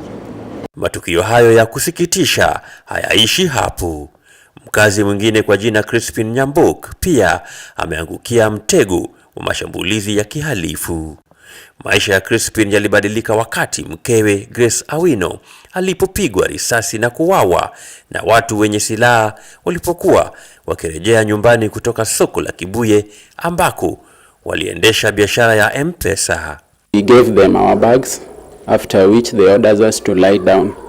On lying down, begging them to forgive us not to shoot. The other guy with a gun, a bigger gun that is AK-47, shot on my wife. First, he shot up, then shot on my wife. Seeing that, I started crying not to kill her. Shambulizi hilo lilitokea mwendo wa saa 11 jioni. Licha ya kukimbizwa katika hospitali ya Jaramogi Oginga Odinga, Grace alifariki dunia kutokana na majeraha. Grace was shot twice at the chest, of which the bullets had gone through her lungs and then another one on her palm. Wanandoa hao walipoteza jumla ya shilingi 170,000 kwa majambazi. Kesi hiyo bado inaendelea katika mahakama ya Winam baada ya washukiwa kadhaa kukamatwa.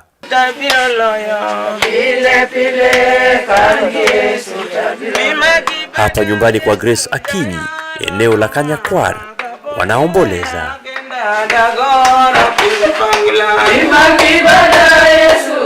Mashambulizi mawili tofauti ya ujambazi yameibia familia ya Akinyi, wana wawili katika muda wa chini ya miezi miwili. Ibrahim Achego aliwawa umbali wa mita 500 tu kutoka nyumbani kwao alipokuwa akielekea dukani. Kisa hicho kilitokea mwendo wa saa 1 usiku. Mamake alisikia sauti kubwa ya kamsa, kisha kimya. Wakamdunga kisu hapa kabisa, karibu hapa na hapa na hapa na hapa kisueni, mpaka nyembichi ikatoka. Ndio limuua. Mnamo Julai 2, John Onyango, binamu ya Achego, alivamiwa saa 7 mchana na kunyang'anywa simu yake ya rununu na wavamizi kwenye pikipiki. Goreti Okal, dadake Onyango, alishtuka kujua kwamba kakake alipigwa kikatili hadi kufa mchana, mita chache tu kutoka kituo cha polisi. We are scared of our life as a village and as a people, more so as a family. Now that it has struck us twice, we are so fearful.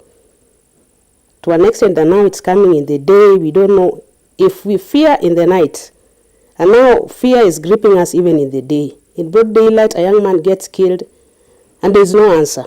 Kuanzia Julai 1 hadi Oktoba 22, visa 81 vya mashambulizi vilivyohusishwa na magenge vilishughulikiwa na matabibu katika hospitali ya rufaa ya kaunti ya Kisumu pekee. Wagonjwa wengi walikuwa na majeraha makubwa kichwani. Takwimu kutoka hospitali ya mafunzo na rufaa ya Jaramogi Oginga Odinga zinaonyesha kuwa mwezi wa Septemba Watu 34 walitibiwa katika kituo hicho, huku wengine 64 wakihudumiwa mwezi Oktoba. Kati ya Julai na Juni, hospitali hiyo ilirekodi kesi 82 zinazohusiana na mashambulizi ya uhalifu.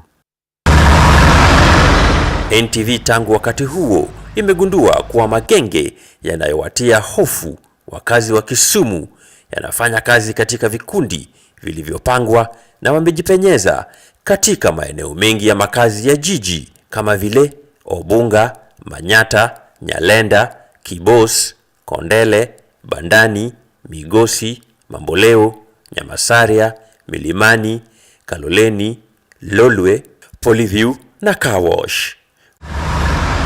Kulingana na mwanagenge aliyebadilisha kuwa kachero wa polisi, magenge mengi yanaundwa na vijana wenye umri wa kati ya miaka 12 na 30. Tuseme kama Obunga iko na crew yao, Manyata iko na crew yao. Manyata, okay, due to niko base Manyata. Sasa Manyata naweza sema Kawosh kuna like crew 3. Kondele kuna crew kama 3. Manyata kuna moja hapo, kuna Mbuta, kuna moja Border House, kuna moja Koyango. Then Manyata, sasa Manyata kwa soko kuna crew 2. Gesoko kuna crew ziko mingi hadi Nyalenda. Sasa kuna hadi zingine Kibos na inaitwaje uko airport Riyadh.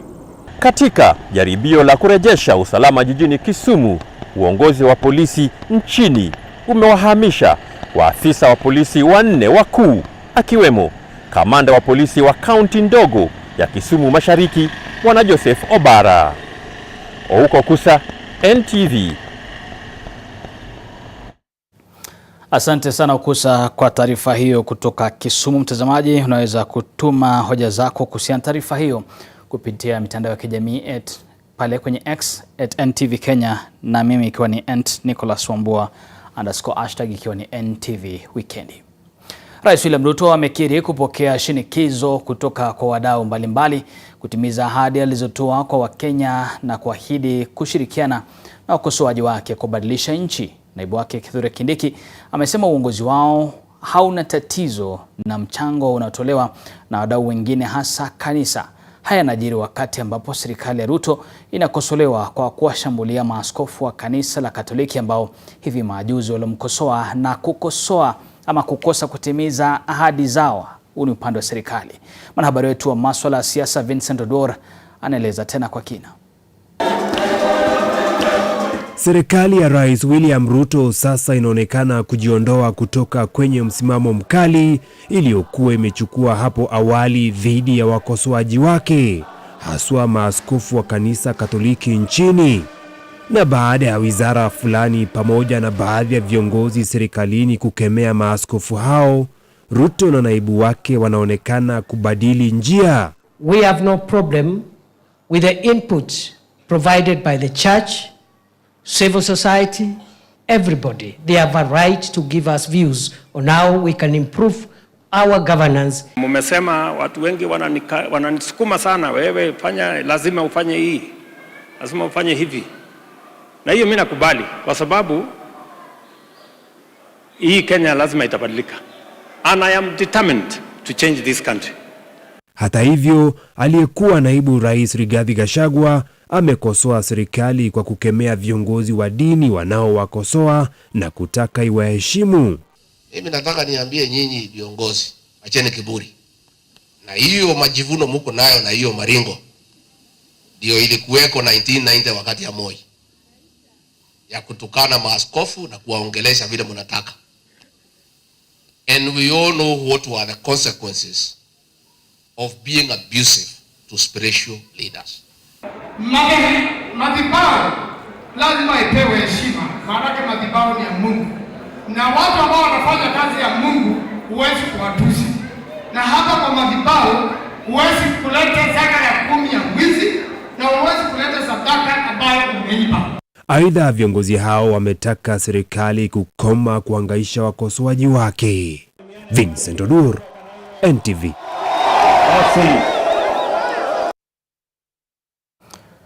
Na mtazamaji, mpango mpya wa bima ya SHIF umekuwa donda sugu kwa wengi. Mmoja wao ni Ferdinand Mayiwa ambaye aliathirika baada ya kuugua COVID-19 na uviko 19. Kufikia sasa ametumia zaidi ya shilingi milioni 1.4 na anasema hangekuwa amezitumia ikiwa bima hiyo ingekuwa inamsaidia.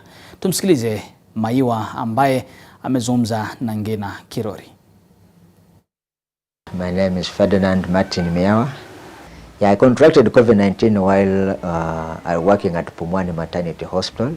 We had to go and distribute ARVs to our patients who were unable to access the CCC facility because of the lockdown that was actually reinstated in Isili. So during that time, I could actually take drugs to our clients, upon which I was arrested several times by police and put in a gathering of people who had no mask. I got in the house, I switched on the TV, I could not hear any sound. I switched on the radio, I could not hear any sound. I went beside the road here, I'm just next to the road, could see vehicles passing, matatus, hooting, I could not hear anything. They started testing staff, COVID. So I was among the first one to be tested there. Then it happened that after 3 days the results came, I tested positive. Using NHIF or SHA is a problem. I think it's something that I don't know, we are looked upon as people who missed death narrowly. I don't understand because the way sometimes we are treated. Now SHA registered just last month and I tried, I went to Kenyatta and tried giving the same lady at the same place and she told me no. We have paid 5 billion shillings. We are paying another 2.5 billion this week, and we are going to make sure that all our public facilities are funded so that they can roll out our universal health coverage na kila Mkenya afikiwe. A life that is dependent on people, you will die faster, you will be frustrated.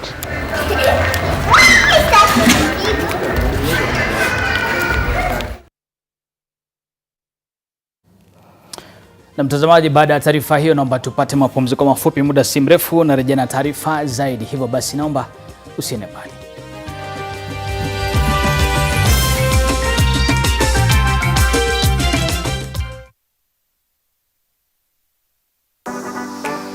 Hii season hatuchezi tu, tunasaidia na tunashinda. Kupitia *570# na kuchagua option number 4, you stand a chance ya kujishindia this beautiful, sleek Toyota Probox.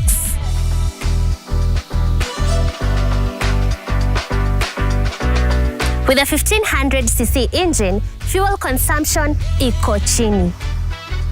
Exterior iko sawa, and let's not forget, iko na a spacious boot. Iko na sound system mzuri sana with speakers on both sides, phone holder na touchscreen monitor. Ukijishindia hii gari, there is so much you can do. Kama ni kuendea stock sokoni, hii gari itakufaa. Kama ni transportation, iko sawa. Dial *570#, chagua option number 4 na uchomoke na this Toyota Probox hii December.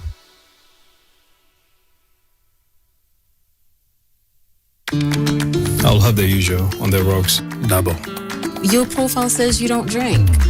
Oh, and I missed out on the silky refreshing test? For real? For real.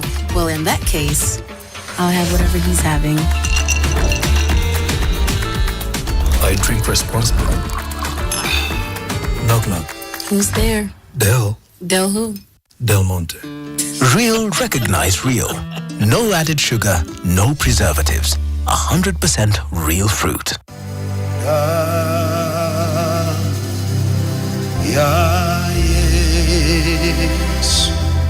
Tarehe 4 On 4th hadi tarehe 15 up to 15th of December. mwezi wa 12, Mungu anatupa nguvu kupitia kwa damu na mwili wa mwanawe.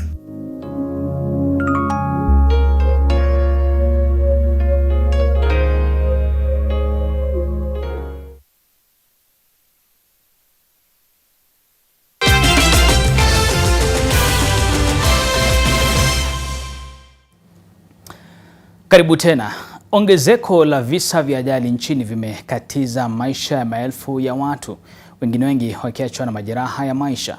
Takwimu kutoka mamlaka ya kitaifa ya barabara nchini yani NTV zinaonyesha kwamba watu 1447 wamefariki ajalini kuanzia mwanzo wa mwaka huu, asilimia 9 zaidi ikilinganishwa na hali ilivyokuwa mwaka uliopita, mwaka 2023. Rosarmoi Chesenge anatupa maelezo ya kina. Janet Nyambura, mkazi wa Lanet, anaadhimisha siku ya kumbukumbu kwa waathiriwa wa ajali barabarani miezi miwili baada ya kuhusika kwenye ajali katika eneo la Molo kwenye barabara ya Nakuru kuelekea Eldoret. Mguu nimevunjika mara 3. Ni ajali iliyotatiza maisha ya mama huyu aliyezoea kujichumia riziki kwa jasho lake, kwani amesalia kitandani huku akilazimika kutegemea wahisani. Mimi huwa nafanya kazi ya hair salon. Mimi huwa natafuta rent. Nimekuwa nikisaidia tu na majirani. Joseph Kaiguri mwenye umri wa miaka 26 amekuwa akitembelea hospitali tofauti baada ya kuhusika kwenye ajali Februari mwaka jana.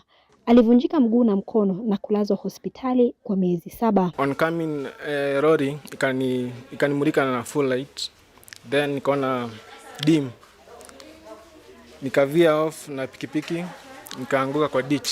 Aprili mwaka huu, Rais William Ruto alizindua mpango wa usalama barabarani iliyopania kupunguza ajali kwa asilimia 50, lakini miezi 7 baadaye takwimu ni za kuvunja moyo, kwani zaidi ya watu 4,000 wamepoteza maisha yao kwa ajali barabarani. This year alone, we have lost a total of 4,047 citizens, a rise by about 9% as compared to the same period last year. Katika maadhimisho yaliyofanyika Nakuru, washikadau tofauti walitoa vifaa vya usaidizi kwa waathiriwa wa ajali waliolazwa kwenye hospitali ya rufaa ya Nakuru, hospitali ikisema about 15% wamepata spine injuries.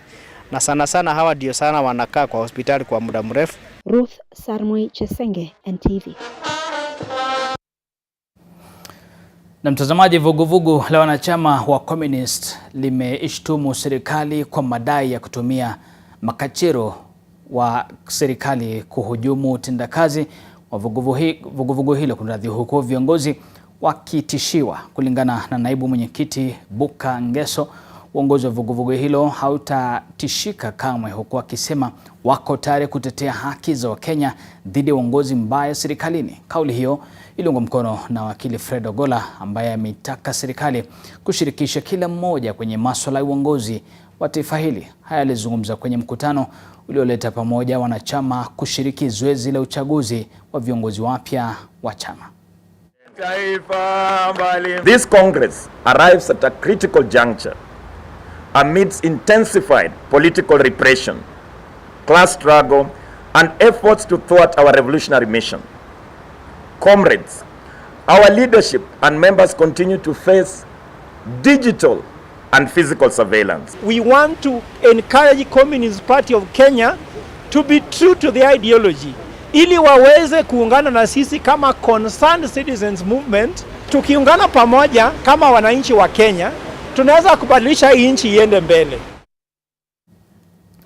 Na siku ya watoto wachanga duniani imeadhimishwa Kilifi, huku nchi ikiandikisha hatua kubwa ya kupunguza vifo vya watoto wadogo, huku rekodi za hivi karibuni zikiandikisha vifo 21 kwa watoto 1,000 kulingana na takwimu. Kenya imerekodi kupungua kwa vifo vya watoto kabla wakati, hii ikiwa ni hatua kubwa nchini kulingana na idara ya afya. Mke wa Waziri Mkuu Musalia Mudavadi, Tesi Musalia, ambaye aliongoza maadhimisho hayo, amesema ushirikiano tosha umefanikisha hatua hiyo.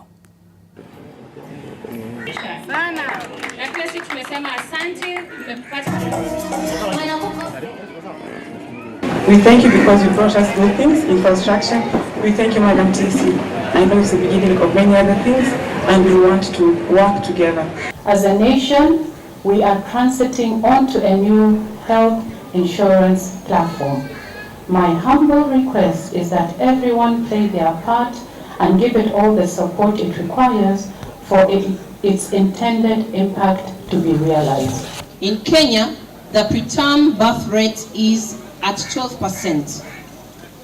approximately 193,000 babies being born prematurely. Ni jukumu letu kuhakikisha mwanzo tunawaelimisha wananchi, na pili, wizara zote za afya katika kaunti zetu tuwe tumejipanga na kuhakikisha kuwa hii SHA imekuwa successful.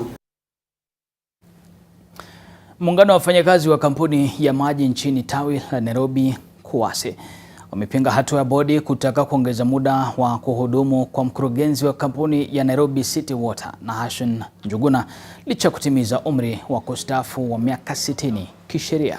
Wanachama wamesema uongozi wa Njuguna umekumbwa na masaibu sihaba, huku wakidai zaidi ya shilingi bilioni 2.3 pesa za uzeni za wafanyakazi wastaafu zikikosa kujulikana zilipo chini ya uongozi wake. Wanataka tume ya EACC kumchunguza mkurugenzi huyo, huku serikali ikitakiwa kumwondoa afisini. The Public Service Commission had in November 2020 issued a circular stopping the approval of any extension of service for staff who had attained 60 years. We are not going to allow management to run this institution like they are a home, like a family thing. Na mtazamaji, baada ya taarifa hiyo naomba tupate mapumziko mafupi. Muda si mrefu na rejea na taarifa zaidi, hasa taarifa za spoti. Usiende mbali.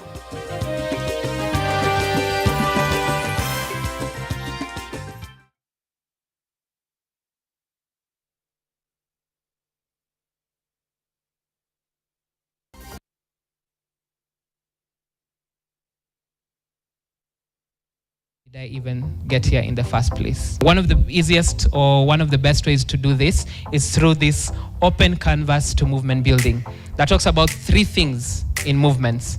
You have the movement identity, you have the movement journey, and then you have the enablers.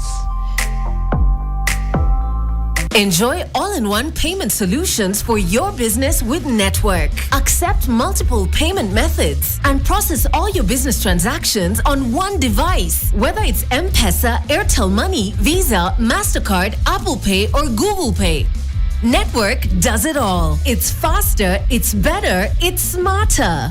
Get it for your business today by calling 0730 847 847.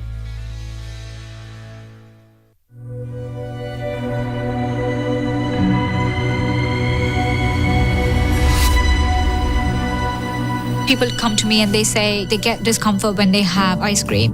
Can you imagine that? Avoiding having cold ice cream. Sensodyne gives you long-lasting protections against sensitivity.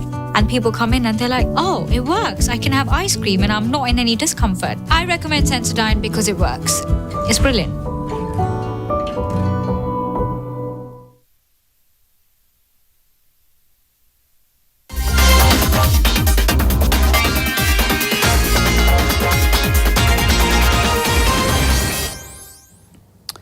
Karibu michezoni. Mwenyekiti mpya wa shirikisho la kandanda humu nchini kaunti ya Nandi, Abdulatif Korir, na naibu wake Albert Martin Kiplimo wananuia kuboresha viwango vya soka katika kaunti hiyo baada ya kushinda uchaguzi uliofanyika majuzi.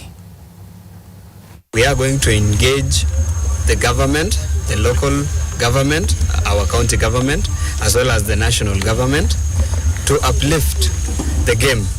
We want one of our clubs from this region to participate even in the Kenya Premier League. We need to have an academy for these players so that when they finish school, they have somewhere to go. And that is the reason why we don't have any more players participating in a national level. Why? Because we don't have these facilities. We have to go extra miles, maybe in Kisumu, in Kakamega, but we don't have in Nandi County.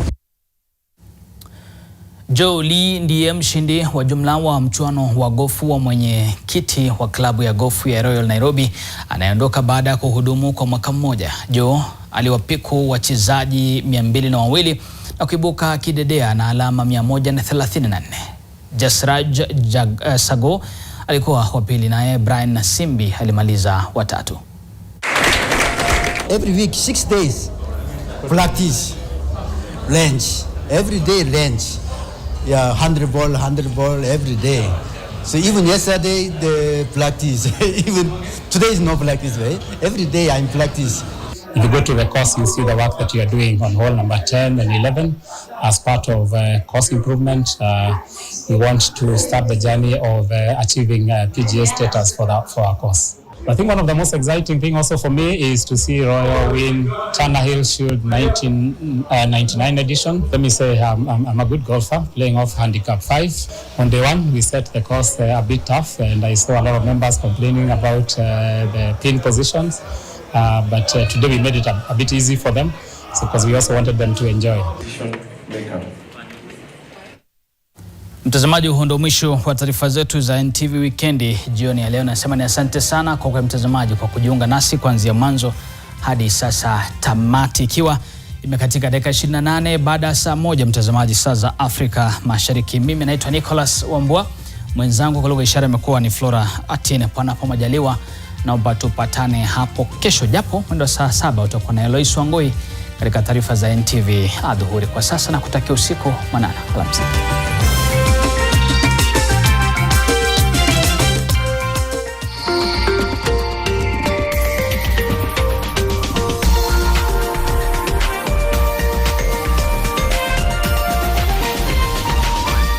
This is NTV.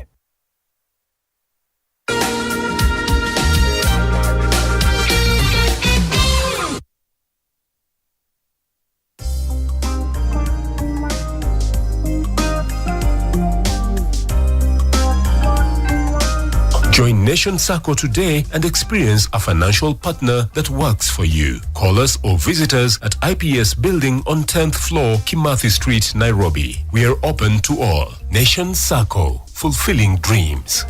Chrissy itadonjo na Voiko. Ukisema pilau ama mchuzi rojo rojo, wet and dry fry, hadi nyama choma. Hata ukitaka ugali greens, hey! Na new chili cube pia itabamba. Zote zitadonjo ukieka Royco. Wewe, onjo uamini, Chrissy itadonjo.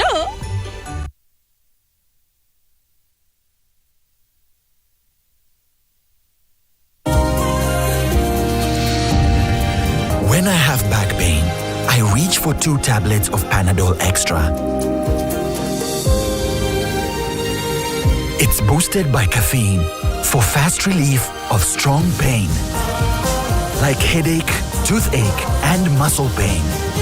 And I am finally released from pain and ready to be there for those who need me. Try Panadol Extra for fast and effective relief from strong pain.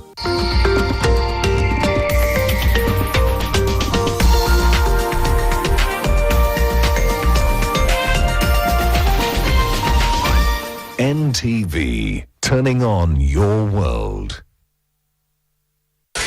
The following program has been rated PG. It may contain scenes unsuitable for children under the age of 10.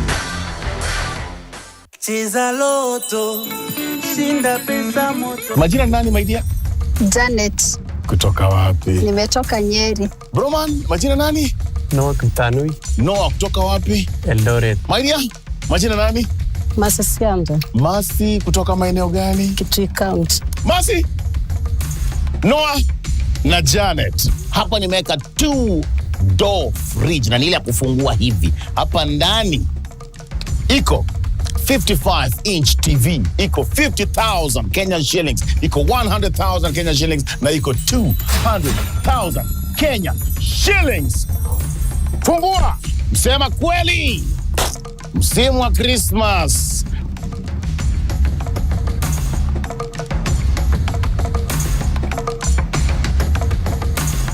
Waonyeshe 200,000 Kenya shillings iko wapi, na waonyeshe 100,000 Kenya shillings iko wapi. Wa kwanza nani? Niko hapa. Uko hapa? Yeah. Nice one, Janet. Wekelea 5. Iko 50,000 Kenya shillings hapa. Okay. Iko 100,000 Kenya shillings, na unajua pia inaweza fanya kitu sio? Sure. Iko ultimate price ambayo ni 200,000 Kenya shillings. Fursa yako ya kujitafutia yako. Chukua yako.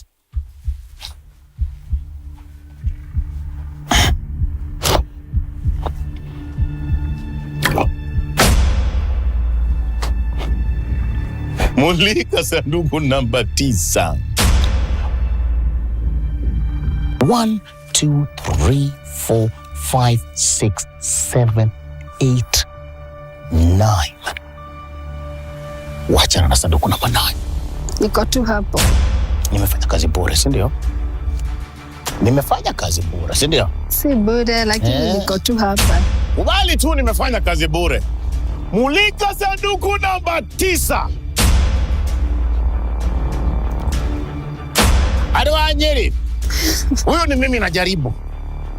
10,000 Kenyan shillings. Niko tu hapa. 10,000 Kenyan shillings. 10,000 Kenyan shillings. Hapa. Wimbo gani unapenda sana kuimba wakati wa furaha, wakati mko kwa ibada? Mimi napenda kuimba wimbo wangu kwa sababu pia mimi ni msanii. Wewe pia ni msanii? Hii album iko na ngoma kama ngapi? Iko na 6. Ngoma 6. Yeah. Mulika sanduku namba 6. Wacha kucheza na imani. Akicheza na imani yake, chukua imani yake, sawa? Mulika sanduku namba 6. Kanda ya 6 inaitwaje? Inaitwa Tigana na Idhwe. Tigana na Idhwe. Achana na sisi. Achana na sisi. Kwa namba 9. Ndio hata kukutuleta hapa, si ndio? Hii 10 yangu unasema aje? Tigana na ke? Tigana na yo. Hii 6 yako unasema nani? Unasema aje? Hapana. Tigana na ke? Nayo. Sikuachi. 1, 2, 12,000. Hii 12 unaacha? Hii ni 3. Unachukua sanduku namba 9. Unageuza. Ama unawachana na hizi zingine zote. Unakumbuka 6 yako?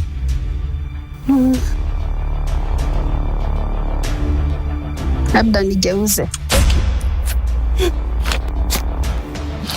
Shakuruhusia. Mama. Haikuwa hii.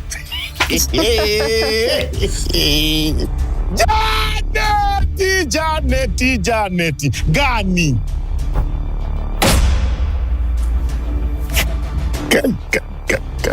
Kai. Wacha nifuate roho yangu. Janet, kwa mara ya pili unawachana na hii, unarudi hapa, unageuza ama unachukua 12. Wacha nikae hapo. Kwa mara ya 3 na ya mwisho. Janet, mahali unagusa ndio unaenda nayo. Sichezi na wewe. Unachukua hii ama unageuza. Nachukua hii. Janet, fungua sanduku namba 9. Wewe mwenyewe, nirudishie yangu mimi. Kama wewe mwenyewe. Iko bahasha? Leo tunataka kuimba. Wa pili sasa nataka kuona.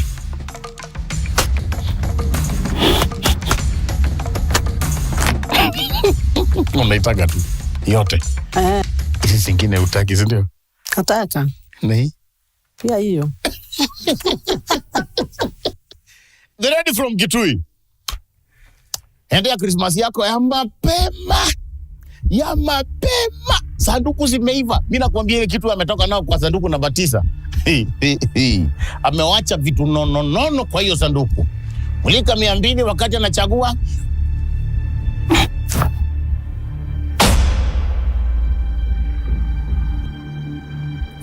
Elfu 12. Hautaki pia hii? Ongeza. Niongeze? Unafikiri naogopa? 3, 4, 5, 6 nimeongeza. 16,000, 17,000. Kwani tunasumbuana? Niko hapa. How much? 18,000. Unaweka mkono wapi? Wacha niame hapa.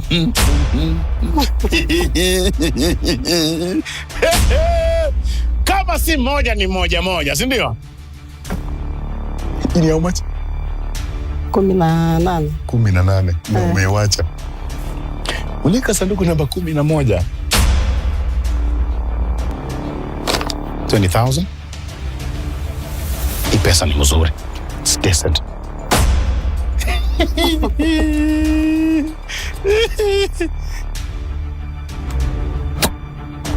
Ma.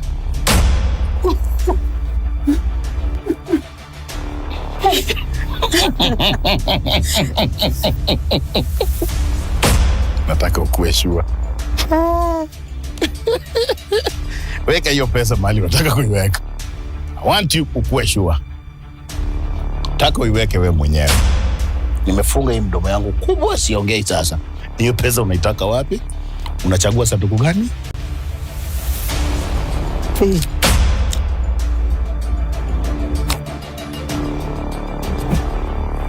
Mas, kwa mara ya 3 unachukua sanduku namba 7, unageuza, ama unachukua this 20,000 Kenya shillings. Kama taongeza ni sawa hizi. Naongeza 1,000. Decide. Asiongeze zaidi hapo.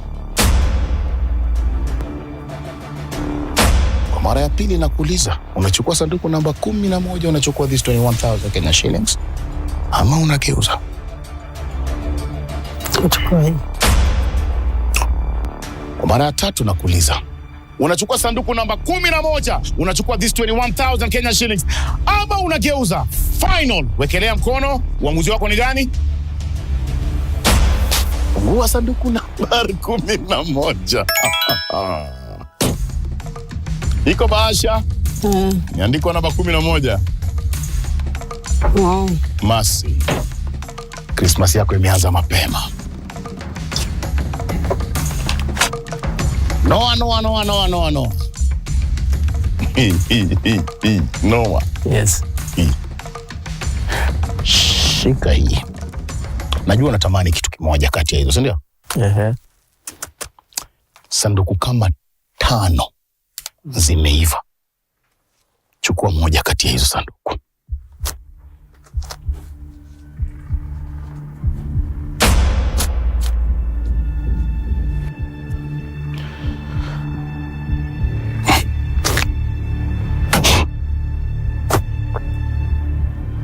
Yani 1, 2, 3, 4.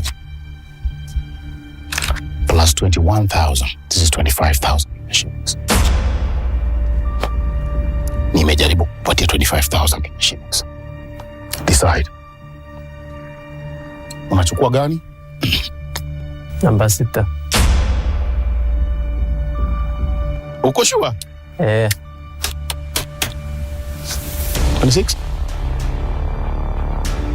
Inarudi? 27. Inarudi? 28, 29, 30, 31, 32, 33, 34, 35. Sijawapea hiyo. 35,000. Inarudi.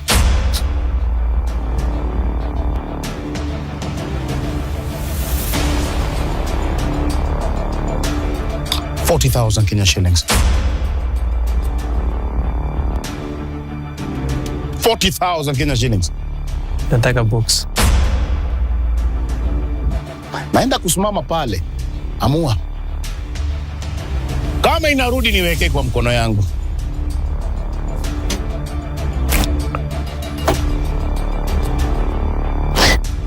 Hata Masi mwenyewe ameshtuka. Masi, ungepewa hii, ungewacha? Ningechukua. Ungewacha? Singewacha. Anawacha. In 3, no, siongezi shilingi hata enye. Unachukua hiyo 40,000. Unachukua hii, ambao na wewe mwenyewe umekwama nayo. Usiniwekele. Ama unageuza? Niko sawa hapo.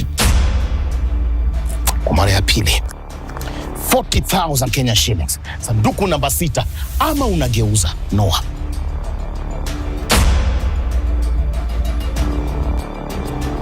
Noah. Yes. Tukue serious. Mara ya 3. Unachukua sanduku namba 6, unachukua this 40,000 Kenyan shillings ama unageuza. Gani? 6. Noah, nipe pesa. Fungua sanduku namba 6. Yay! Rudi kwenye start. Noah, Janet, Mercy, wote wako nayo. Tuonane baada ya break, wajue nini wanatoka nayo. Cheza Loto Moto.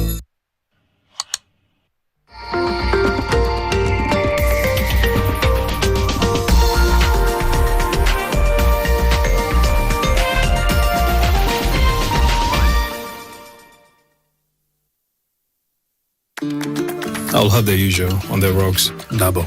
I'll have whatever he's having.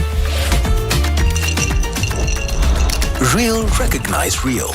No added sugar, no preservatives. 100% real fruit. Hammer down prices this Black November. Nakafu. Day 18 of daily crazy offers. Massive deals. Bigger discount. Lower prices. Unbelievable prices. Shop and save more than ever. Nakafu.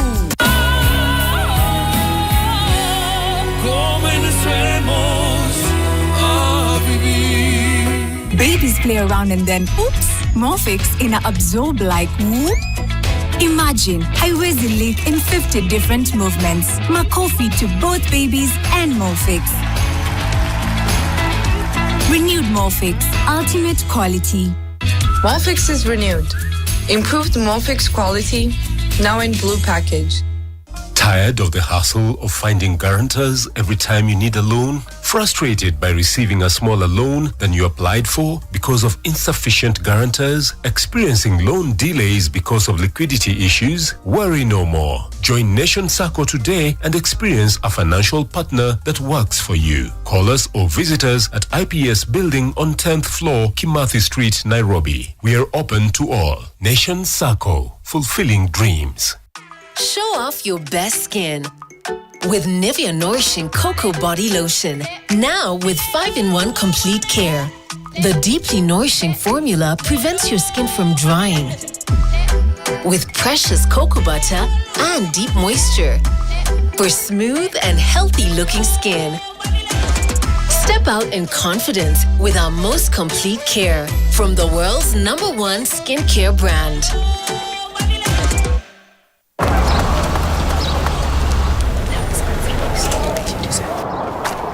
Baadaye auntie. Mkuu, umetufikisha home poa. Asante. Pia wewe pata kakitu ikufikishe home. Nunua any 280-gram Cadbury Dairy Milk Packs ama Cadbury Drinking Chocolate. Visit Cadbury.Africa uandikie someone special your heartfelt message ya kumshow thanks. T's and C's apply. Cadbury, there's a glass and a half in everyone.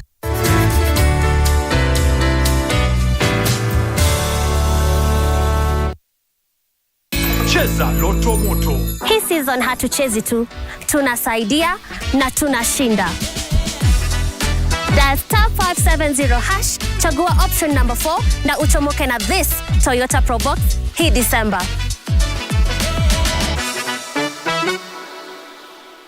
Kila mtu akona bahasha yake. Nani wa kwanza anataka kujua bahasha yake ni gani? Nani? Njoo karibu hapa.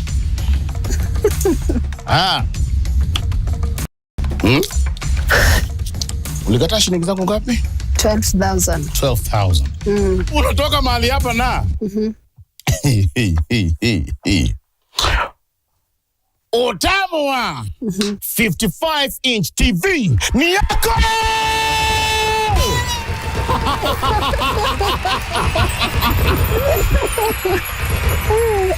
Yes! Yes! Janet. Ngakuita mara 3. Ya 3 inakuja na nini? TV. Yes! Salute. Yes. Ni ya nani? Yangu. Hiyo ni yako. Kuja. Nani? Oh, wewe. Shikilia juisi yako. Kwa sababu unatoka hapa na one washing machine. Ni yako!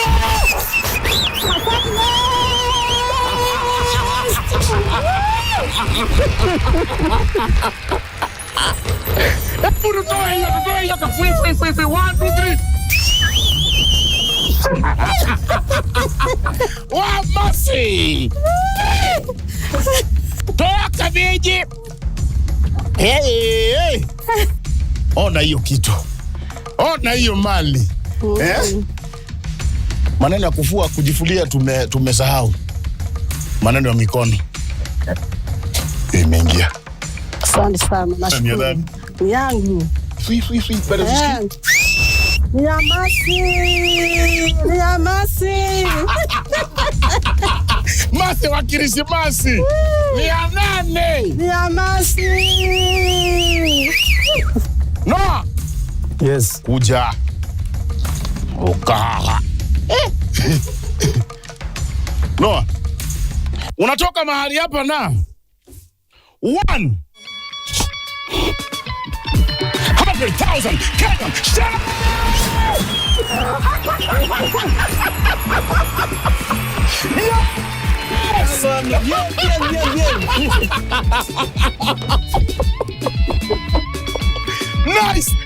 Nice. 100,000 Kenya shillings ni zako. Yes.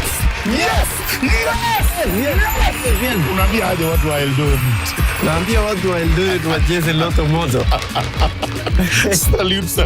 Salute. Wote wamepata Christmas yao. Yako pia iko kwa *570#. Tuonane baada ya break kwenye loto moto. Christmas ni sahi, ishafika na ni kubwa. Kweli? Hii Kristi ni bomba na Blue Santa kupitia *570# option 1. Rudia. *570# option 1. Iko PlayStation 5 na 55-inch TV na iko 500,000 Kenyan shillings. Na mbuzi moja? Na mbuzi.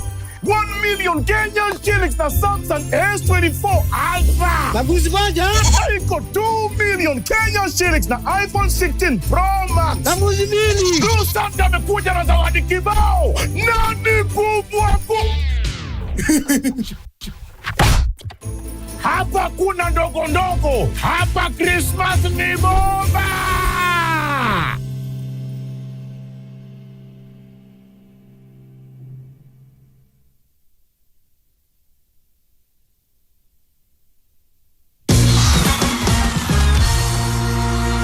Nice. Na washindi wa Christmas Bonanza wiki hii.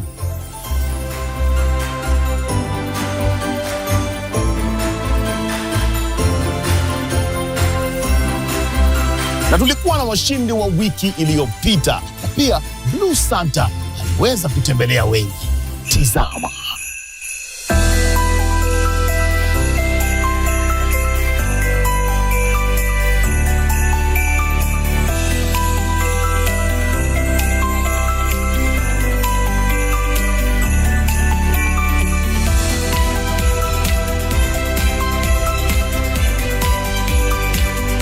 Karibuni PDK. Tuna handle the disabilities on the body.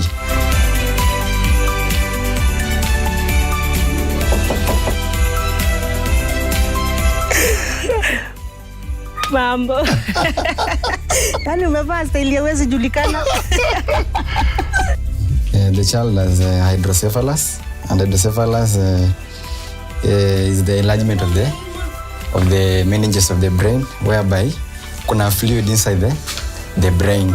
Katuma tupime apikwe MRI. Ndio ilionyeshana akona meningitis ya TB na kuna maji kwa kichwa na chuma. Akawa sasa hawezi tembea magoti.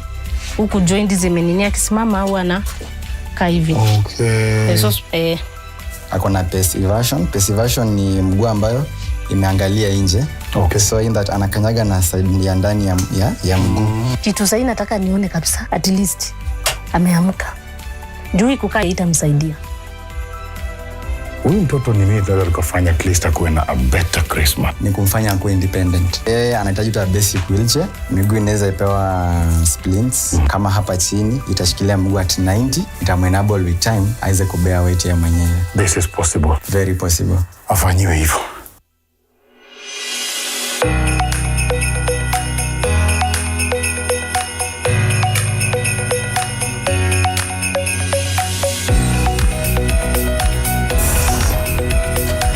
Tengeneze nguo Cornelius.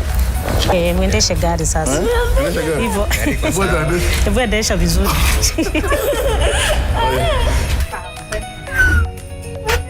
Nice. Cornelius ameshapata perfectly fitted na custom made wheelchair yake. Sasa imebaki the orthopedic devices ambazo zitamshikilia mguu.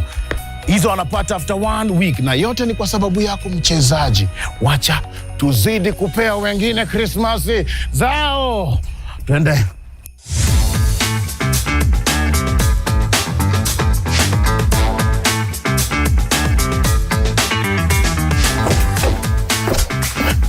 Hata ikuwe ni saa ngapi, tutafika kwako. Tuko Kitanga, Machakos County. Tumekuja kumwona Justus na zawadi yake.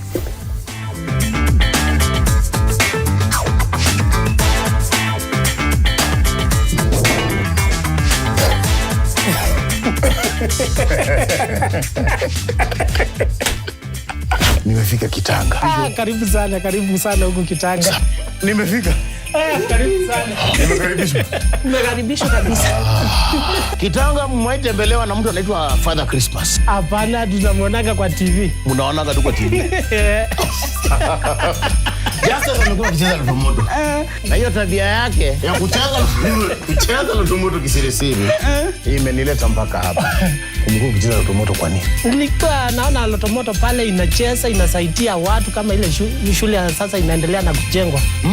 Nikasema mimi nitaweka bidii kucheza juu hao watu wako na roho ya kusaidia sana. Na nikaenda nikakaa kwa avocado chini. Nikachukua simu. Hiyo wiki nimecheza. Nikasema hata nikikataa kushinda. Kwa hiyo shule nitafikiria, yani nitakuwa naona kuko na pesa yangu imeingia hapa. Hebu niambie nini ulidial? Nilidial *570. Kaenda kwa option 4. Kuko na 250k, kuko na 200k, kuko na 100k. Mimi nikaselect 100. Mama. Just baada ya kudial *570#. Christmas bonanza. Wewe ndio mshindi wa. Hii ni Christmas yako. Ringa.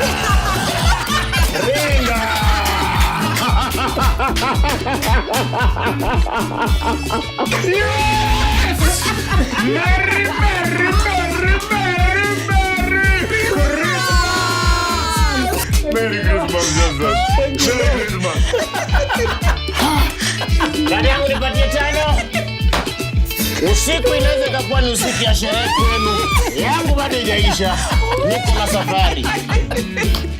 Cheza.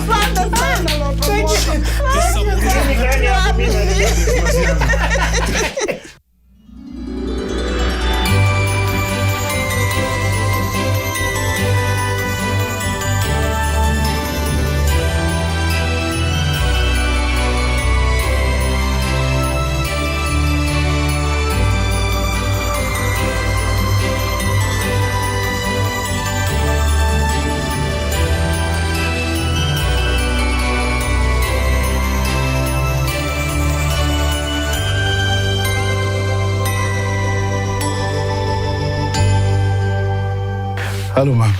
Karibu. Natumai nimefika kwa familia ya Bwana Makali. Yes. Nimetumwa na your daughter Esther Makali. Na ameniambia nikuje hapa nilete Christmas ambayo yeye mwenyewe ameomba baba na mama wapokee. Mnaipokea? Tunaipokea na nguo. Haya.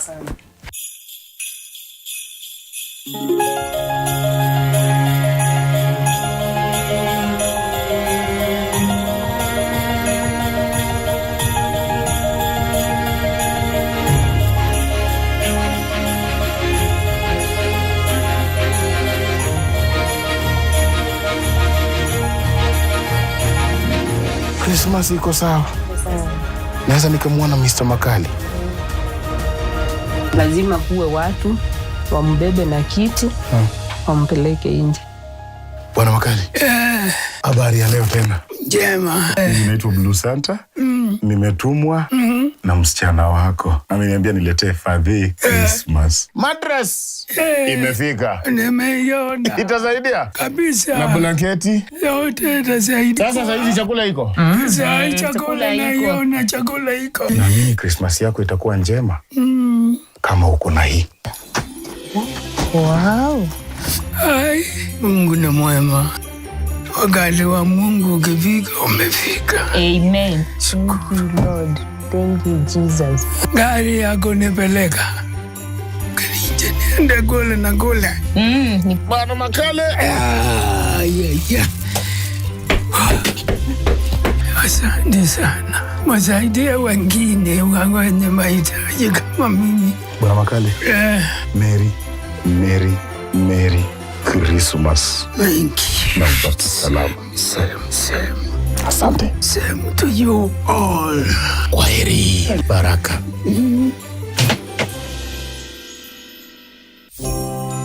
Christmas ni sahi, ishafika na ni kubwa. Kweli? Hii Kristi ni bomba na Blue Santa kupitia star 570 hash option 1. Rudia. Star 570 hash option 1. Iko PlayStation 5 na 55 inch TV na iko 500,000 Kenyan shillings. Na mbuzi moja?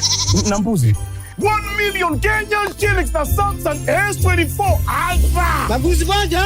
Iko 2 million Kenyan shillings na iPhone 16 Pro Max. Na mbuzi mbili? Blue Santa amekuja na zawadi kibao. Na ni kubwa. Hapa kuna ndogo. Hapa Christmas ni bomba.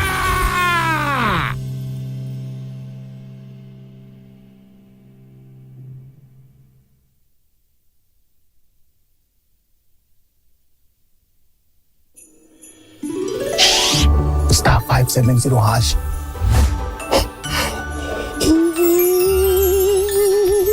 Option 1 kuna PS5 na ni full package na inakuja na JBL Party Box.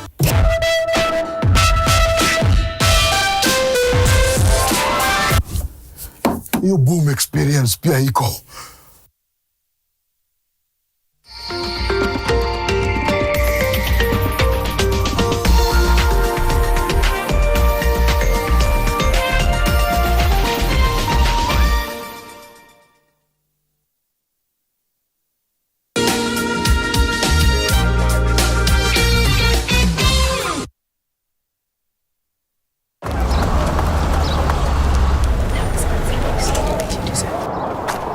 Baadaye auntie.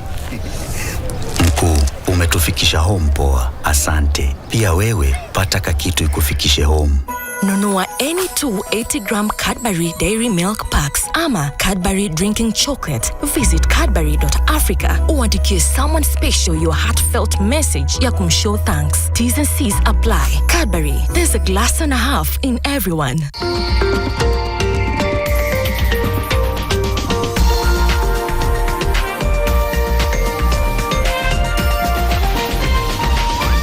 NTV, turning on your world.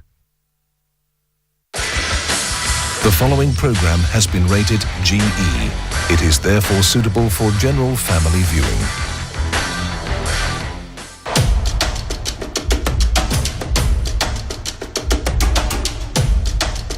This week on Twende, we take you behind the scenes in making of the new season. Ikafika time ya kupanda juu.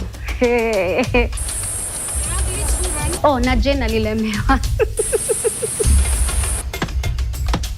Hivi ndo tuko. Ruben, Wagwan selector. And I saw Jara do something. I was actually nilishtuka sana. Nilikuwa nimekaa tu na kamera nikingojea.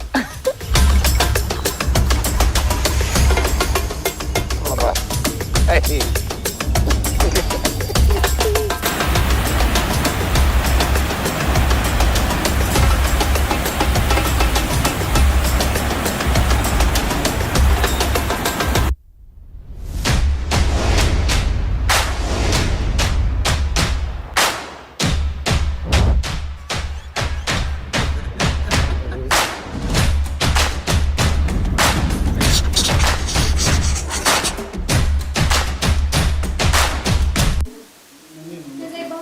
So nipunguzie light please. Mi niko na shida ya light. And also, it takes a whole community to bring all this together.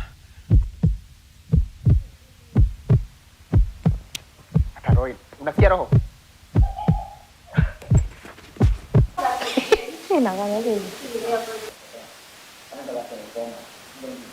Rolling? Kuna vitu mingi kwa kichwa. Thoughts zangu haziko planned.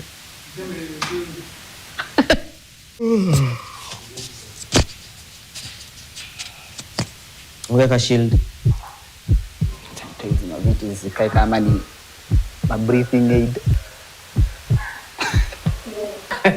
Sasa Forehead. Nakajikia ama?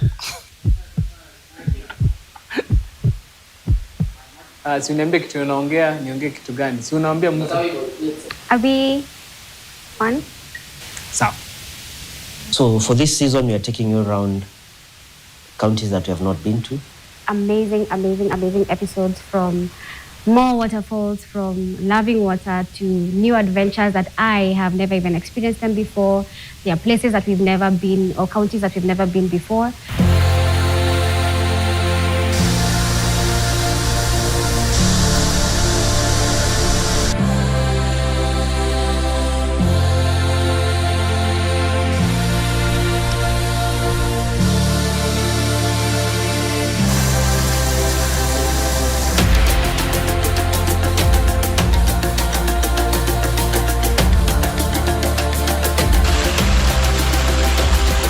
For this season on Twende, I expect to see much more.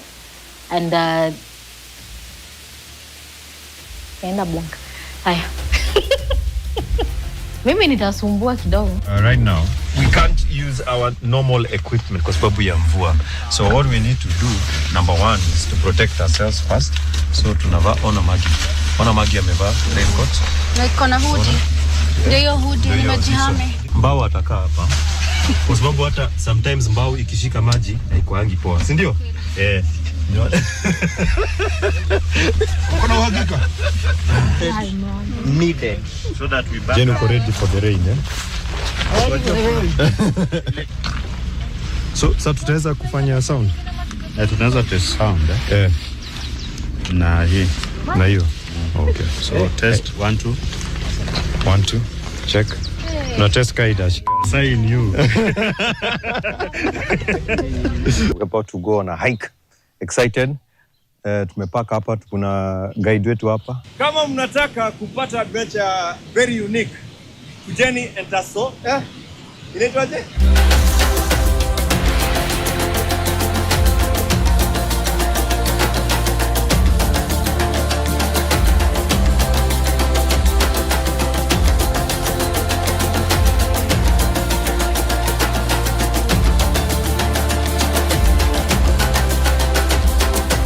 Hello. Yes, it was very nice because I took a break from the crew. They're usually very headache to work now. Hata inakuanga safarini, but Mungu ni mkuu. So at least nimepewa break. Hata unaona na glow. Si hata wewe umesema na glow. Yeah. Ni hii space. Unajua kwa relationship ni poa kuwa na space. Oh, welcome guys. We are back. Ni karibu niseme we are back with a bang. Then nikafikiria we've overused that word. But yeah, bang it is. Okay. I missed Twende because I get to experience new environments. I get to go to adventures, which I really love. They say that absence makes the heart grow fonder. Me nimewa miss. And I know you guys have missed us. You've missed seeing fresh episodes. You've missed, us being on air. For this season, I'm actually working on Twende Nyeri. We're in Nyeri. It's a county that we usually pass through, but we've never focused on. Mimi ni wa Nairobi, but so ushago Nyeri. So finally tulienda Nyeri. And unajua ushaga wako labda hata uoni kaa kuna kitu ya maana sana. But I was very surprised We had such a good adventure. Nyeri was beautiful. I actually didn't know that Nyeri County is the home of the longest or the tallest waterfall in Kenya and also the fastest river in Africa. For me, kwanza kuna episode tulishoot, I think ni hiyo ya waterfalls. Hiyo ndio ilikuwa inanikasirisha sana. Kwa sababu mimi si mse napenda hype.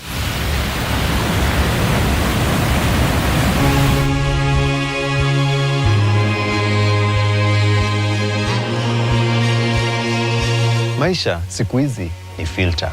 Are you ready? Are you sure?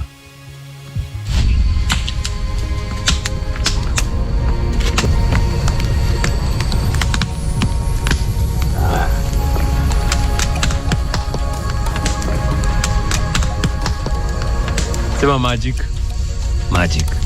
So while in Nyeri, we stayed at a historical place in the country. And it has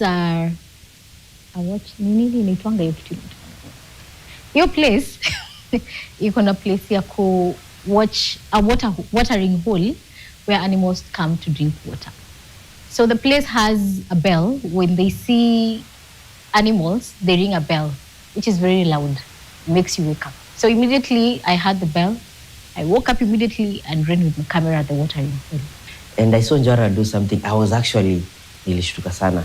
I didn't expect it. Actually, even Njora did not expect it. Vile nimesema watu wa ushago wako fit sana. Hawa unaona vile hapa tunajifanya hapa lazima tuende gym. Wewe hauna nguvu. Hebu enda ushago first to test strength yako. Utajua. I got a first hand experience of how unfit I am.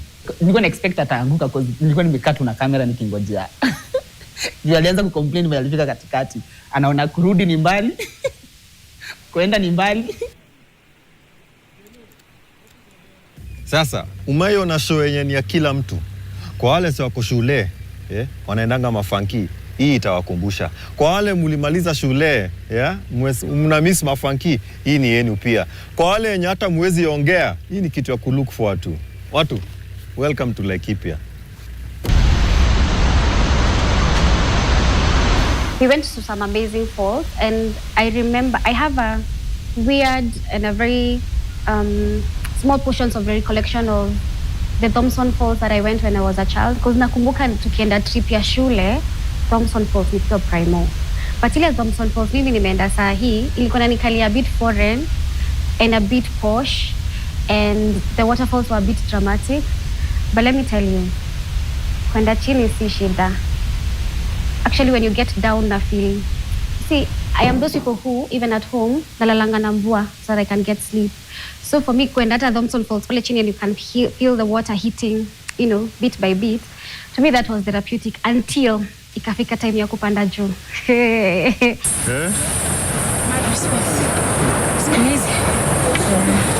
Stop recording. Why should I? You just struggle. There is late. Oh, na Jena lilemewa.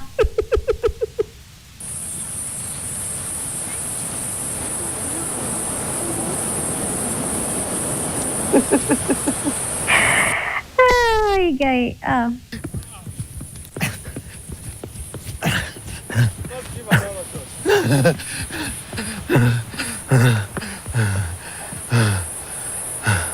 But one thing that was challenging during that shoot is that it rained a lot. We almost even cancelled the shoot.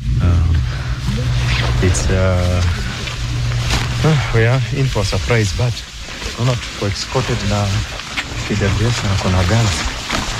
So we're in the wild. Tulienda to a very special forest, a very unique forest. It's so unique, it has ties to Pumwani. Kulikuwa kunanyesha sana, and then there's a point where we had to kuvuka kamto kalikuwa hapo na kalikuwa kameja.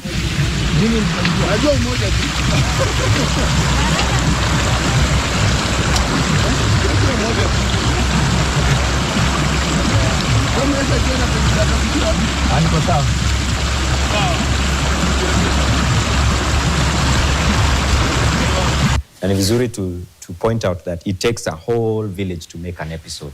Other than the crew, NTV, correspondents, We also sometimes we need wardens. We need county officials. We need so many people. So right now we're going for a briefing because now we're in the wild and we have to be obviously rules that we do not have as domestic human beings. So tusikize.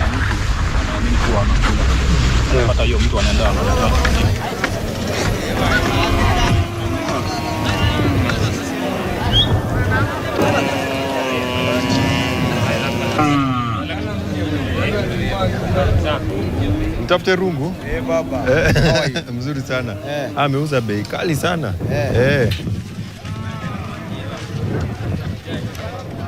We always pass the animal markets. So this time we were actually inside it.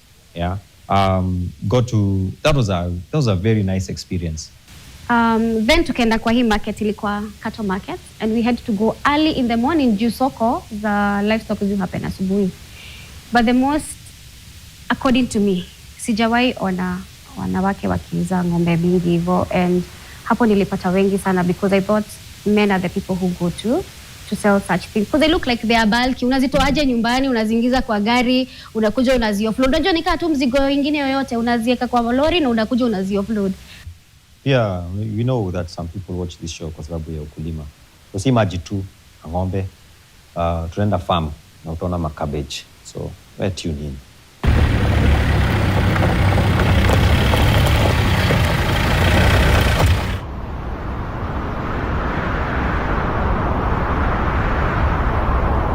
Let me tell you something about sights and sounds of Little Hill. It's very quiet, and unless you're with company, the only footsteps utasikia ni zako.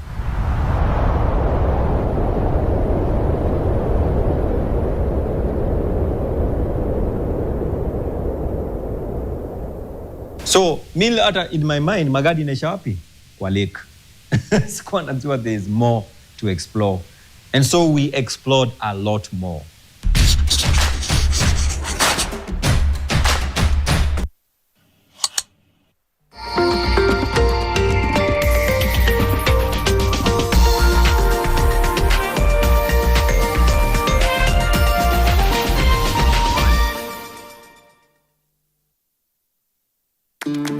I'll have the usual on the rocks, double. I'll have whatever he's having. Real recognize real.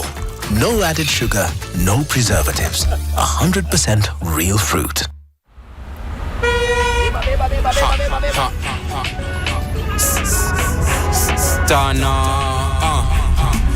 Skia. Ni juicy. Flavor zote tamu tena fruity. Are you bored? Kuna vitu kituka na shika yami na flow kama maji tena fruity. Are you bored? Kuna vitu moja juu ni tamu kama sali. Ni juicy. Flavor zote tamu tena fruity.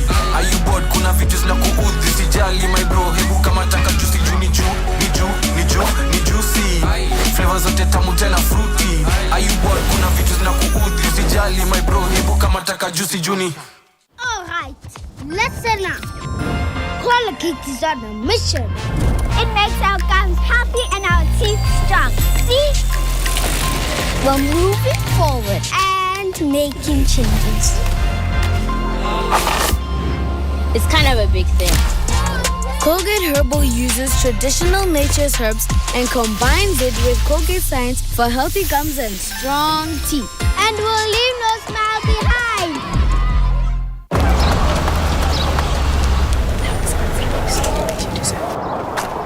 Baadaye auntie. Mkuu, umetufikisha home poa. Asante. Pia wewe pata kakitu ikufikishe home.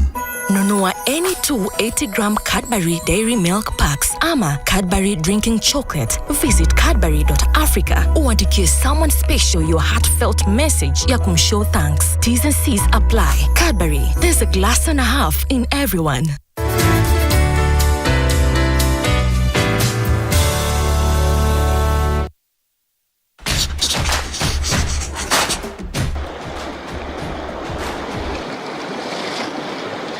Mimi maisha yangu yote I've never thought that Kajiado iko na waterfalls.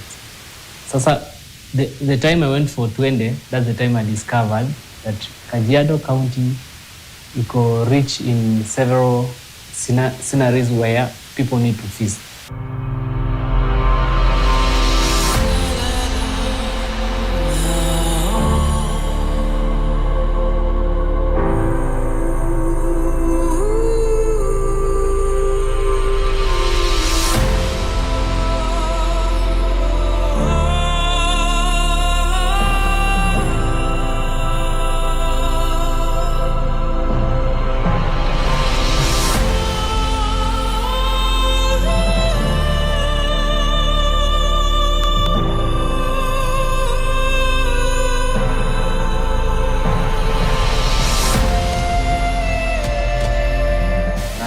Watu jua Amboseli na Masai Mara, but hapo katikati it's really beautiful. There's a lot of wildlife. The thing about Twende, tunafikanga location, alafu if one of the locals says there's a waterfall or there's a lake, even if it wasn't part of our plan, we'll try to to find it. But tunaenda wapi exactly? Narok. Kwa mlima toka Narok, tuseme saidia Narok. Kwa saidia Narok. Tunafika pale juu ile mlima pale huko juu. Atufiki juu. Hapo chini tu tunaenda na mtu hivi hapo chini. Oh, and it was a journey looking for that feature. First of all, you have to realize that every day you get older, So, vile tulianza 2021, si vile tuko 2024. So my niece reminded me that hatuko 2021.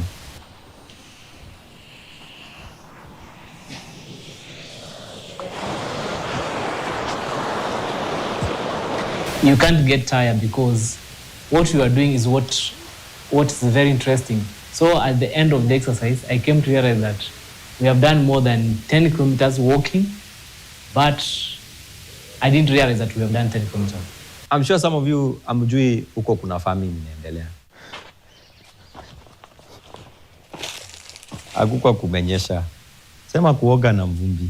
What you can see here is the dust of a conservancy. It speaks of volumes of our ancestors.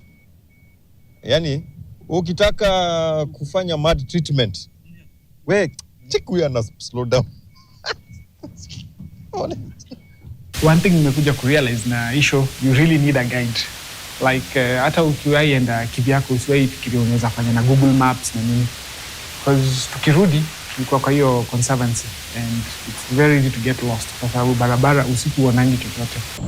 Barabara ndio ile pale. Wapi? Pale. So iko huko kwa hii kitu?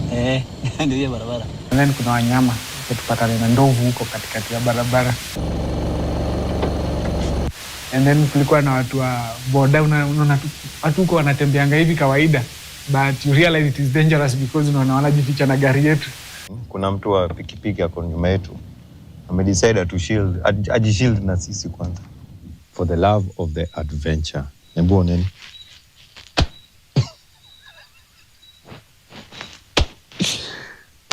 Ona. Ona saa. We need time ya kuchafua. So when it rained, then now we have hiyo shida cause ni loose, Sasa vile kumenyesha sasa tuko na hiyo shida ya kuteleza.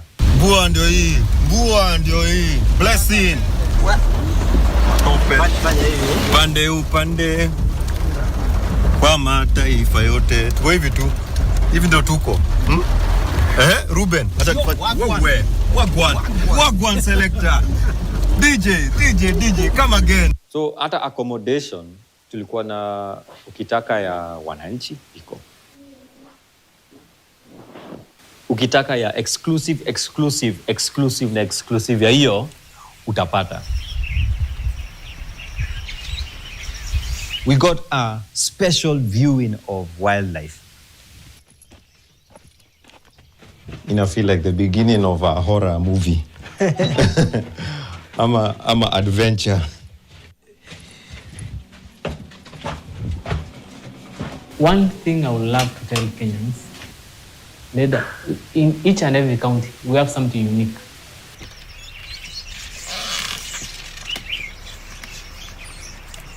There's so much to learn. Yes, the landscape doesn't change that much, but the people change. Ni mimi. Habari? Habari? Uko salama? Wewe ndio unakuanga nini? Mtangazaji wa NTV. Yeah, twende. Jana ulikuwa nini? Jana ulikuwa wapi? Ulikuwa Nyahururu au? Ilikuwa Nyahururu. Habari? Salama sana. Twende is about people. So as you watch the show, you get to learn about their places. And sufurahi sana vile watu wanatuchukulia. Like watu kubali kuongea, kupatia story yao, na inafanya watu wanapata kujua vile watu huko wanaishi. Kuna mood swings leo. Wacha kuwa na mood swings. Ndio unamwambia. Naski.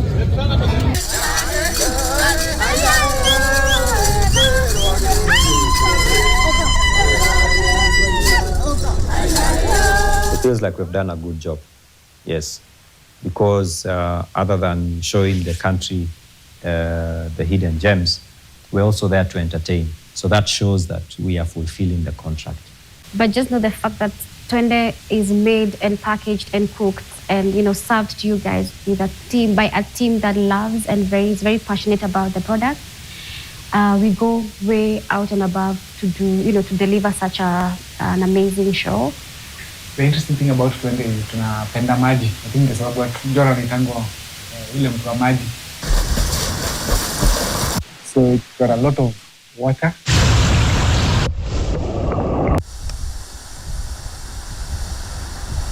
Njora alikuwa hajaogelea for some time, so this time amerudi kuogelea tena. I'm sure it's going to be something that you can't miss. You can't miss this episode. We might actually be going outside the country. Welcome to the new season of Twende. Good things are happening.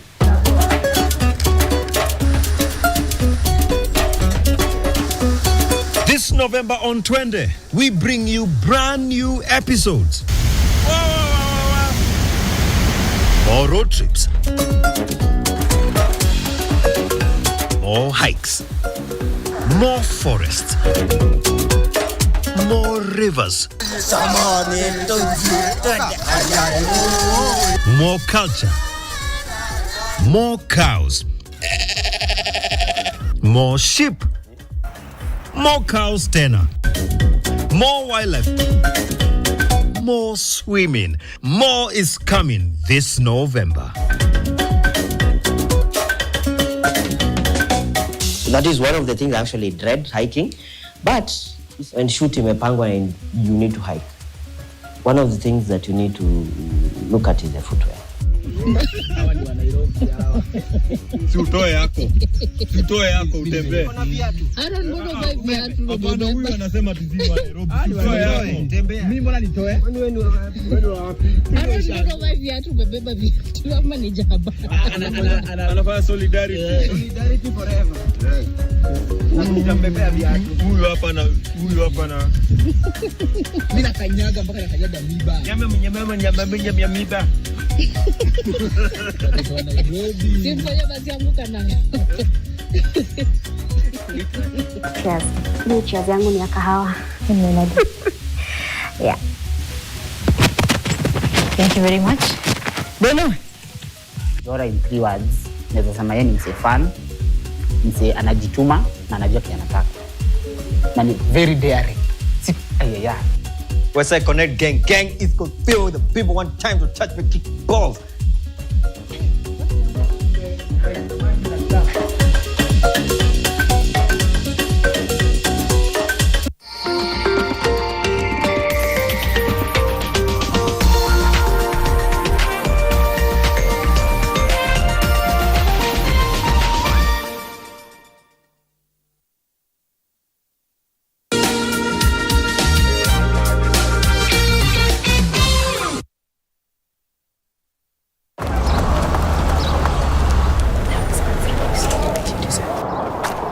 Baadaye anti. Mkuu, umetufikisha home poa. Asante. Pia wewe pata kakitu ikufikishe home. Nunua any 280-gram Cadbury Dairy Milk Packs ama Cadbury Drinking Chocolate. Visit Cadbury.Africa uandikie someone special your heartfelt message ya kumshow thanks. T's and C's apply. Cadbury, there's a glass and a half in everyone.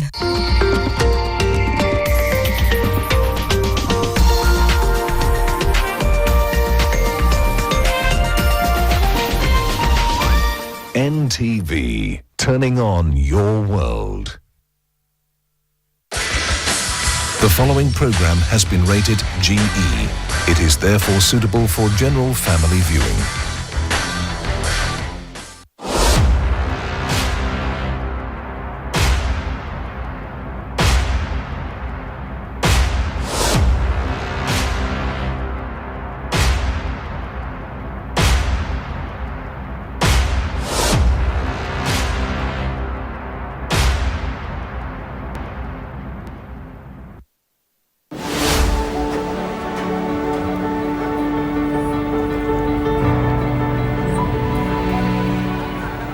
As the world turns its focus towards COP29, set to take place in November in Baku, Azerbaijan, global attention is drawn to the pressing urgency of the climate crisis and the intricate process of international climate negotiations. At the heart of this process lies climate policy, the key driver shaping decisions that affect billions of people globally. The role of climate policy in the Conference of Parties process is as critical as it is complex, setting the stage for how countries pledge, negotiate, and implement actions that could define the future of the planet.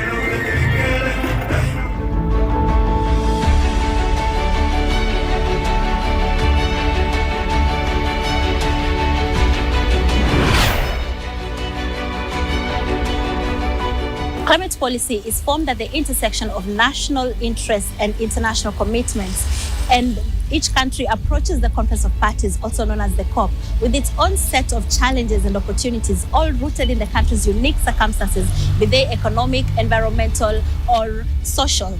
And for a region as vulnerable as Africa and a country as vulnerable as Kenya, the balance between economic development and climate mitigation is a delicate one.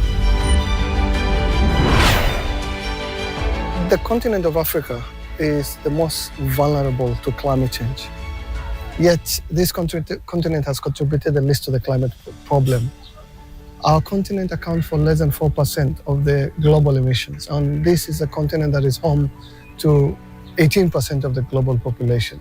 So that's a cruel irony of climate change, that those who are least responsible are also the most vulnerable, and also, sadly, the least informed, not on the impact, but on the science of climate change in a way that they can actually be able to contribute to the solutions that are so much needed. In Africa, as in all regions, the climate crisis is an economic sinkhole, sucking the momentum out of economic growth. In fact, many African nations are losing up to 5% of GDP as a result of climate impacts. Consider food production being hit hard, contributing to the re-emergence of famine, while also pushing up global prices and with them, inflation and the cost of living. Kenya's Climate Change Act of 2016 stands as one of Africa's most progressive frameworks, aiming to mainstream climate action across all sectors.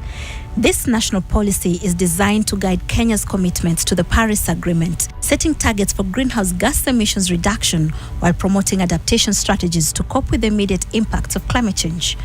The COP process builds on these national climate policies, aggregating them into global frameworks like the Paris Agreement. Kenya was one of the countries to pioneer having a climate law on the continent. Do we now have this in every country now in Africa? Does every country have a climate law? Well, a lot of countries actually have made progress. Of course, countries are at different levels, but definitely all the countries are actually prioritizing issues of climate change because they affect their economy, they affect livelihoods, they affect basically everything that they do. One of the challenges I've seen particularly in Kenya is that our people don't like to read, and therefore a lot of people are not aware that these policies exist. Does maybe the AU have a strategy to ensure everyone is aware that we have climate policies and how they can participate in the development of these policies? Yes, we try to do outreach. For example, we also facilitate country-to-country learning, bringing them together. But I think we need to do more in terms of reaching out to grassroots level. And I think that's the responsibility of the governments, because governments, they have different layers, and us as a continental body, we actually engage at national level if we are to engage member states. But they need to do the groundwork. But also, ideally, if there was maybe a TV channel for Africa, for example, from the African Union, or a radio, that could also at least help. But of course, we need to take advantage of existing ones at member states level to educate the masses. From where you sit at the AUC, what would you say is our greatest challenge? Our greatest challenge is actually funding, I'll put it that way, because every time you engage with member states, they will tell you that they need resources to be able to implement their climate actions. And globally, if you engage at the UN level, there are a lot of pledges that have been made, and people's hopes were high, but those resources have not trickled down to governments as well as to the people on the ground. So I think that's one of the major challenges. But in addition to that, the other challenge is that we don't do much to mobilize domestic resources ourselves. Resources are there. Of course, we've got a lot of priorities, especially as governments. But I think something could be done also, maybe to create a fund, for the continent itself, where they can be able to put resources. And there's already actually a decision to that effect to develop a climate change fund for the continent. Okay, so when you look at the continent, climate change, of course, we are the most vulnerable, but climate change is not hitting us all the same. Which would you say are the most impacted parts of the continent? Well, I would not say that there's no country. There's a country that is not affected by climate change. That would be a lie. But the issue that climate change affects more people who are poor. People who do not have resources to be able to, to cushion themselves from the impact of climate change. If, for example... And these are people found in every country? Yes, they are found in every country. There's no country that has no poor people in Africa. And so, if you are rich, you can be able to afford certain things to protect yourself from climate change. But if you are poor, it's very difficult to do that. So I think the people really who are mostly affected are people who are dependent on agriculture, for example, rain-fed agriculture, who don't have irrigation. So whenever there's drought, like the way it is now in Southern Africa, most of the people are actually starving. And that was the situation in the Horn of Africa a few years back. Yes. So basically, those are the most vulnerable people. One of the criticisms we've received as a continent is that we are spending a lot of resources on mitigation when our priority should be adaptation, because we need to help people adapt. How are we handling this from the AU position?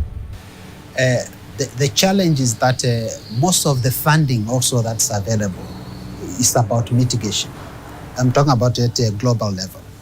So as such, if you don't embark on those mitigation projects, like for example, going for renewable energy, it means that you'll be left behind. You don't get that money. Exactly. So to get the money, you need to do mitigation projects, but at the same time, it's important to blend them with some elements of adaptation so that they can also, like communities could also benefit and be cushioned from climate impacts. Unfortunately, Africa has been talking about mitigation, not even the opportunity for Africa to avoid emissions. We have very little emissions to cut, but we have a huge opportunity to develop in a climate compatible manner that is also resilient. And so I think where we are now, what we need to be doing is elevating adaptation. We are on the front line of climate change, suffering fast and worse the impact of climate change. There's an opportunity for us to talk about the climate threat that actually this continent is facing.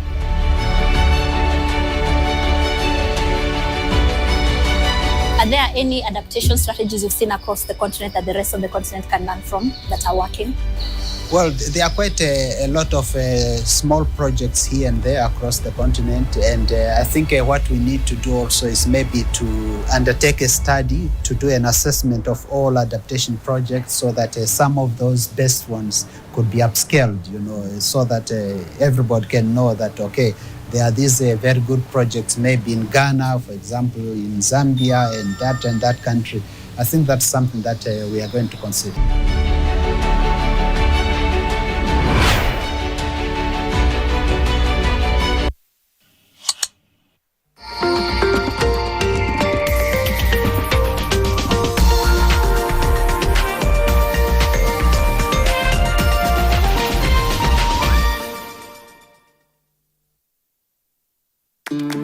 I'll have the usual on the rocks, double. I'll have whatever he's having. Real recognize real. No added sugar, no preservatives. 100% real fruit. We asked the children, how many of you brushed this morning? And this little boy, his hand didn't go up. And I said, well, why didn't you brush this morning? He said, my brother was using the toothbrush. If I'd waited for him, I would have been late for school. I'm sorry, I get a bit emotional when it comes to that. To be able to change a child's life, to be able to bring back that confidence about their smile, for me, is phenomenal. Rahisisha uwezo wako wa ushindi kwa kukuwa memba wa Loto Moto, na ni rahisi. Dial *570#. Ukiwa memba ni rahisi kufika kwenye jukwaa hili ili kujaribu mchezo wetu wa Loto Moto Show. Na pia kama memba unajipa nafasi rahisi ya kuingia kwenye promotion zetu zinazokupa nafasi ya kujishindia chapaa na zawadi kibao kama TV, friji, pikipiki, mashamba na pia magari. Kuwa memba ni *570#. Tushinde kama members. Do not miss Food, Packaging and Hospitality Expo 2024. Connect with companies from over 20 countries. Meet local suppliers, manufacturers, government buyers, hoteliers, and other industry professionals at Sarit Expo Center from 20 to 22 November, 10 a.m. to 6 p.m. This is the comfort of a mom's hug. Nahi ni Molfix Spans Comfort that feels just like a mom's hug. Babies play around and then, oops, Molfix absorb like whoop. Imagine, haiwezi leak in 50 different movements. Makofi to both babies and Molfix. Renewed Molfix, ultimate quality. Molfix is renewed. Improved Molfix quality, now in blue package.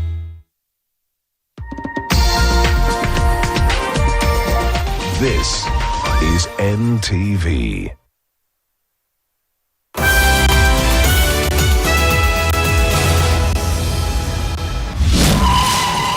Tonight. Hii Kenya lazima itabadilika. And I am determined to change this country. By the grace of God. President William Ruto's softening tone in relations with the church. But critics are regrouping and piling up. Hiyo majivuno muko nayo na hiyo maringo ndio ilikuweko 1990 wakati ya Moi ya kutukana maaskofu na kuwaongelesha vile mnataka. Also tonight, people who are suffering from severe side effects related to COVID, using NHIF or SHA is a problem. For patients with chronic illnesses, the SHA hospital experience remains a misery. Government insists all will be well. We will work with every stakeholder to make sure that this affordable health, universal health coverage succeeds. Plus, the trigger-happy criminal syndicate terrorizing the streets of Kisumu. Kaona tu watu wamerifabia wamenipiga niko chini. Sikujua walitoka wapi na dia yao ilikuwa nini. Sijui nilipigia wapi ndio sielewi. Na kama nilipigwa nikasinzia nikaanguka. Harrowing survivor tales in our Sunday special Gangs of Kisumu. And this year alone, we have lost a total of 4,047 citizens. Beyond the numbers are real scars of road crashes. Counting the cost of accidents on this World Remembrance Day. Nimevunjika mara 3. Kuna hapa hip joint hata hizo bado ziko na crack.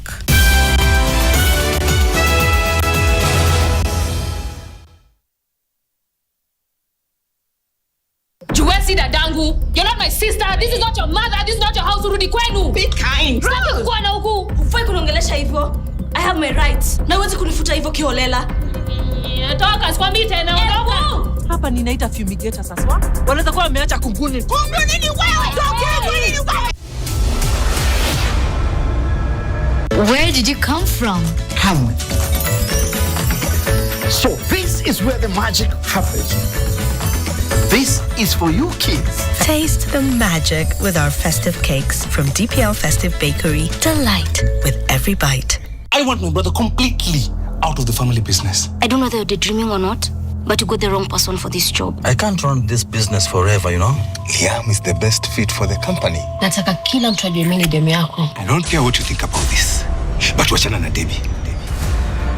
Usipozingatia kilichokuleta ndani ya hii nyumba, utakuja kujuta katika maisha yako yote. Afadhali mimi sifichi kucha zangu. Cause mimi mwenyewe hata sielewi nini unaona kwa hiyo takataka ya mwanamke. I think ini through personal mama tupatia.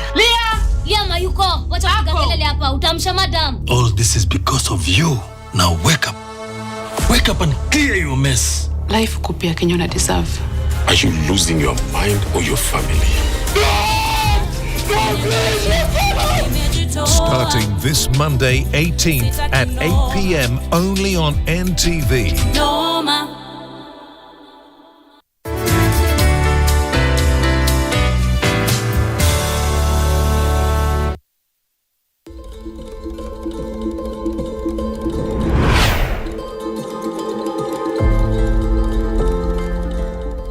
Africa's voice has become louder in the COP process as the continent increasingly becomes united in the call for a fair climate justice system.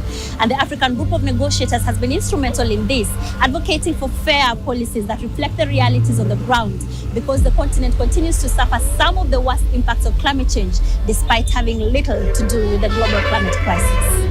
Why is the climate conversation such a political issue? Because it is a development issue. Climate is about development.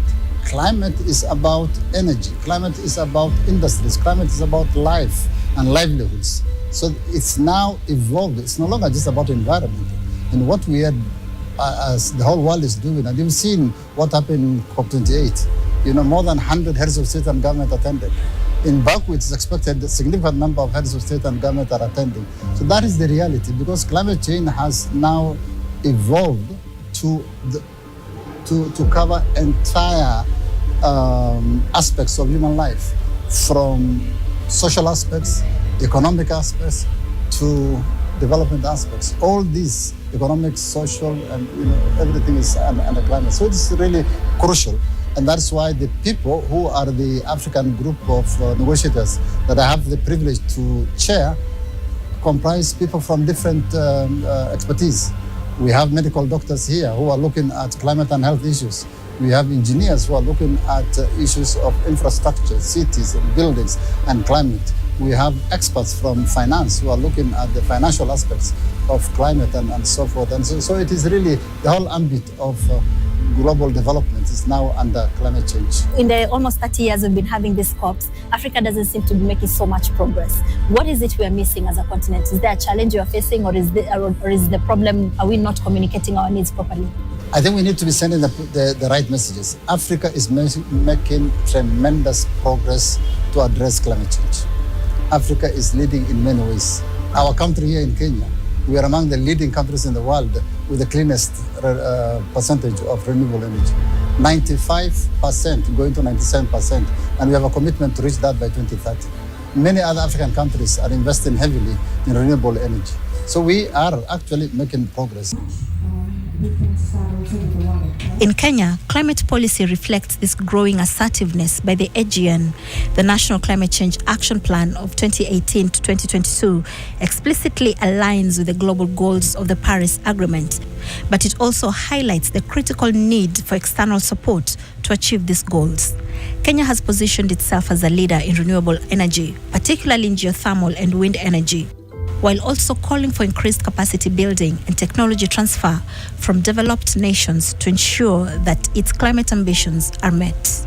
Of the more than $400 billion spent on clean energy last year, only $2.6 billion went to African nations.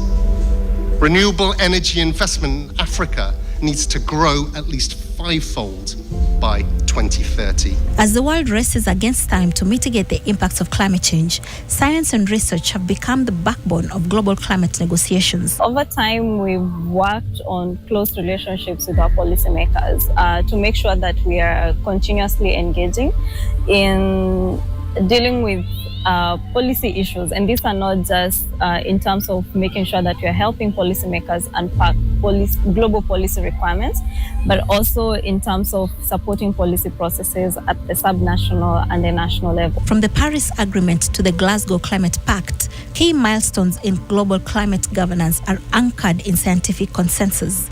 The UNFCCC and its associated agreements, including COP, rely on the Intergovernmental Panel on Climate Change reports, which synthesize cutting-edge research on climate science. I worked in the IPCC assessment process for the last cycle, and the first report we produced was the one on 1.5 degrees warming and what that means for impacts and the urgency that we need to not only limit warming to 2 degrees, but well below and to 1.5. And the urgency of producing that report was very much pushed onto the scientific community. So it worked really beyond, I would say, almost a breaking point to deliver on time to the UNFCCC and the Paris Agreement, essentially.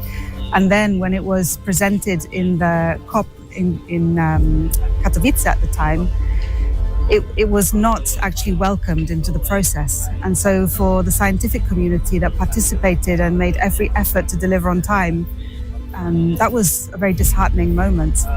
But nonetheless, at each cycle in the IPCC, the scientists that are involved feel the opportunity to be able to deliver very important information directly into this context. And so every time the community comes together, there's an enormous amount of effort that goes into coordinated experiments, coordinated analyses, issuing publications on time, and the sort of collaboration that goes on behind bringing this information into this context is huge.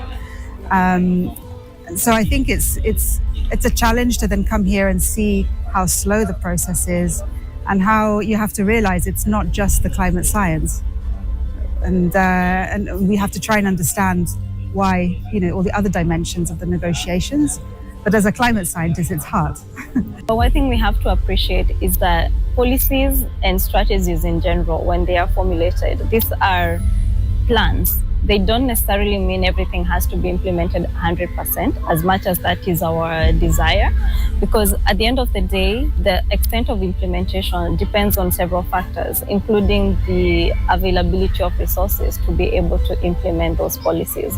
So, and I can see it as the fact that we have good policies, but we are still lacking in the implementation.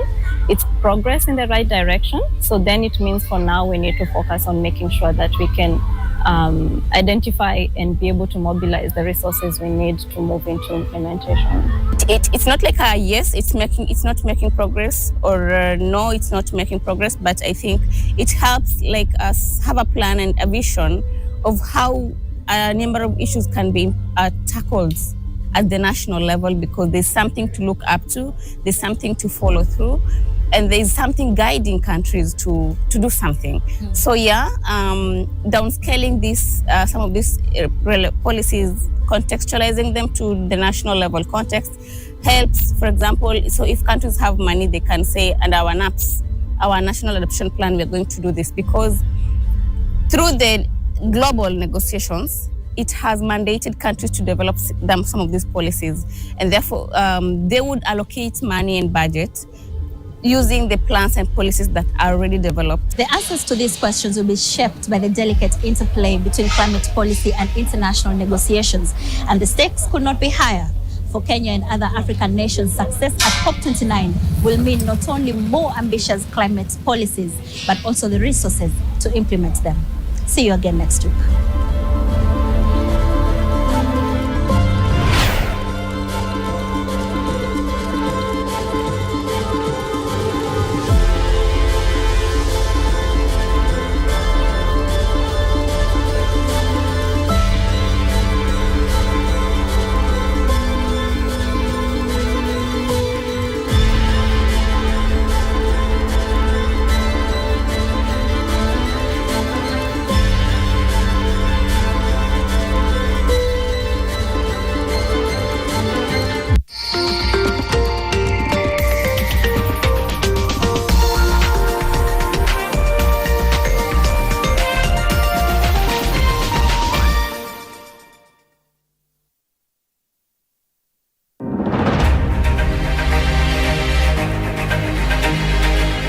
the chapters outside of Africa focused on women getting positions on listed boards.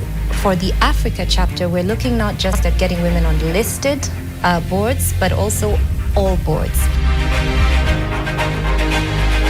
Putting women in positions of where they can have influence because there's a crisis going on doesn't really matter. What matters is that we have capacity to deal with those crises.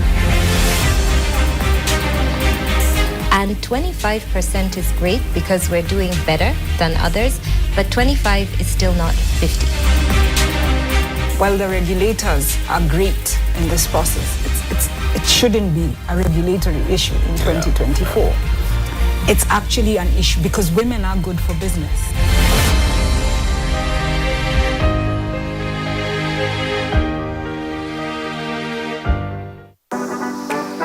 Hii season hatuchezi tu, tunasaidia na tunashinda. Kupitia *570# na kuchagua option number 4, you stand a chance ya kujishindia this beautiful, sleek Toyota Probox.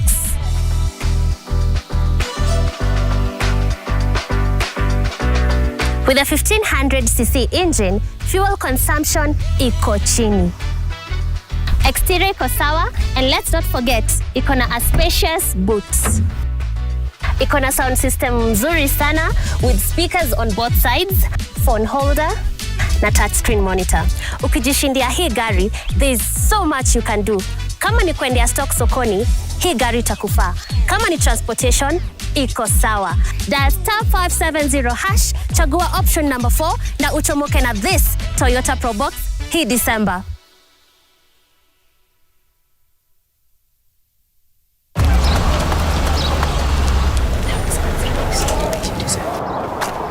Baadaye auntie.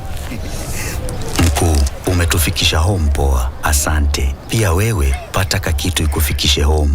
Nunua any 2 80-gram Cadbury Dairy Milk Packs ama Cadbury Drinking Chocolate. Visit cadbury.africa uandikie someone special your heartfelt message ya kumshow thanks. T's and C's apply. Cadbury, there's a glass and a half in everyone. All right, listen up. Quality is on a mission. It makes our gums happy and our teeth strong. See?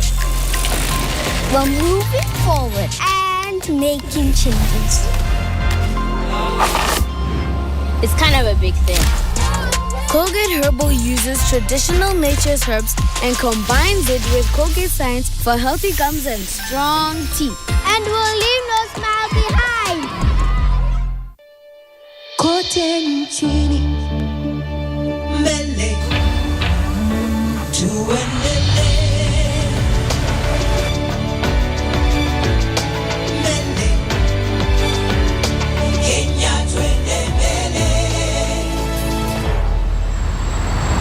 Kenya. Twende mbele. NCBA. Go for it.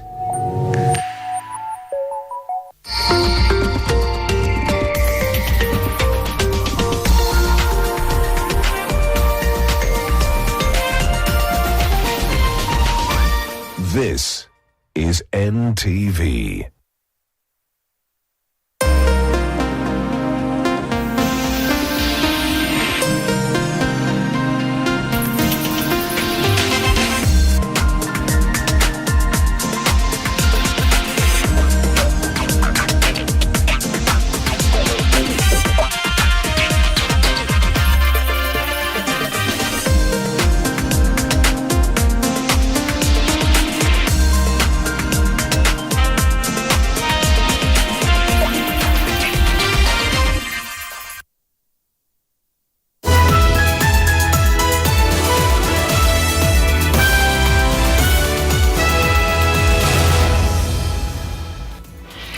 Hi there, it is Sunday night. Thanks for joining us. I'm Smriti Vidyarthi stepping in for Zainab Ismail. This is NTV Weekend Edition, and these are some of the stories we're focusing on tonight. Hii Kenya lazima itabadilika. And I am determined to change this country.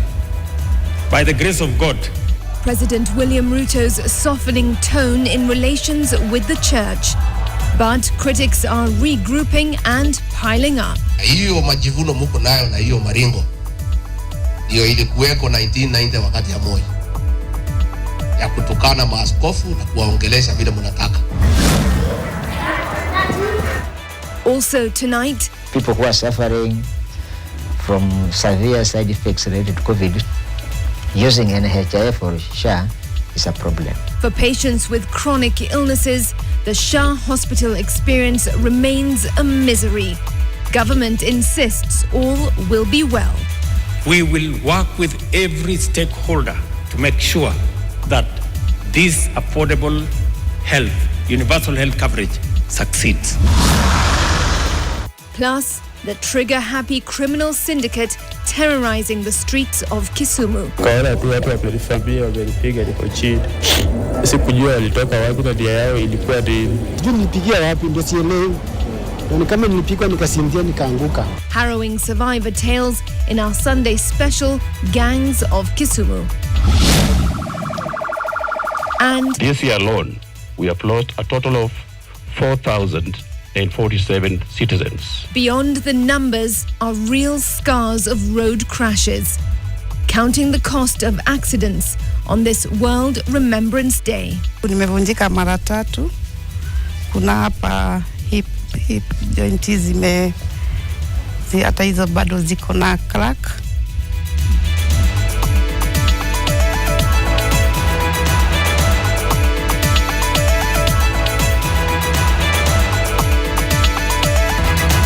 Live from Nation Centre, this is Weekend Edition with Smriti Vidyarthi.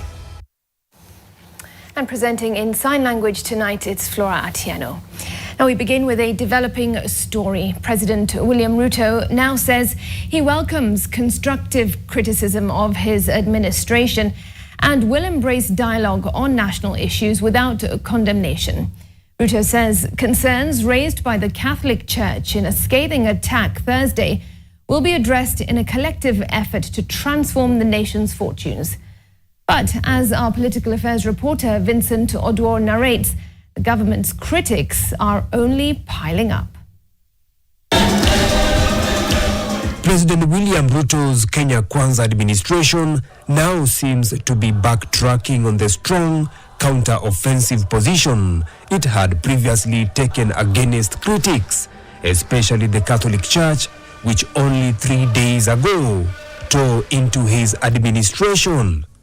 Days after some government ministries and the political class publicly condemned and reprimanded the bishops, Ruto and his deputy are now avoiding confrontation. We have no problem with the input provided by the church, civil society, everybody. They have a right to give us views on how we can improve our governance. Mumesema watu wengi wananisukuma sana, wewe lazima ufanye hii. Lazima ufanye hivi. Na hiyo mimi nakubali kwa sababu hii Kenya lazima itabadilika. And I am determined to change this country. Among the programs under sharp scrutiny is the competency-based curriculum, which has been termed as non-inclusive. Ruto says there is no turning back. Hata mimi mtoto wangu yuko katika hii mtaratara hii ya CBC. My own child. Lazima mtoto wangu awe katika hiyo masomo ya watoto wa Kenya. It is the only way other parents can trust their children with an education system that is run by the government of Kenya. But as government navigates its way through the muck of politics in an effort to turn attention to pressing national issues, its critics are regrouping and piling up. Former Deputy President, feeling betrayed and bruised, is not mincing his words. Mimi nataka niambie nyinyi viongozi, acheni kiburi. Na hiyo majivuno muko nayo na hiyo maringo ndio ilikuweko 1990 wakati ya Moi ya kutukana maaskofu na kuwaongelesha vile mnataka. And we all know what were the consequences of being abusive to spiritual leaders. lazima ipewe heshima, maana madhabahu ni ya Mungu. Na watu ambao wanafanya kazi ya Mungu huwezi kuwatusi. Na hapa kwa madhabahu huwezi kuleta zaka ya 10 ya wizi na huwezi kuleta sadaka ambayo umeiba. The Kenya Conference of Catholic Bishops had on Thursday criticized the state for being out of touch with reality and plight of Kenyans, engaging in a culture of lies and unkept promises, and violating human rights. Vincent Odur, NTV. Well, among concerns raised by the Catholic Church is the new medical insurance policy, SHA, which continues to experience a myriad challenges over a month since adoption. Patients with chronic and severe illnesses are still telling of harrowing ordeals in medical facilities where cash on hand seems mandatory before receiving medical attention. The government insists the transition challenges will be dealt with, but as Ngina Kirori now tells us, that is not enough for patients whose lives hang on a thread. Ferdinand Miyawa's story can be told in two ways, through the words he speaks or through this pile of medicine, which must be in his scope at all times, and tells of the uphill battle he has fought to regain the health he once enjoyed before the COVID-19 pandemic. In 2020, Ferdinand was serving on the front lines as a community health volunteer. He risked his life to attend to patients when his luck would make a turn for the worst. We had to go and distribute ARVs to our patients who were unable to access the CCC facility because of the lockdown that was actually reinstated in Isili.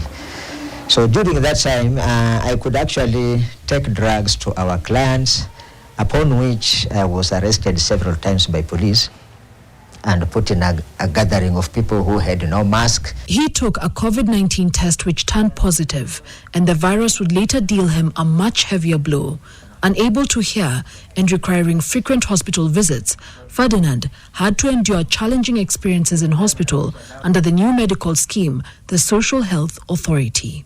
I got in the house, I switched on the TV, I could not hear any sound. I switched on the radio, I could not hear any sound. I went beside the road here, I'm just next to the road, could see vehicles passing, matatus, hooting, I could not hear anything. Using NHIF or SHA is a problem. I think it's something that I don't know, we are looked upon as people who missed death narrowly. I don't understand, because the way sometimes we are treated. Hello, how are you? But amid the teething problems experienced since the transition to the Social Health Authority, the government maintains that all will be well. President William Ruto and Health Cabinet Secretary Deborah Baraza appealing for patience among Kenyans. Bado iko changa, ndio tumepatikana na changamoto hapa na pale, tunatatua tukienda. We have paid 5 billion shillings. We are paying another 2.5 billion this week, and we are going to make sure that all our public facilities are funded so that they can roll out our universal health coverage na kila Mkenya afikiwe. But as government rushes against time to rid the scheme of hiccups, many a patient are running out of patience. For Ferdinand, lacking proper cover and having to pay for medication out of pocket is an unsustainable endeavor. Me, I will call friends, I tell them I need this, I need this, I need this. But sometimes it becomes so frustrating. Because sometimes there are those people now, when they see your call, they just know this guy wants to beg again. For months, Kenyans had NHIF contributions taken out of their pay slips before the Social Health Insurance Fund was introduced, based on the premise that it would make healthcare more affordable for Kenyans. But enter stories like Ferdinand's and hundreds of others who are still paying the consequences of the financial burden of healthcare in Kenya. Ngina Kirori, NTV, Nairobi. Elsewhere, Kenya has been marking the World Day of Remembrance, with a reflection on the cost of road accidents on lives and livelihoods beyond the startling statistics. The National Transport and Safety Authority says accidents have increased by a huge margin in 2024, and the festive season is not even here yet. But for families scarred by the crushing ordeal or road carnage, the burden is more than just a number. Ruth Samwe has their story. Janet Nyambura has been tied to this bed for over 2 months now after a road accident along the Nakuru-Eldoret highway. Now, she is unable to sit due to injuries sustained. Life has since changed. Mguu nimevunjika mara 3. Kuna hapa hip joint hata hizo bado ziko na crack. Mimi huwa nafanya kazi ya hair salon. Mimi huwa natafuta rent. Nimekuwa nikisaidiwa tu na majirani. Janet, certainly not alone in this journey of picking up life after a heart-stopping ordeal. Basi ya naona kani grill ndio ile fatigue. Mimi nikipanda naye kiteremka. Sasa mali ile fatigue. Pande siungeweza ati kutokea sana. Juu kuna mteremko mkubwa. Na juu ilikuwa bado imefatigue na lazima inivute kwa sababu leni nyingine ya kuteremka kuna gari. Mlisikia ile Kenya bus 98 hapo ndio tulinusurika kifo na huyu mtoto kufika hapa Marima. Ilianza kwenda mwendo wa kasi sana. Nafikiria ni brakes siliisha. Sasa hapo tulitolewa karibu saa 12. Mimi nilikuwa na multiple fractures. At an event to mark the World Remembrance Day at the Nithi Bridge, a famous black spot where only a couple months ago some 12 people died, the cost of crashes was laid bare. In April this year, President William Ruto launched the Road Action Plan with the aim of reducing accidents by 50%. But 7 months later, the numbers are grim, with statistics showing that more than 4,000 people have perished in road crashes. This year alone, we have lost a total of 4,047 citizens, a rise by about 9% as compared to the same period last year. About 15% tunapata wako na shida ya spine. Na sana sana hawa ndio sana wanakaa kwa hospitali kwa muda mrefu because the surgery inakuwaga complex. Survivors narrating of how such incidents cripple lives and rob victims of joy. School fees ndio hiyo sinani ya Januari. Imenipeleka maishani kidogo chini. Wa mark roads penye pako na bumps. Then road signs in case kupunguza speed waziweke. Wa check on speed sana wakati wa festivities na wapunguze kujiinduce na pombe na nini. The leading causes of road crashes according to the National Transport Safety Authority include faulty brakes, driving under fatigue, speeding, diverging from designated lanes, drink driving and stalled vehicles on the road. Ruth Sarmoi Chesenge, NTV. The first week of the COP29 climate summit has come to a close, and negotiators are still burning the midnight oil to conclude the draft agreements ahead of the ministerial segment from Monday. But despite working past midnight, the talks ended at an impasse with no commitments or concrete decisions on the key issues on Africa's agenda. Our sustainability editor Zainab Wandati has more from Baku, Azerbaijan. Week 1 of COP29 has ended in what many have termed as failure because some of the decisions that we had expected to see did not come through, and the draft text, which is that preliminary document that puts together the policies and the agreements that the negotiators would like to see, those preliminary documents, those preliminary texts are heavily bracketed, which means there's so many brackets in it, and this therefore means that every single word in those brackets are heavily contested. Now what this means is that as the week came to an end without agreement or without clarity on those brackets, it means that this document as it is now moves to the ministers, and Africa is still very upset by how the week turned out. You recall in Dubai there was the commitment to transition away, of course equitably and fairly, from fossil fuel to renewables. There was a commitment to triple renewables, and there was a commitment to double renewables, and a number of other commitments relating to adaptation. Africa and many other constituencies from the G77 family have been insisting that without commensurate support to to rhyme with the mitigation actions, we are not in the position to take additional mitigation action. So some of the sticky points for the continent include finance, which they've not agreed on. Africa came here with a clear goal that it wants $1.5 trillion non-negotiable. But the developed countries that are supposed to offer this finance are not committal on that. Africa also wants commitment to know how much money within what time frame. They are not committing on that. And the second thing that they're failing to agree on is the gender agenda. In fact, this is even worse than finance. The talks in gender even went worse than finance because every single word in the draft text in gender was in brackets. We will call upon all our ministers of heads of delegation, especially from our African group, to be able to take charge and progress the negotiations for us to get the climate finance, or what we've been looking for as Africa and as a country, Kenya. We expect that CS Aden Duale will arrive here in time to pick up this conversation.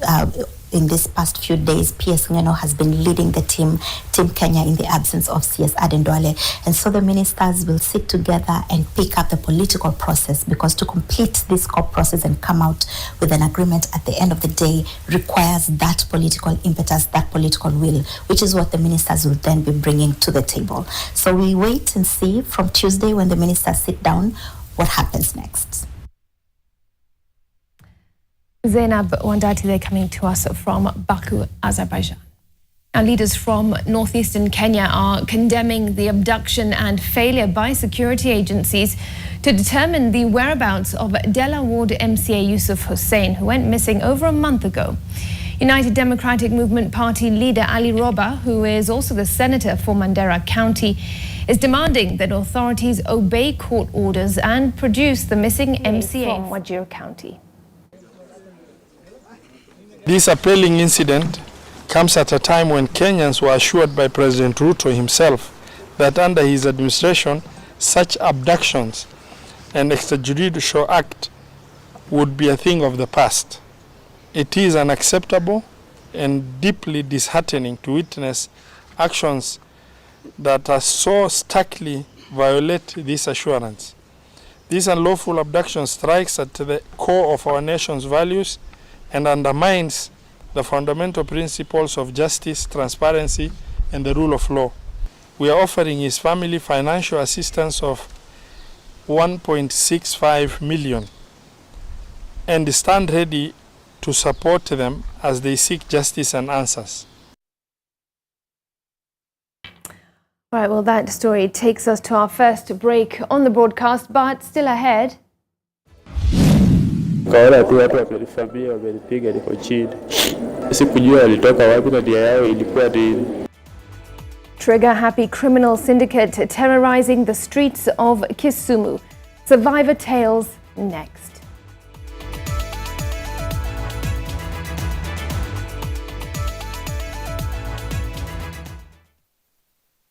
New Downy refill pouches, lasting longer than expensive perfumes. Cut, store, and no need to add water. Serve with a Downy refill.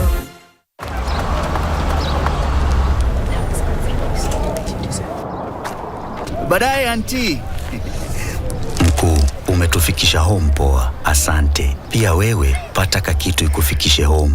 Nunua any 280-gram Cadbury Dairy Milk Packs ama Cadbury Drinking Chocolate. Visit cadbury.africa uandikie someone special your heartfelt message ya kumshow thanks. T's and C's apply. Cadbury, there's a glass and a half in everyone.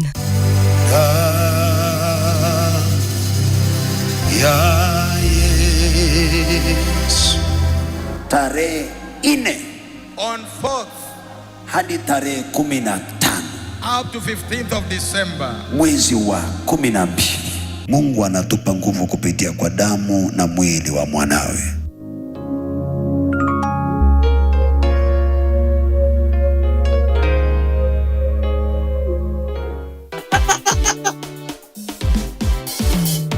Je, ungependa kuwa mshindi na Lucky Box?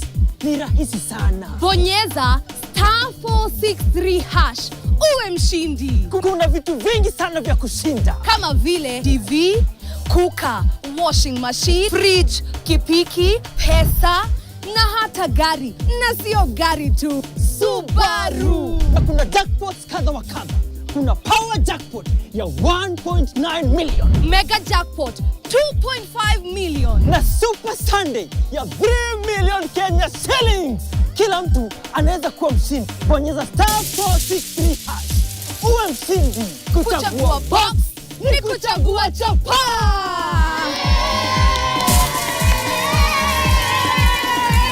Kumbuka, kila unapocheza Lucky Box unasaidia watoto kusoma.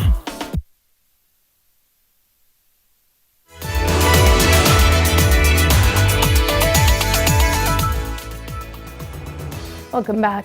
The matter of insecurity has increasingly been growing into one of grave concern in the county of Kisumu. In just 5 months, 2 hospitals in the Lakeside County have recorded at least 6 deaths and treated more than 260 people, all of whom have been victims of gang attacks. The criminals rob innocent members of the public who they shoot, stab, hack or clobber, even in broad daylight. As a result, there are informal curfews in various areas, which even residents are putting in place themselves. Tonight, our Western Region Bureau Chief, Oko Okusa, tells of the terror through the voices and experiences of the bereaved, survivors, residents, a police informer, and the administration. Here now is tonight's special report, Gangs of Kisumu.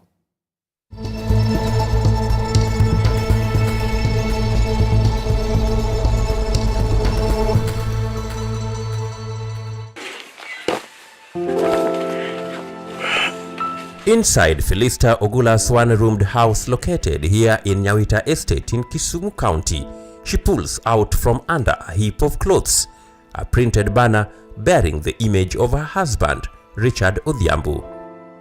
49-year-old Richard was a hawker, selling assorted electronic gadgets around Kisumu. Saa sita, kwanza saa 5. Angerudi kwanza saa 5 hadi saa 6. Na angeshinda lale tu nje. One night in mid-May, Richard was yet to get home at the expected time. Felista became worried, more so as she tried to reach him on phone, but in vain. Sasa ikawa mimi msaa sikurudi kwa uzingi ni asubuhi nimekaa tu kwa kiti.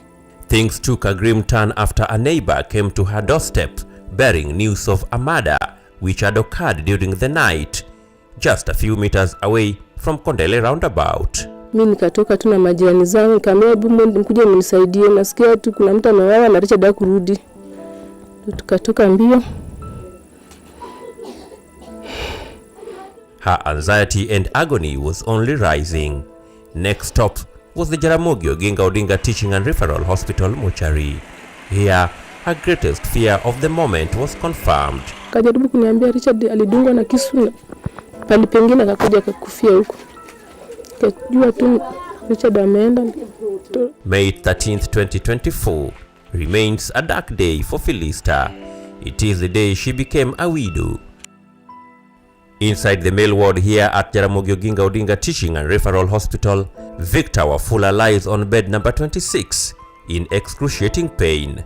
The huge swelling on his right cheek is almost covering his eye. Wafula says that the attackers took his 3 mobile phones, 10,000 shillings in cash, assorted scratch cards and a bag.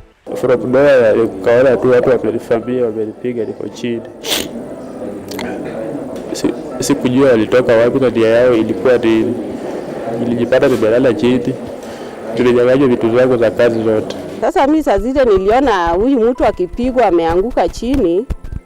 Nimeanza kupiga nduru. Na vile nilipiga nduru akaniambia ninyamaze, niwache kupiga nduru ataniwachilia risasi.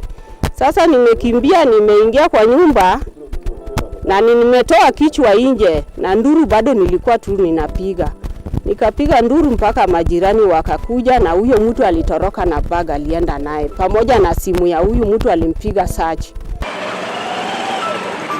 Coincidentally, as Wafula was being assaulted in Nyawita, 4 kilometers away in Kisumu's posh Milimani estate, a carpenter by the name Kevin Leluma was also undergoing a similar ordeal. Huduma senda, niteremka chini.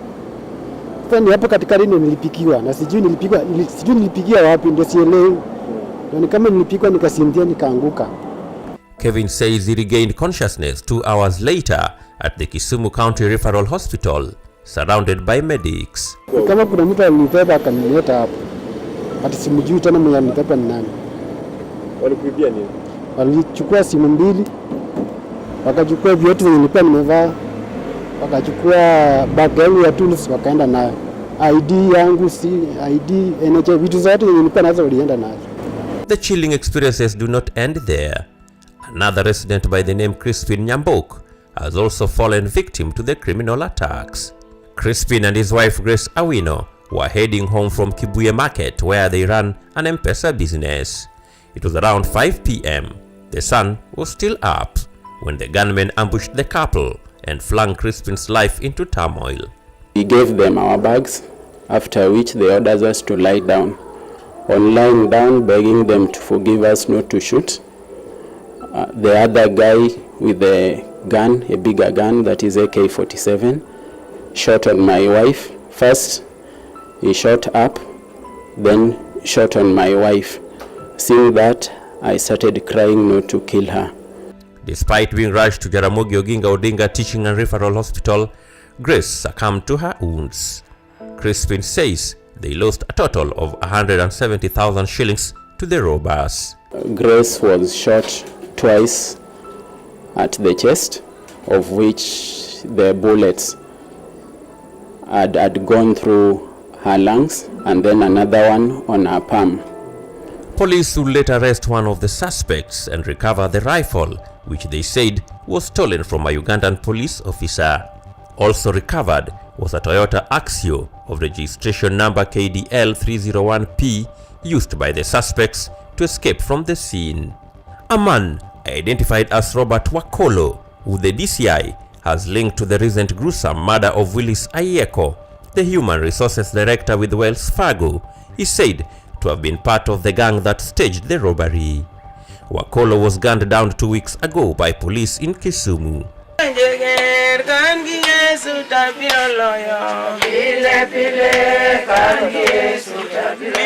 An atmosphere of grief is incontrovertible at Grace Akinyi's home here in Kanyakwar. They are in mourning. 2 separate robbery attacks have robbed Akinyi's family of 2 sons in less than 2 months. Ibrahim Achego was killed just 500 meters away from their home while heading to a nearby shop. The incident happened at around 7 p.m. His mother says she heard a loud scream followed by silence. Wakamdunga kisu hapa kabisa.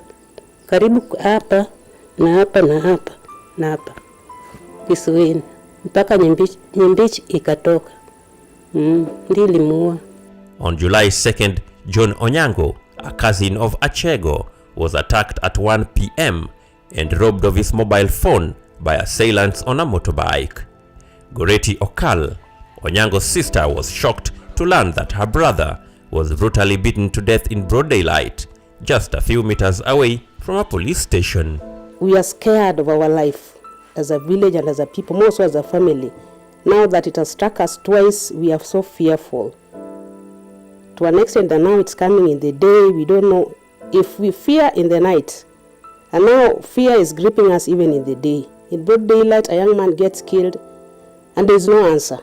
The human cost is stuck. From July 1st to October, 81 assault cases linked to gang attacks were handled by medics at the Kisumu County Referral Hospital alone. Majority of the patients had deep cuts on the head and broken jaws. The statistics at Jaramogi Oginga Odinga Teaching and Referral Hospital are not any better. In the month of September, 34 people were treated at the facility for assault, with 64 others being attended to in October. Between June and July, the hospital recorded 82 cases related to criminal attacks. In the month of October crossing to November, a total of 6 deaths were recorded at both the Jaramogi Oginga Odinga Teaching and Referral Hospital and Kisumu County Referral Hospital. Among the dead was a night guard who was brutally murdered next to Ofafa Memorial Hall and a prison warder attached to Kibos Maximum Prison, was killed at Elgon's estate. NTV has since discovered that the gangs terrorizing Kisumu residents operate in organized groups and have infiltrated most of the city's residential estates such as Obunga, Manyata, Nyalenda, Kibos, Kondele, Bandani, Migosi, Mamboleo, Nyamasaria, Milimani, Kaloleni, Lolwe, Polyview, and Carwash. According to a reformed gang member turned police informer, most of the gangs are made up of young people aged between 12 and 30 years. Tuseme kama Bunga iko na crew yao, Manyata iko na crew yao.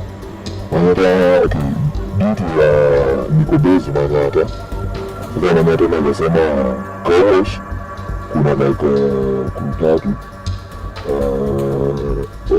Kulele kuna crew kama tatu.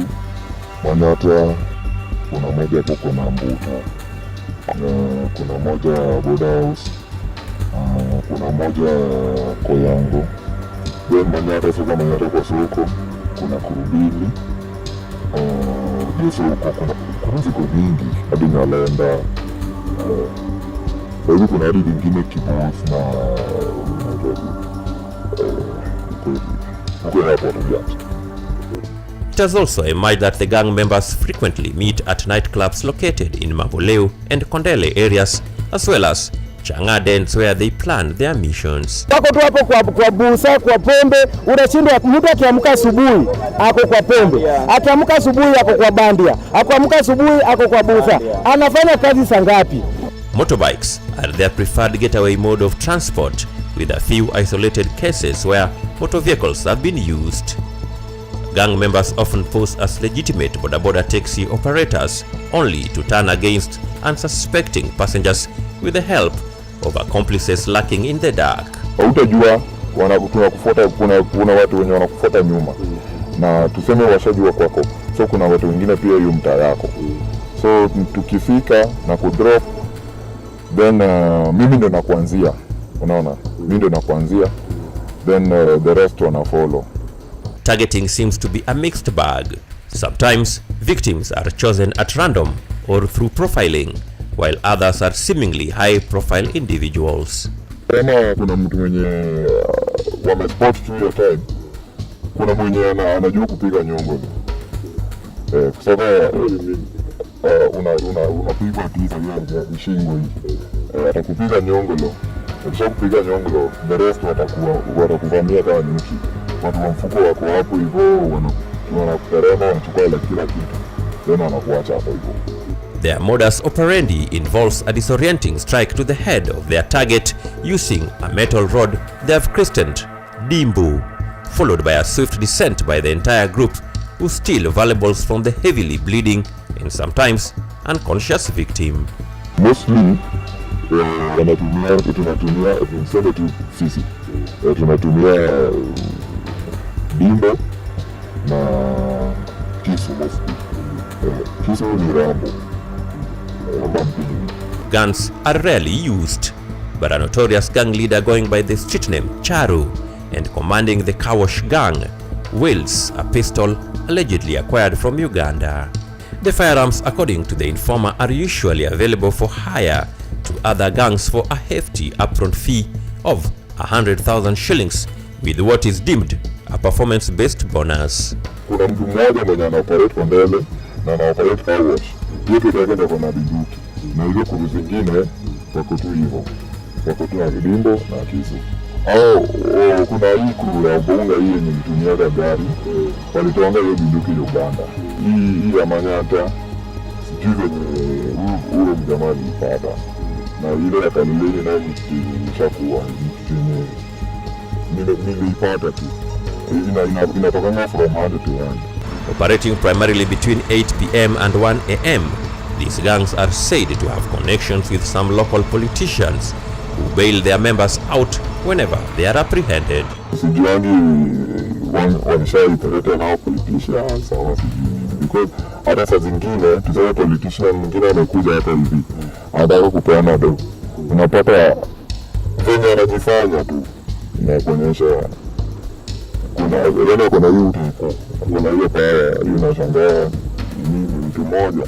A combination of factors has given rise to the crime rate in Kisumu.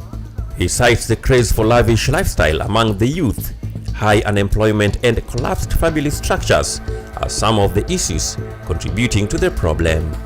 Unapata like mimi naishi vizuri, sifanyi kazi na maybe kuna babangu mdogo ama bitangu mwingine tu mdogo tumezoeana, maybe tuko kwa bracket moja ya 1 to 9.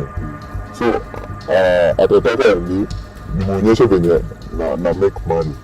So ndio maana hizo crew zina pile.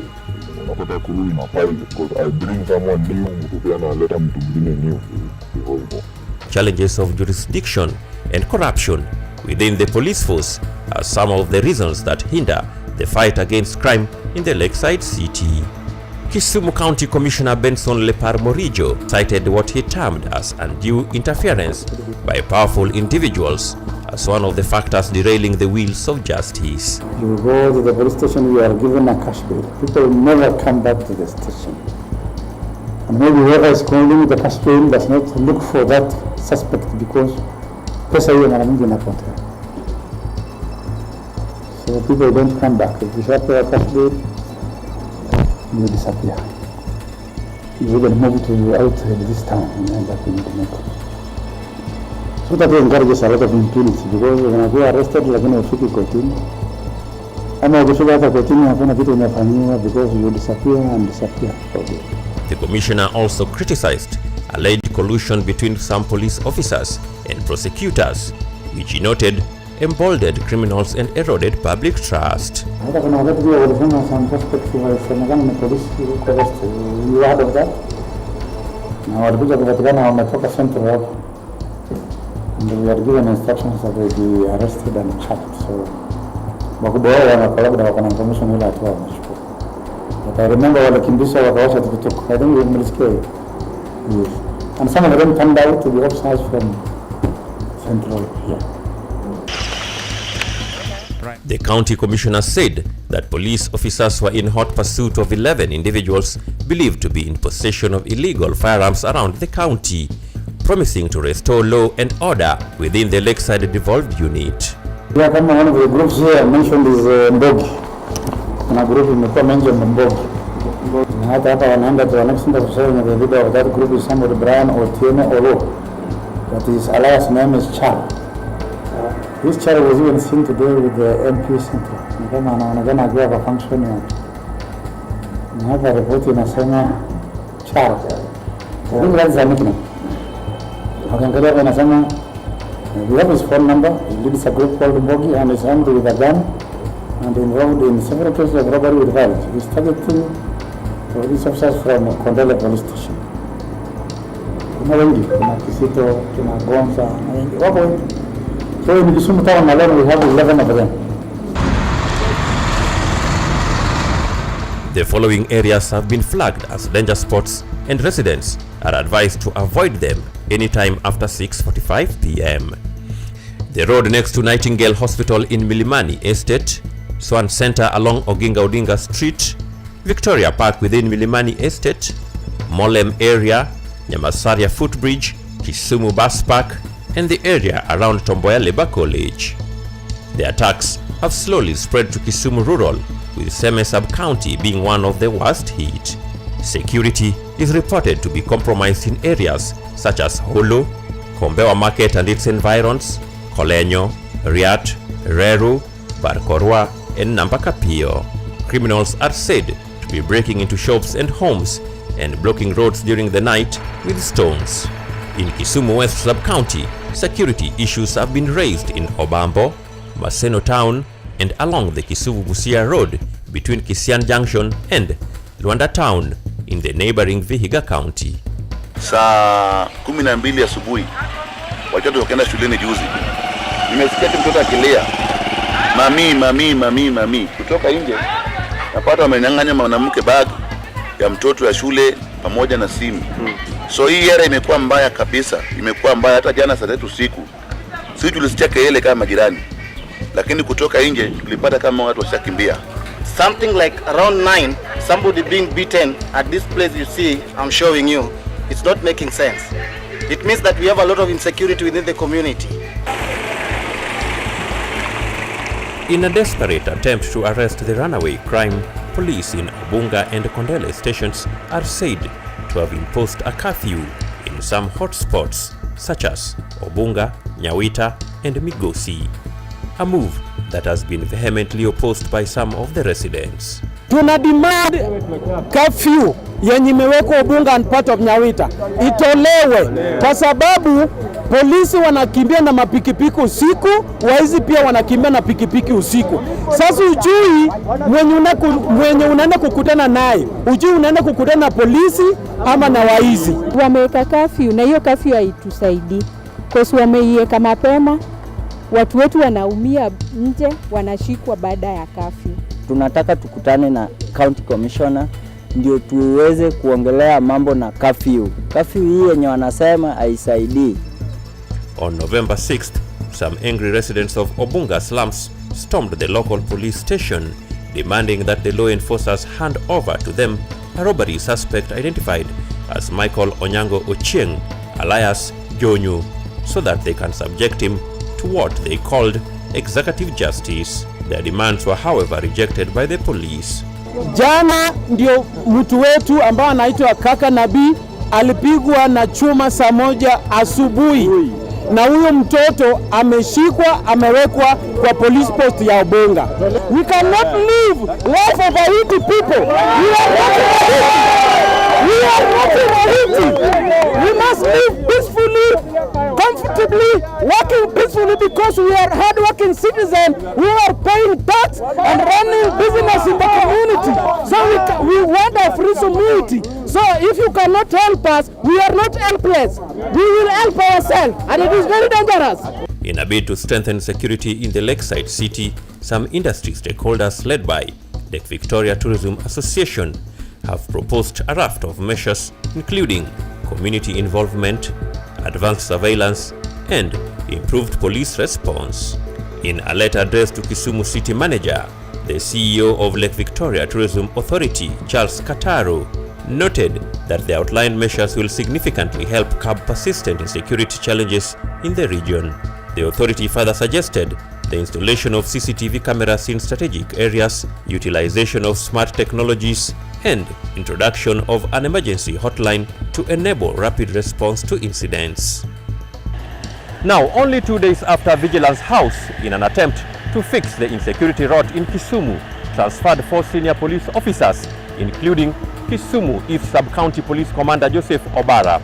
A teacher was attacked by suspected criminals near Kasagam Police Station, and one of his eyes stabbed using a screwdriver, sending more.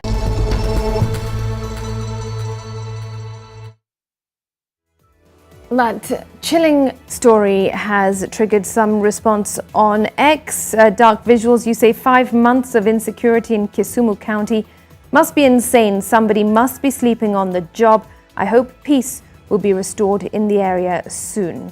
Oka Okusa, good peace. Abdul Haj, you say this problem is not just a Kisumu one, it's bigger and spread out to Vihiga. And we have a few more responses. Hudson, you say sad scenes, security organs should do the needful. And United in Grief and Struggle, you say watching the NTV Kenya series on gangs in Kisumu, and it's interesting, revealing, telling how they don't state that the gangs are made up of boys and men. It's just young people. And a little bit more feedback, but at this point we've got to take a breather on NTV Weekend Edition. There are some more stories coming up after this break, so do stay with us.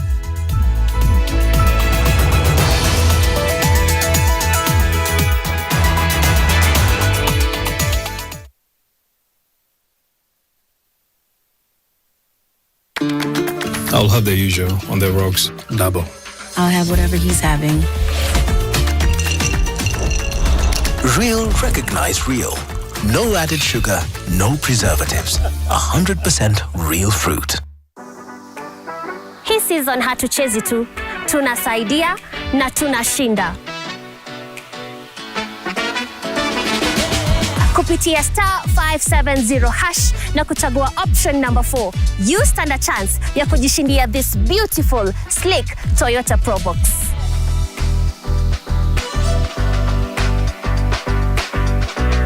With a 1500cc engine, fuel consumption iko chini. Exterior iko sawa, and let's not forget, iko na a spacious boots. Iko na sound system mzuri sana with speakers on both sides, phone holder na touchscreen monitor. Ukijishindia hii gari, there is so much you can do. Kama ni kuendea stock sokoni, hii gari itakufaa. Kama ni transportation, iko sawa.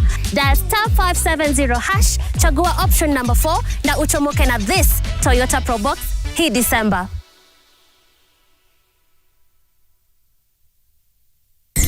Introducing Festive Cakes. We have some delightful snacks for all of you. The Festive Simbella Cake. Indulge in the pleasure of a cone-shaped cake that's bursting with flavors. Where did you come from? Come. So this is where the magic happens. This is for you kids. Festive cupcakes. Thank you. Perfect treat to share with friends and family. Now for your kids' school snacks, hakuna stress. Festive print cakes. The perfect blend of sweetness and softness. And now this is for you, Dad, and your office mate. Festive pound cake. This sumptuous cake will leave you craving for more. Taste the magic with our festive cakes from DPL Festive Bakery. Delight with every bite. Hammer down prices this Black November. Nakafu. Day 18 of daily crazy offers. Massive deals. Bigger discounts. Lower prices. Unbelievable prices. Shop and save more than ever. Nakafu.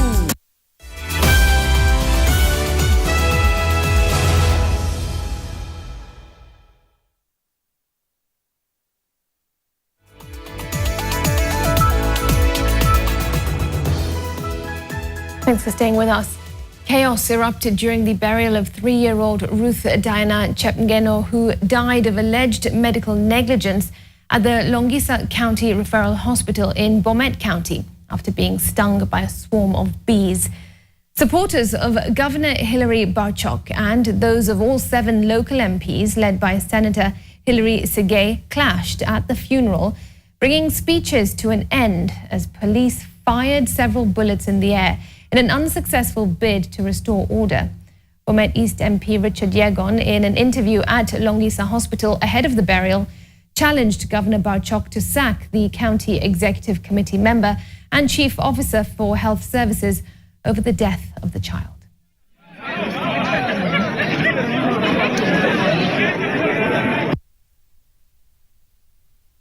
There's been a lot of problem in this hospital. And in fact, that was a wake-up call when we lost this small child, Chepngeno. It was just a tip of the iceberg. You must have seen the reactionary measure which the governor did by making some swift changes and shifting staff here and there. Some people have been sleeping on the floor, which I said I found it. We tried to cover it last time. The nursing council was coming to close this institution, the KMTC, because of they had even stopped the admission of nursing students to this institution because of the failures, very many failures which are happening in that hospital.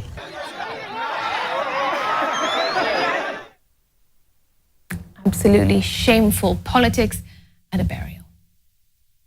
Now, elsewhere, the fate of learners and teachers at Lonyangalem Primary School in Ombolion area, that's in North Pokot Sub-County in West Pokot County, hangs in the balance as bandits continue striking, vandalizing the school and stealing property.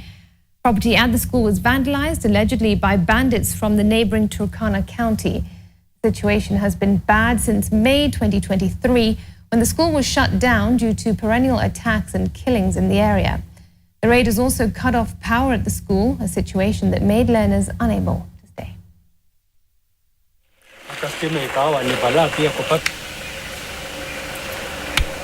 Majirani yetu walipata nafasi pia 2-3 ya pesa kutembea kuja kufanya kundi yao hii hapa. Sasa ikawa vijana kutoka kwao pia wakawa wamekuja kulima na kulinga vioo ya madarasa. Sasa hii vioo ambao tunapoona namna hiyo nilibomolewa upande ule pia. Time for a break. I'll be back in a moment with the sports news.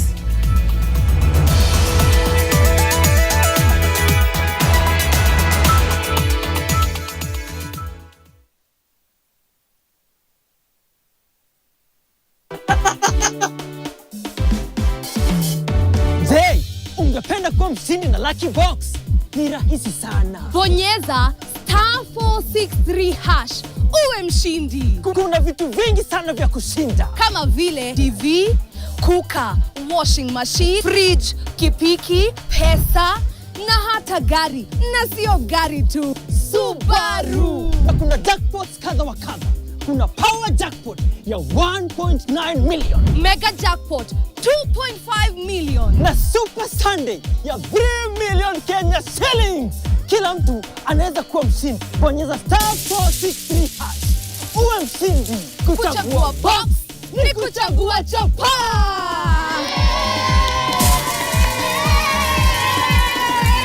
Kumbuka, kila unapocheza Lucky Box unasaidia watoto kusoma. Kote nchini mbele tuendelee,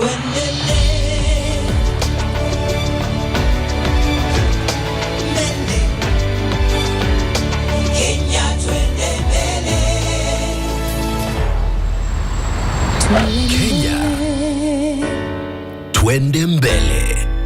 NCBA, go for it. Show off your best skin with Nivea Nourishing Cocoa Body Lotion. Now with 5-in-1 complete care. The deeply nourishing formula prevents your skin from drying with precious cocoa butter and deep moisture for smooth and healthy looking skin. Step out in confidence with our most complete care from the world's #1 skincare brand.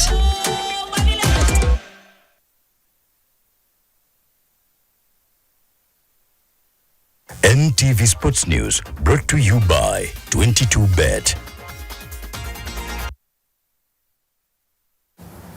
All right, a bit of sports news now. And Equity Hawks head coach Benson Oloch is of the opinion the best is yet to come from the defending champions, despite obliterating Stanbic Aces 74-48 in their second league game in the Kenya Basketball Federation Women's Premier League. Hawks made their return to the league on Saturday as they commenced their season with a win, and they capped off the weekend with a dominant display against Stanbic at the Nyayo Indoor Gymnasium. Equity started the game on a high, scoring 22 points in the first quarter, as Stanbic only managed 10 points. But in the second quarter, Stanbic came firing back to level the scores by half-time at 31 apiece. In the third and fourth quarter, Equity upped their ante and added 43 points to ensure a comprehensive start to their season. Former champions KPA ladies were also on the winning side as they obliterated UON Dynamite 73-48, with USIU Flames exerting their dominance against Eldonets, squashing the Rift Valley side 81, to 49. And not looking down upon our opponents, just having the heart to want to win. That was the secret. Being the second game of the season, we are looking to get better with every game. So we struggled, especially in the second quarter. The girls picked it up in the third to go ahead and win the game. We are going to work on shooting. It was on our side, we had a low percentage on shooting, so we are going to work on that as we go back home. We didn't do well last season. We're still struggling on getting our feet off the floor, but I believe we will catch up as the season goes on. Nandi County Football Kenya Federation Chairman Abdul Latif Korir and his vice Albert Martin Kiplimo have revealed their lofty ambitions of ensuring Nandi is not left out in national football matters after being elected in the last week's county elections. The duo aim to set up academies in Nandi to spur football development in the region. We need to have an academy for these players so that when they finish school, they have somewhere to go. And that is the reason why we don't have any more players participating in a national level. Why? Because we don't have these facilities. We have to go extra miles, maybe in Kisumu, in Kakamega, but we don't have in Nandi County. We are going to engage the government, the local government, our county government, as well as the national government to uplift the game. We want one of our clubs from this region to participate even in the Kenya Premier League. And Joe Lee is the overall winner of this year's Chairman's Prize golf tournament that was held at the Royal Nairobi Golf Club. Playing handicap 12, Joe triumphed a field of 288 players to emerge top with 134 points. Jasraj Sagu and Brian Simbi completed the podium in second and third respectively. The overall junior title went to Steve Kinisu. The two-day tournament was part of the farewell for the outgoing chairman, Charles Kariuki, who has been at the helm for 1 year. Every week, 6 days, practice, lunch, every day lunch. Yeah, 100 ball every day. So even yesterday, the practice, even today is no practice, right? Every day I'm practice. If you go to the course, you see the work that you are doing on hole number 10 and 11 as part of course improvement. We want to start the journey of achieving PGA status for our course. I think one of the most exciting thing also for me is to see Royal win Turner Hill Shield 1999 edition. Yeah, we are not won it for almost 5 years. So being the host and winning the tournament, it was one of my key achievements for this year. Let me say I'm a good golfer, playing off handicap 5. So quite exciting also to see other golfers coming to compete. On day one, we set the course a bit tough, and I saw a lot of members complaining about the pin positions. But today we made it a bit easy for them, because we also wanted them to enjoy. NTV Sports News brought to you by 22Bet. Check this out. You want this? Win 35 million Kenyan shillings. Win big with 22Bet. Cancel cash, bikes, fancy car, and even a house of your dreams. Visit our website and take your chance. 22Bet always pays. Bet responsibly. All right, and that bit of positive news closes NTV Weekend Edition tonight. Thanks, as always, for watching. Flora Atieno has been on the sign language interpretation, and I'm Smriti Vidyarthi. Have yourselves a good night. Bye-bye.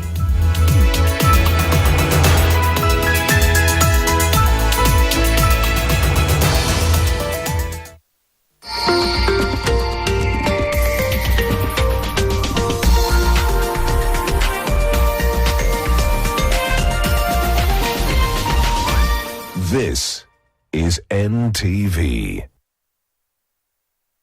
Tired of the hassle of finding guarantors every time you need a loan? Frustrated by receiving a smaller loan than you applied for because of insufficient guarantors? Experiencing loan delays because of liquidity issues? Worry no more. Join Nation Sacco today and experience a financial partner that works for you. Call us or visit us at IPS Building on 10th floor, Kimathi Street, Nairobi. We are open to all. Nation Sacco, fulfilling dreams.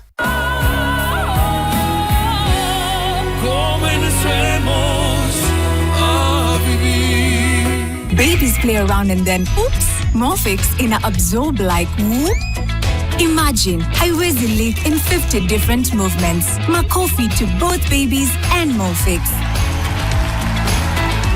Renewed Morphix, ultimate quality. Morphix is renewed. Improved Morphix quality, now in blue package.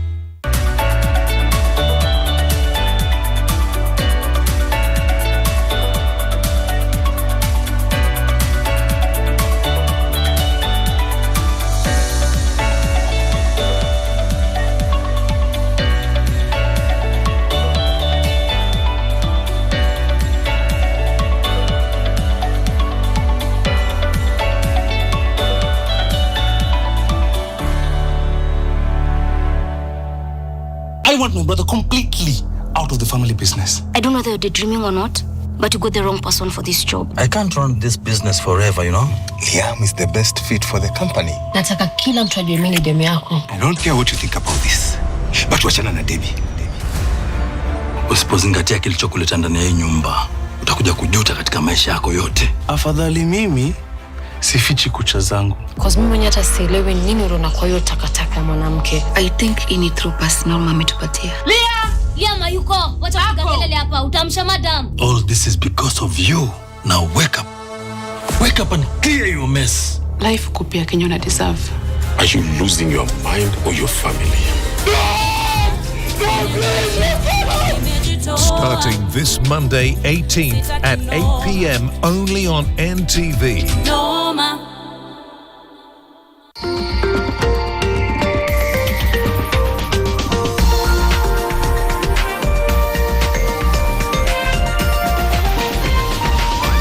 NTV, turning on your world. The following program has been rated PG. It may contain scenes unsuitable for children under the age of 10.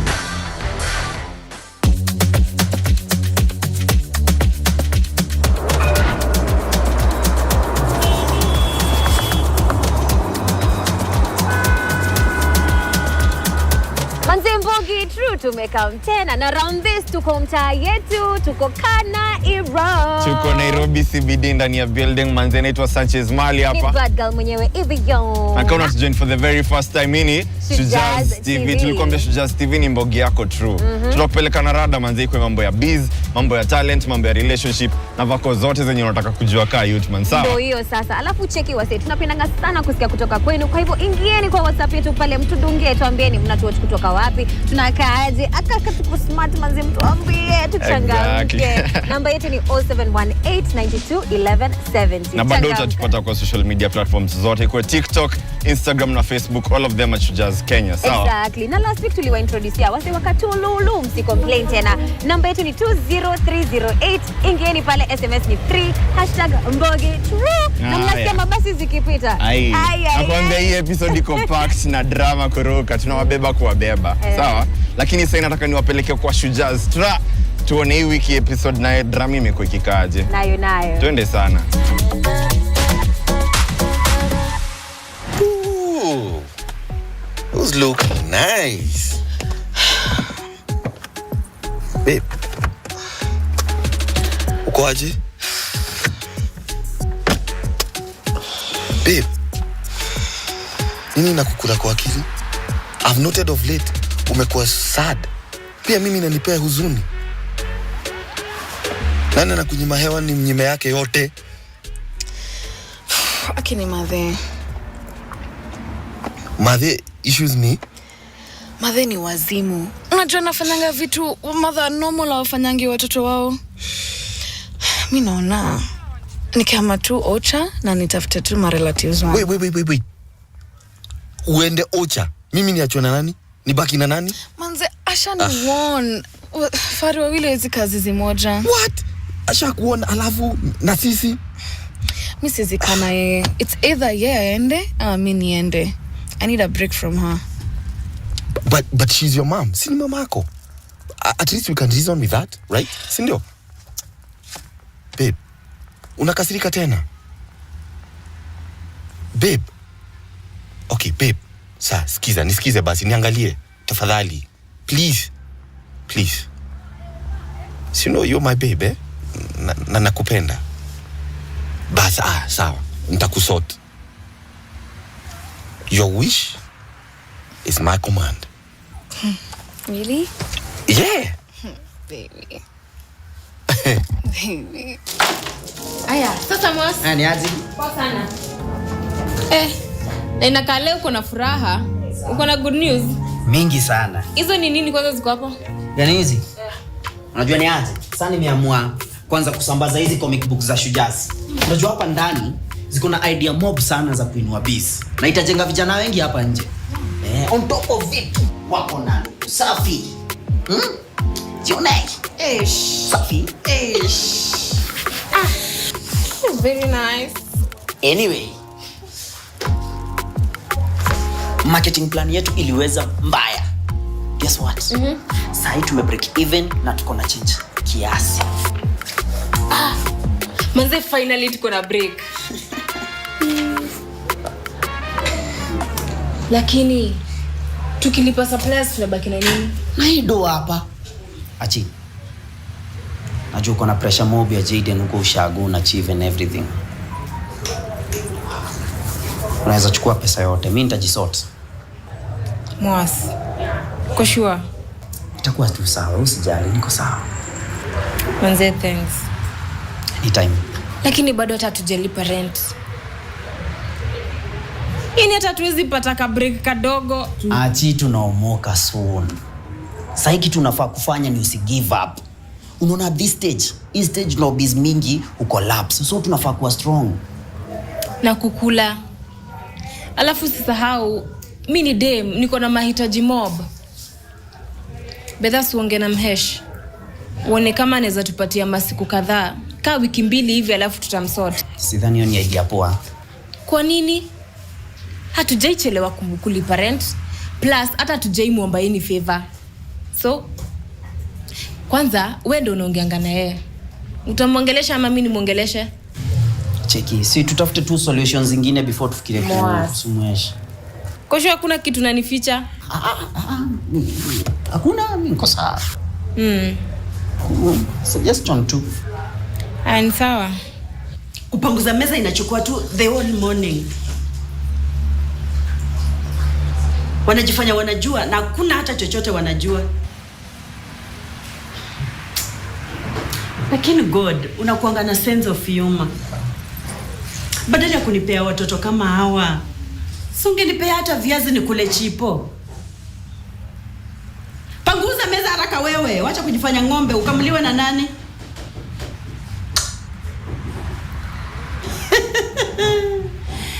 Nashangaa leo vile umefunga mdomo na vile unapenda kuwa ramatusi. Leo hauna chochote.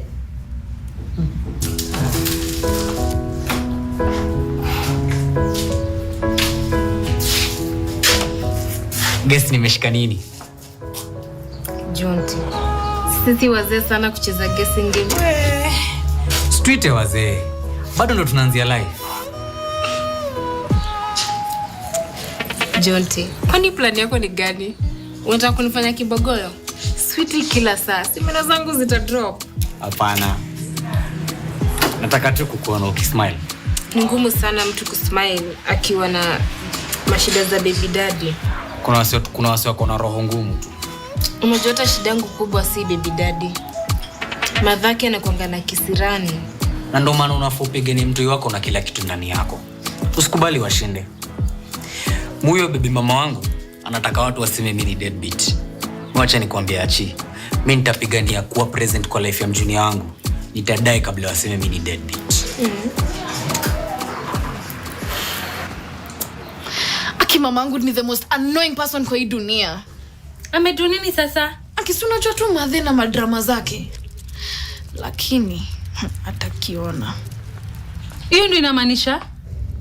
Sijali, utajionea tu. Makena. Uko na mama tu mmoja. Mbona mwezi kaa chini mkaelewana tu? Yo emi yake, I stand for mama. Ina stand for mchawi ama mrogi. Makena. Unatafuta laana. Huyo anaweza laani nani? Kwanza I deserve kuitwa mama huyo. Ai. Kwani amefanya nini? Ina kasiria. Uniambie tu. Wewe na wewe. Sikuwa na msimamo at least for once. Nikikuja hapa nikitaka kuchapa story na wewe, unaniambianga nini? Haujalipia after sale services. Mimi nimeenda. Makena. Niambie Makena. Afande. Ninyi mmeniita wazimu? Madam, nafanya kazi yangu tu hapa. Tutakupeleka Madhare, wakisema uko poa, then tutakuachilia. Nani amesema mimi ni wazimu? Tokeni mbele zangu ama nitawashtaki saa hizi. Madam, mambo ya eyewitness ni mbele. Twende. Makena umenitumania watu wa Madhare wakuja wanishike. Makena wewe wacha hiyo. Toka zindikae. Toka. Kuvuruga mkono. Tayo takataka hapa. Takataka ya mtu. Nikitaka ndani nikula kuliko kukuza. Umba ya mtu. Chinga.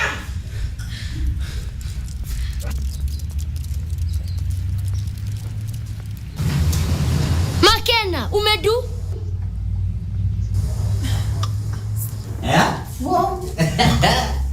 Shikapo wewe na wewe. Leo niko bili yangu mazee. Rada ni birthday yako ni? Zi. Mbona? Ama unataka kunipatia present venye ulipatia J? Trix. Ulipea J present gani? Joto kono mama. Wacha pressure. Hakuna kitu mbaya ulifanya. J hapa ndo kondo. Tabia yake ni kukula nyasi tu kila mahali. Ulitumia protection? Yaani huogopi ball wewe? Relax, Makena alinisort na pichu. Of course ni Makena. Mimi ndo kazini yako. Mimi ndo nakulisha, mimi ndo na make sure, mimi ndo nakuchunga. Hey, afande. Nikupige cut. Karibu kichi. Kila mtu aache chenye anafanya. Hai. Afande. Kwani tunacheza statue? And you think it's funny? Hii ni mchezo. Hii ni raid. Nasikia fununu. Hii ni base ya drugs. Ai afande. Hii ni salon. Salon. Tutajua tu saa hii. Na kila mtu mwingine atoke nje. Nibaki na mwenye hii salon. Jipe shughuli nje. Haya.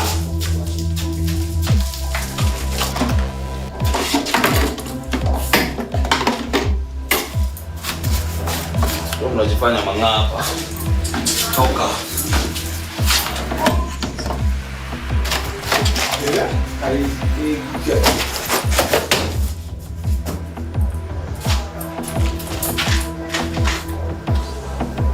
Afande. Ona hapa.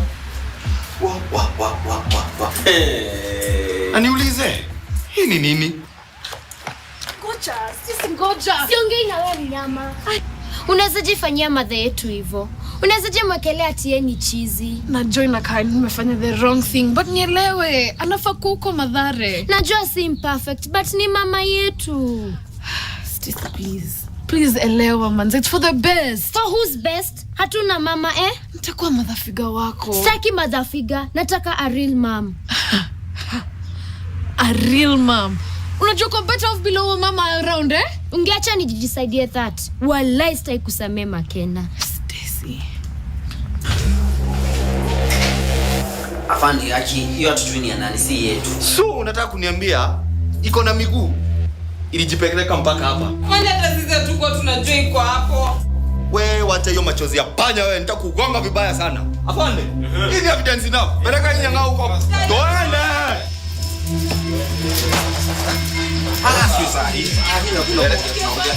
Teremka. Wewe. Maneno uko na mimi. Tumezitoa wapi? Ingia kwa gari. Hebu fungua. Wewe ingia hapa. Hiyo maneno. Umetoka kwa nani? Hiyo story mbele.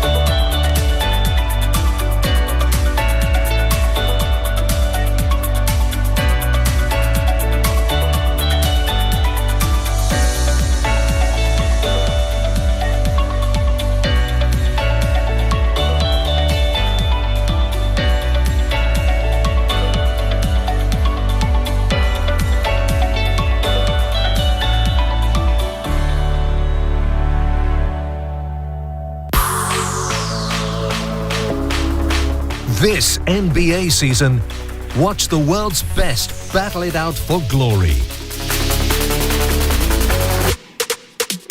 Every crossover, every dunk, every game-winning shot. Don't miss a single moment of this explosive NBA season. Oh my God! Every weekend from October 27th to December 1st. NTV, where every game comes alive. Your ultimate home for sports.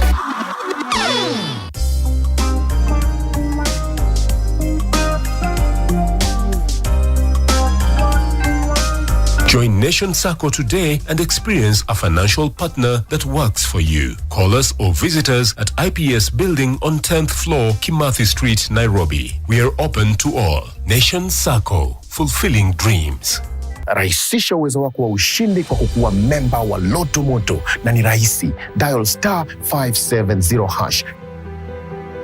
Ukiwa memba ni rahisi kufika kwenye jukwaa hili ili kujaribu mchezo wetu wa Loto Moto Show. Na pia kama memba unajipa nafasi rahisi ya kuingia kwenye promotion zetu zinazokupa nafasi ya kujishindia chapaa na zawadi kibao kama TV, friji, pikipiki, mashamba na pia magari. Kuwa memba ni *570#. Tushinde kama members.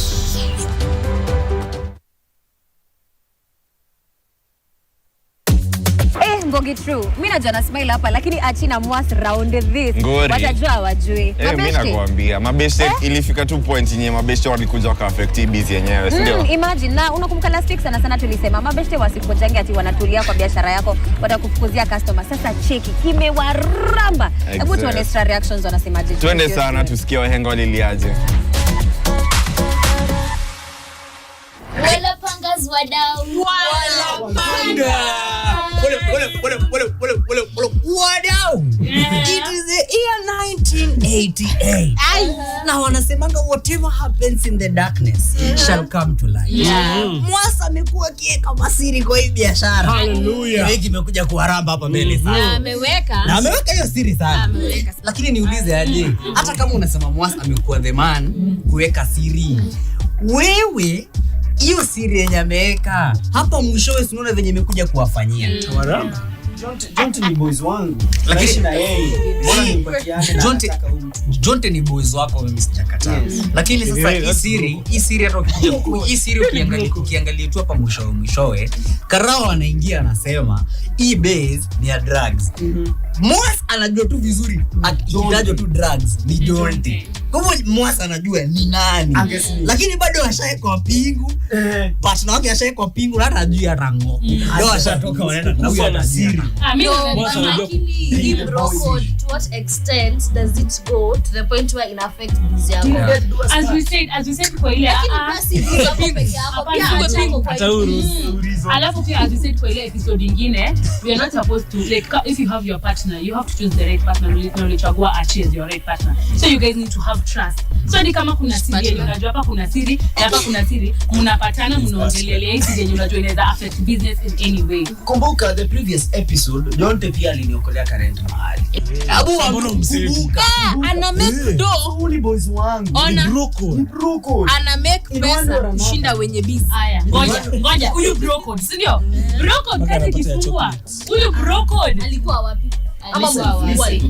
Anachungulia in one way or another. Hii ubroko lazima tutajua venye tutajitoa kwa hii nguo. But haifai kuwa na hizi like kuna fa kwa na respect ya. Nani aliharibu broko? Ni Jonte. Hakufai kuwa nayo in the first place. Tunaongelea secrets chana broko. Iko hivi guys. Haifai kuwa in the first place. Kuna fa kwa na ni business na hii ni friendship. Hapa kwa friendship ndio kuna broko. Hapa kwa business yangu kuna broko. Because hapa kwa business yangu niko na ama broko ile. Na ndio maana tulisema jana to establish kama ni business let's stick to business. Kama ni urafiki acha iwe urafiki. Kwa sababu tukipatwa kwa makosa kama venye Mwas na achiwa. Nani ameshikwa? Achia ameshikwa. Hata hajui kitu. Hajui nini inaendelea. Mwas ameleta ubroko yake na Jonte hapa kwa business. But sasa ni wao wanateseka. Literally how friendship affects business. The moment uli choose achi kama partner wako. Yes. Unafaa umwambie because mna partner mna work pamoja. When Mwas and Achi wali meet ndo wa partner up of way business. Hao watu waliamua kusemange the si wewe huyo alisema shida zake. Huyo akasema shida zake. Na pia tukiendelea kuongea utaona venye hata huyu hapo ana shida ya kujua history. Ndio anamwambia mbona hukunisho. Unaona hii kitu inaletanga nini? This thing brings toxicness. Na toxicness ukiangalia hapo inaanza wapi? Nyumbani. Like toxic families uko nje inaleta a lot of like unaumwa na kichwa. Wewe unaona kenye mama Makena anafanyia Makena akotu hapo anafanya tu kazi, lakini mama yake akokoto anamtusaidia naambia Mungu sijui ni yeye hata ungeniletea viazi nikula. Wacha nikwambie kuna familia mama Mave akikosa kureactive ai kuna shida kubwa. hakuna shida. Wacha tu react hivyo. Hapo unajua yenyewe mkorongo kwa sawa hivi ndio huko. Siku moja aongee Kizungu. Unashindwa kwani hivyo? Siongea Kizungu siku moja. Kwani amegonjeka? Wacha hata siongea Kizungu. Akuje apate ujoosha vyombo na akwambia sawa wacha tu. Wacha. Unaweza pata hata kwa familia tu setting normal tu ya familia. Mzazi tu hapo sawa. Ni hawa ni mtoto. Jueni msichana umepata nini? Mama li grants. Unatoshana na mama yako. Wanakwambianga. Nimetumia science. Usitumie science. Situmie akili tena. Niko na swali. Also uangalie venye hawa watoto wana handle hii toxic.